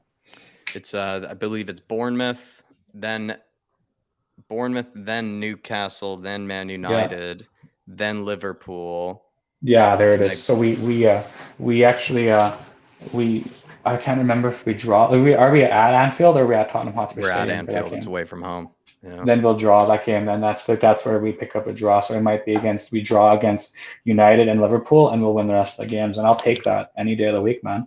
I'd take that. I think the top 4 hopes are truly still alive then. And so then 100%. That would be what do you think? Top 4 hopes? Do you think they're going to get crushed at any stage, or do you still have any hope? There's definitely going to be there'll be a point during the Newcastle game where we'll think, and then we'll just go up and down and up and down. But I'm backing the boys to do it just based off the fact that like Arsenal will bottle the league. I mean, they're too young. They don't know. They haven't been there yet. Once they feel the pressure, man, like they're gonna start slipping up. Like you have to be there to do it. And there's no disrespect against Eddie Howe, man. He's a great manager, and the stuff he's done, like how quickly he's done, like everyone knew Newcastle were going to be a powerhouse, but to do it that quick, like that's kudos to him. But I'm impressed he's still in the job, knowing the pressure that he's under as well, because I think and how much money they can play with. Exactly. They could just fire him and bring in like a Nagelsmann, you know what I mean? They could fire him and bring in anyone, but pay him as much money as they want. But no, Jack, they'll play in the Europa League next season, man. Yeah, they deserve it. I'll be honest too. I mean, they've been a great team this season. They've been and it'd be good for them. They make positive. That fan base is well. We're not talking about their fans, but not talking about Newcastle here. But that fan base has been loyal, for a long time. So good for them. And I guess another thing too, though, is they're also one of the better defensive teams. They're one of the better defensive teams in the league, and it also watching us this season, who have been one of the worst defensive teams in the league, it makes you kind of think it's like, had we maybe just bought those 2 defenders like Newcastle did over the summer, maybe we'd be. Honestly, man, I think it might be like it's between Fabian Schär and Nick Pope, man. Those two, having those 2 on your back line. Like solid. A big guy like Nick Pope, man, and the confidence he must have gained to come from Burnley, into a top 4 club like that, and like he's probably full of himself there, man. Like just like ready to go, and that's why that's what we need. We need like a Pickford, or we need someone on our back line that'll scream at us and tell us what's up, man. Because not cower and hide, and when stuff gets rough, and and you're at the twilight of your career, we respect him. I think Dave nailed it on the head completely. It's like I want to remember Lloris for the good moments. I remember him for like the amazing saves and the cat-like Frenchman. I don't want to remember him for like looking scared in a dugout tunnel against Brighton. Yeah. Are you kidding me? The camera's on for 5 minutes, and he was shaking, man. I was like, bro, you look like a shattered shell of yourself, man. Like, let's just get you on the bench. Let's get you drinking French cappuccinos and eating like whatever you want to eat, and enjoy your payday, man. Like you were a great servant to the club. Yeah, just head on over to Nice. Yeah, enjoy the rest of your career. Yeah, I agree with you. We'll give him the testimonial. We'll give him a testimonial, and we'll give him. You're right. He deserves better. He does deserve better, and he shouldn't have to go through this, but he is, and his reputation will be tainted because of it, and it's probably not fair. That's a good point, actually. Well, and this is I don't know, Dave. We don't know that. He's criticizer, and you're probably right. It's eight more games. It's 8 more games. You know that you're not going to play Forrester, even though everyone's screaming that he should. So maybe Lloris comes out of it and does something great for the next 8 games, and then we just tip our hat to him, and that'd be great. So love it. Well, Donovan, great chat, my friend. Great call. Love this. Yeah, come on, you Spurs, man. It's been a while. So let's do this again sometime. We'll do it next Monday. I work Friday, so. Come on. We'll do this Monday. And Dave will be here, I promise. Hopefully he can have a good chat with you too. Up the Spurs. Up the Spurs. Big up, Donovan. Great call, my friend. Great call. See you soon. Everybody, big up Donovan if you're still listening. I know it's been a long stream. Thank you for all those that are still listening with me. You're all absolutely beautiful. Really do appreciate you all. Donovan, what a great call from that man right there. Phil Army, the closer, one and only. Phil Army, the closer. What's happening, Jack? What's happening? Going on? You're right. Yeah, dude. Honestly, I've just been kind of having a nice chit-chat therapy session with each and every one of you. It's been nice, and you're the final one here, Phil. Right, marathon stream, innit? Yeah, it's been I've not been very efficient, but it's just it's my choice. You know, it's my choice. I run it how I want it to, Phil. You know, Dave isn't here to tell me what to do or anything. It's we're running a Jack style. Fair play to you, my man. Do you want to start with Brighton, Phil? Yeah. Let's go for it. So everybody was telling me, Jack, take off your lily white, sunglasses, because I was saying the VAR decisions actually weren't really all that wrong. I thought the Matoma one was a handball. Thought the McAllister Welbeck shot was also a handball. And then maybe we got away with the Højbjerg one, but I've seen us not given that 1,000 times this season. How many times have I seen somebody like Kane, Sonny be, taken down on the box in that sort of manner, and we never get a call for it? So I don't know. Like, what do you make of the VAR controversy? What do you make of De Zerbi's audition too, Phil? I mean, let's start with the Matoma one. The Matoma one was definitely a handball. It knocked onto his arm, onto his chest, in emotion. So that was definitely handball. With the handball, was it the McAllister one? Yeah, from I can't remember that one. I barely can remember what from it, because whenever I've asked people today, Phil, they've just said, yeah, it was a handball. And then I've kind of just gave them the benefit of the doubt and just kind of was like, yeah, maybe it was, but it's hard for me to remember. Actually. Yeah. I think I'm just selective memory, just not. Do you know what I mean? Not even thinking about it. But in regards to the McAllister foul in the penalty area, that was definitely a penalty in my eyes. We got away with that one big time. And I think the Premier League have come out and apologised for it as well. That I'd seen on Sky Sports. But like you say, it evens itself out over the season, I think, with all these decisions. And I think when they do get it wrong, this is what I'm worried about, really, is that at some point towards the end of the season, will we get some decisions that go against us as well? Do you know what I mean? So I'm curious, like, especially next week, like, there's no way we're getting a decision our way next week. Like, they're going to be all over us. Like, they're going to be watching us like a hawk. Like, it feels like 100%. Phil, let me give you my tweet here. Yeah, go on. This is the tweet that I put up today. Just, it's actually doing quite well, looks like. This was kind of like where I sort of came from on the whole VAR thing. It's like, whether you care or not about the decisions, I was just kind of like, it really is funny that anytime Spurs were the victim of a poor VAR decision this season, it was always met with the typical cry more and typical banter. But now that we're the recipient instead of the victim, everyone has all of a sudden decided to take a stand. It is kind of that way to me, Phil, where it's like, yeah, like, there were some definite egregious decisions that were made wrong, but how many times have we said that, where Dave and I have multiple times said, like, yep, it was our own fault we lost that game, but the referees certainly didn't help either. I've probably said that multiple times, that the referees didn't help us. So it feels like it's always been met with, though, typical Spurs fans cry more, always blaming the refs. It's like, well, maybe now it's your turn, to receive that type of treatment. Yeah, I think we've probably had more against us than we have for us this season. I would say, from what I can remember, anyway. He mentioned West Ham, like the Kerr handball we didn't get given. There was another one where somebody was taken down on the box, I believe, and that wasn't given either in that West Ham game. We eventually won it, but still, like, it was made so much harder on us than it ever needed to be. Yeah, I mean, the only ones that I can remember is the Romero pull with the hair on Cucurella. That obviously should have been a red card. Maybe it stained us for the rest of the season. Yeah. Also, it has in a way. But also, I mean, in the Brighton game, Lewis Dunk, I know it's petty, but he did stamp on Romero's foot, and you can't go doing that in the game. Do you know what I mean? So remember when Thiago Silva did the same thing and got away with it?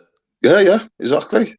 So it's swing and roundabouts at the end of the day. It's, there's a lot of teams that get decisions against them, but it always evens itself out over the season, Or it's even funny too, right? That Donovan even brought up that people were saying about Matoma. Great caller, by the way, Donovan. Great caller. Yeah, I loved the point that he made about with Matoma, where they were saying about Matoma was like, oh, he should have gone down like for a penalty. It's like, wait a minute, just last week you were saying Harry Kane like was going down too easily. Yeah, exactly. Like, that really is hilarious. Where I mean, football fans are so fickle, aren't they? Do you know what I mean? They'll just, I don't know. But you can especially I do think with the media, you can catch them saying one thing one week and then the opposite the next week, as long as it suits whatever narrative suits their agenda, whatever team.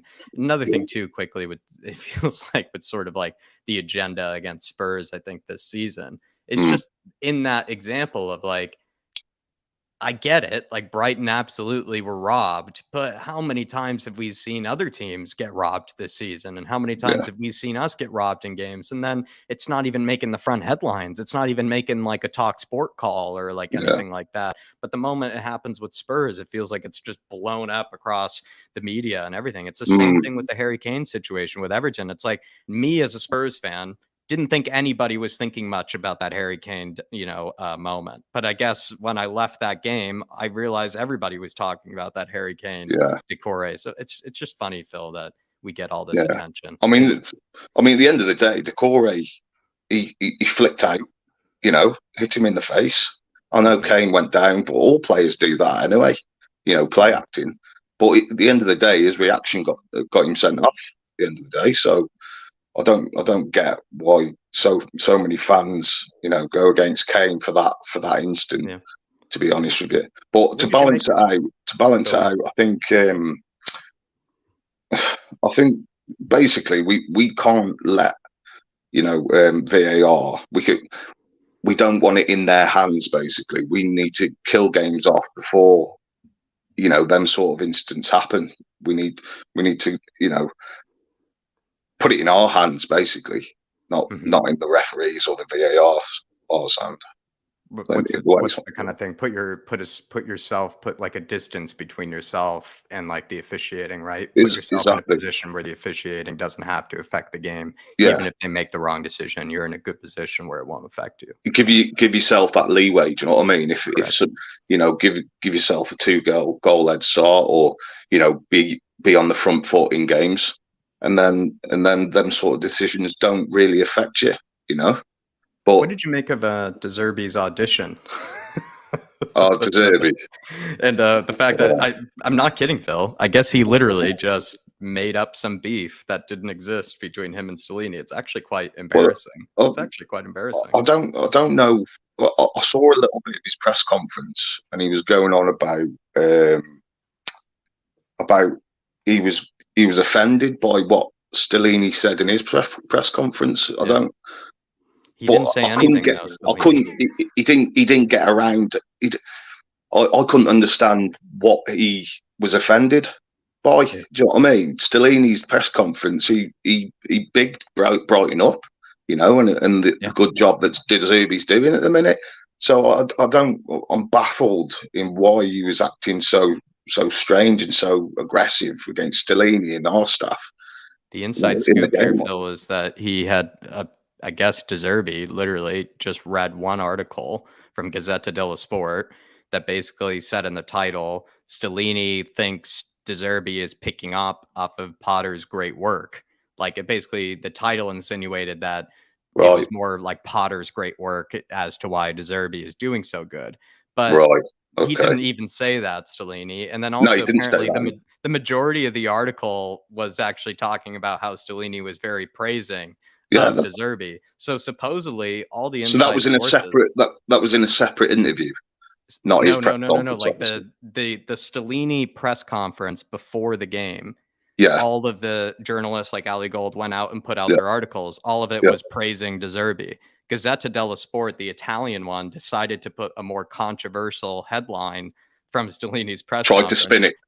Tried to spin it. De Zerbi reads it the wrong way, but doesn't actually read the article itself. All he reads is the headline, and apparently he went off in some rage, and then he kept on to that rage until he met Stellini, and then that's where Stellini's like shocked because he's just like, wait a minute, I praised you to high heaven, like what the hell is going on here? So I just find it funny that it genuinely is like a moment where Zerbi just like completely misread something, and you do ask yourself, like, it's a bit embarrassing now, like, like to make that. To be honest, like I was a bit of a fan of Zerbi before his antics. On was it Sunday? Saturday? On Saturday, weren't it? But the way he was acting, like, I mean, he's done it before in games as well. He's already gotten a red card this. He's already got a red card this season. So, I mean, Conte was a bit like that as well. You know, would you do it again with Zerbi? Be happy to have another passionate manager like that on the sidelines. I mean, it can cost you.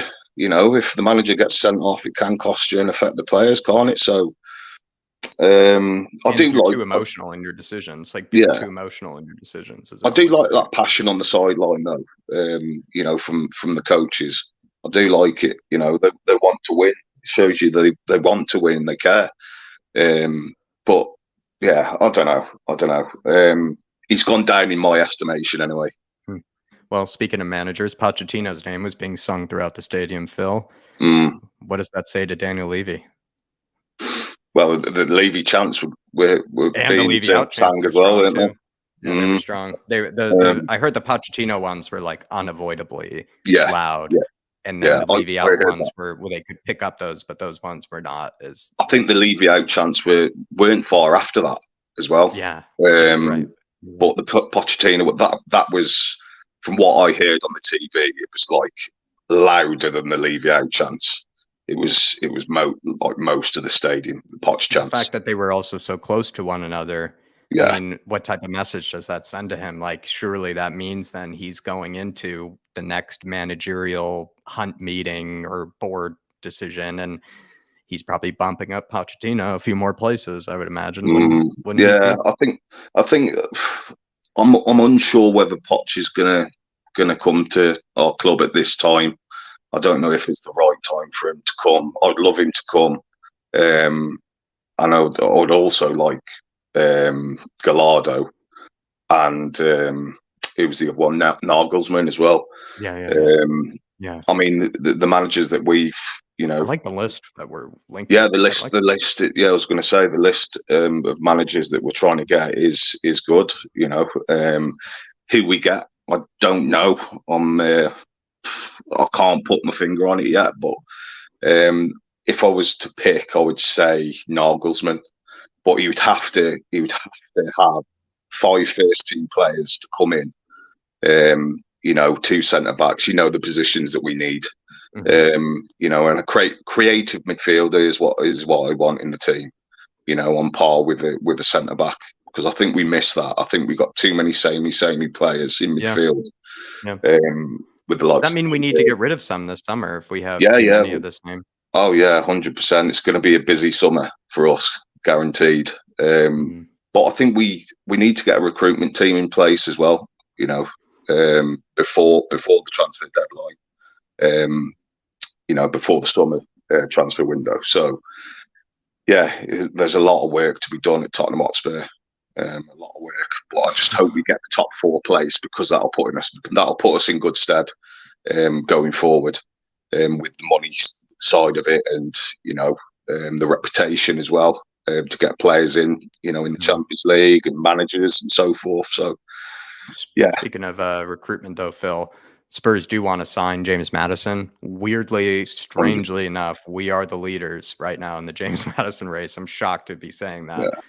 What do you make of that? And also, what do you make of the fact that Spurs, I think the article that I was reading was saying Spurs are willing to push for Maddison no matter who the manager is. So, like, they're going after him, like, before even they secure a manager, basically. What do you make of that?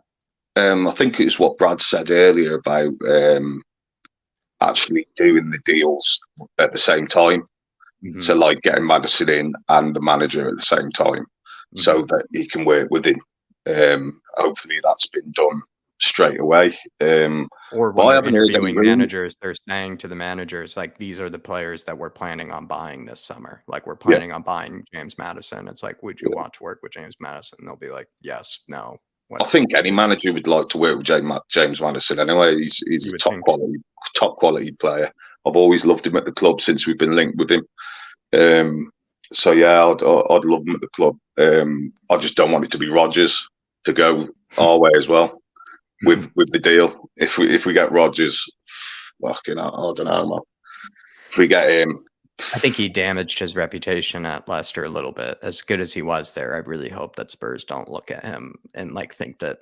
It's just also weird though. Like if we were to get James Maddison and then bring in Brendan Rodgers, somebody who James Maddison looks like he was probably getting ready to leave behind, like that would also be a bit strange. I can't really see him. I can't really see him coming to Spurs. Can't see Levy doing that because he's going to get someone in who's going to appease the fans, in my opinion. Like a Poch or an Nagelsmann, because I think that them two at the moment are the front runners for the job, and that's what the fans are going off at the minute. So Donovan actually said the opposite. I remember though he thought that James, I think he thought that maybe a Brendan Rodgers game that met a better chance. I think that James Maddison would come better chance to come to Tottenham. Yeah, better chance. Maybe if we got James Maddison, maybe better chance we get Brendan Rodgers. Kind of like they're sort of tied together. I'd be interested in that, Donovan. I'd be interested in that. What I would say is James Maddison's been wanting to leave there for like the past year and a half or like season or two, it seems like. So maybe let me ask you this then, Jack. If James Maddison was coming to Spurs and Rodgers was coming with him, would you take that? Or would you not? I was getting a call from somebody. Say that again, Phil. Yeah. So if James Maddison was coming our way and Rodgers was part of the deal, would you take that, or would you rather not have Maddison and go for a different manager?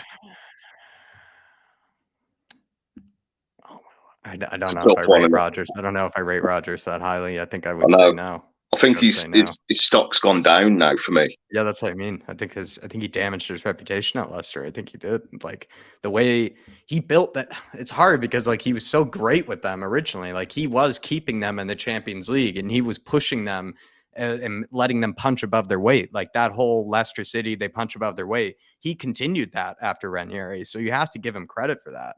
Yeah. But it's been weird how he was like second in the league and he bottles it and drops all the way down to like sixth or whatever it was. What I will give him, I mean, he has like, they haven't had much funds this season either. They haven't had many funds this season. I think that was to do with fair play and all that kind of stuff, I think. Also, he's lost a lot of their good players. You know, like Fofana, Schmeichel, them type of players. So, yeah, he hasn't had the rub of the green there, but I mean, he won the FA Cup for him as well. So, but I don't want him at Spurs if I'm honest. I'd sooner have him than Graham Potter, though. I'll tell you that. I'd sooner have Brendan Rodgers than Graham Potter. Yeah, in my opinion. Yeah. Just because the attacking football, I actually don't think Graham Potter clearly knows what he's doing when it comes to attacking football because both of his sides, Brighton as well as Chelsea, didn't score a lot of goals when he was there. They get a lot of XG. They don't score a lot of goals. They didn't. Yeah, but on the other hand, Jack, they didn't have a striker. They haven't got a striker, have they? Chelsea. Yeah, but they've got no striker.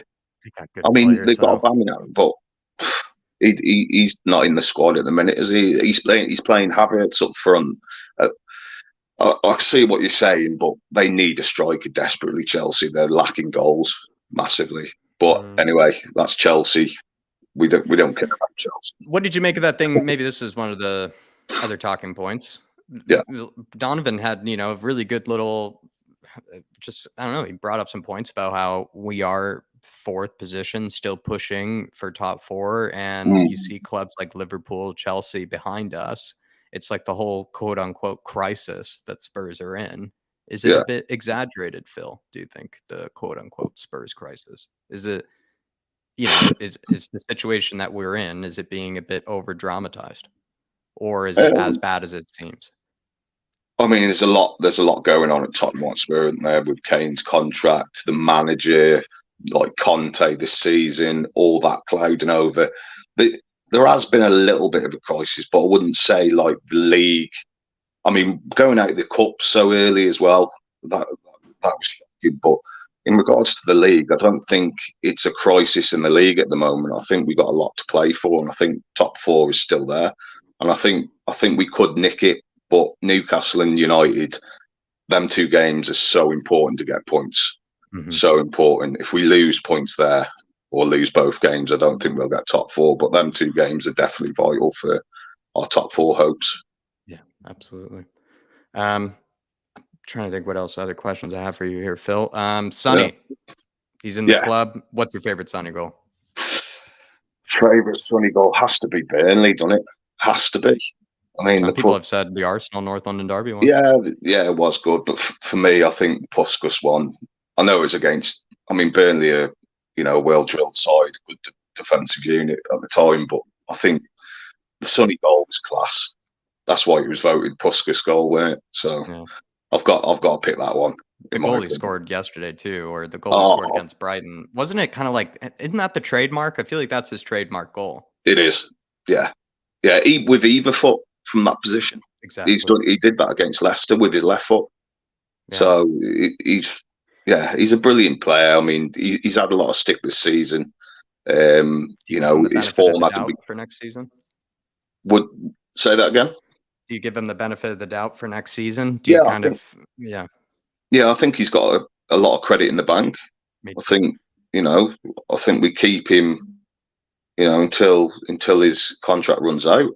For me, class is permanent, form is temporary. That's what I say with these sort of players. So I think we do keep him for next season. But Harry Kane is a difficult one at the moment. I don't know if he's going to stay. It all depends on the manager, really, on who we get and if he can convince him to stay and convince him to stay for another project. For this 2 or 3 years that we have a manager for. So I'm sure Levy's got his little ways of trying to keep him at the club. So he's done it so far. I hope he's coming up with ideas to keep Sir Harold. He loves Sir Harold Kane, but he's not really done 50 grand, 100 grand a week or something. Just, do you know what I mean? Give him what he wants. anything we'll take. I'm like I think it was also Donovan who said he wants him to be like a Francesco Totti, right? And I'm kind of the same way. I would love for him just to be the one club man. Do we deserve him as the one club man? Maybe another conversation for another time. I just don't think. He's done too much for us at this stage. He doesn't deserve us. It almost feels like sometimes. I just don't think we've made the other way around. We don't deserve him. I mean, I wouldn't say we don't deserve him because we are a big club, but Harry Kane, I think we are slowly missing the boat on Sonny and Kane at the moment, trying to get a team around them to win trophies. And I think if we did sell Kane, I don't trust our recruitment team to spend it wisely because you have to get it spot on. You have to get it perfect. Yeah, you do. I mean, with the Bell money, what did we do with that? I wouldn't even trust like a Brighton recruitment team. It's that hard of a job. Like even the best recruitment teams in the world, you could still get it wrong. I mean, these players that Brighton have bought, they've had time to bed in. So it's less pressure. It takes less pressure, and it does take time. I mean, new players from different leagues coming into the Premier League takes time. But yeah. Well, Phil, anything else that you wanted to chat about, or should I let you go here? Is there anything I didn't get to let you say? No, I think we covered everything. It's good to be back on. I haven't been on for a good while. Yeah, you've been on the debate shows with us, I guess, a bit more. Yeah. Hopefully, we can have you on one of those this week. I'm looking forward to it. Yeah, definitely. I'm on 210 this week from Wednesday, so I'm off till Wednesday night. Off till Wednesday. So, but if you do one in the morning or whatnot this week, then I might do. So, keep you in mind. Yeah. Also, Phil, I hope you enjoyed your weekend. I hope you enjoy your days off for the rest of until Wednesday. And thanks for keeping me company. Thanks for always having a good Spurs chat with me. Good man. Cheers, Phil Army. Come on, Phil Army. Come on, you Spurs. See you, Phil. Great chat. See you later, mate. Ta-ra. Everybody, big up Phil in the chat, please. Show him some love, show him some support, and hopefully we get to see him more on the show this week, and a nice little debate show. But there it is, everybody. Going to finally end it off. I took my good time on this one. Any of those that maybe were waiting in the back end, I do apologize. I took my time, but we got through each and every one of you. We eventually did, and it's been a really good show. I had a really good chat with all of you. I just sometimes really just enjoy having a good lengthy chat. Sometimes I'm not the best with the time management of it. That's just sort of on me. I pay the price for it. But everybody really did appreciate this with all of you. Thank you all for those who have stuck with me for some parts of the show, if not all of the show. You're all absolutely fantastic. All beautiful faces, all beautiful names in here that I do recognize and have all been really good to us over here on the channel. So really do appreciate you all for just staying tuned, just kind of keeping up with the conversation this whole time. It's been a good one. And yeah, I think tomorrow will be a debate show. There should be also some type of maybe content, maybe podcast wise, maybe Wednesday, Thursday could be another debate show, Friday fan show, and then maybe some type of short video kind of intermixed in there. But yeah, do stay tuned, everybody. Some good content, I imagine, coming out this week. But yeah, like I said, tomorrow should be a debate show. And Dave maybe could be better by tomorrow. We'll see. We'll play it by ear, everybody. But I imagine it's nothing too serious. He'll be back in due time, everybody. But we'll leave it there. Hit that like button on the way out, everybody. And I will be seeing you. Come on, you Spurs, in the vacant manager position I trust, and also in the fans we trust, like Mia likes to say. See you, everybody. Bye. Everywhere we go.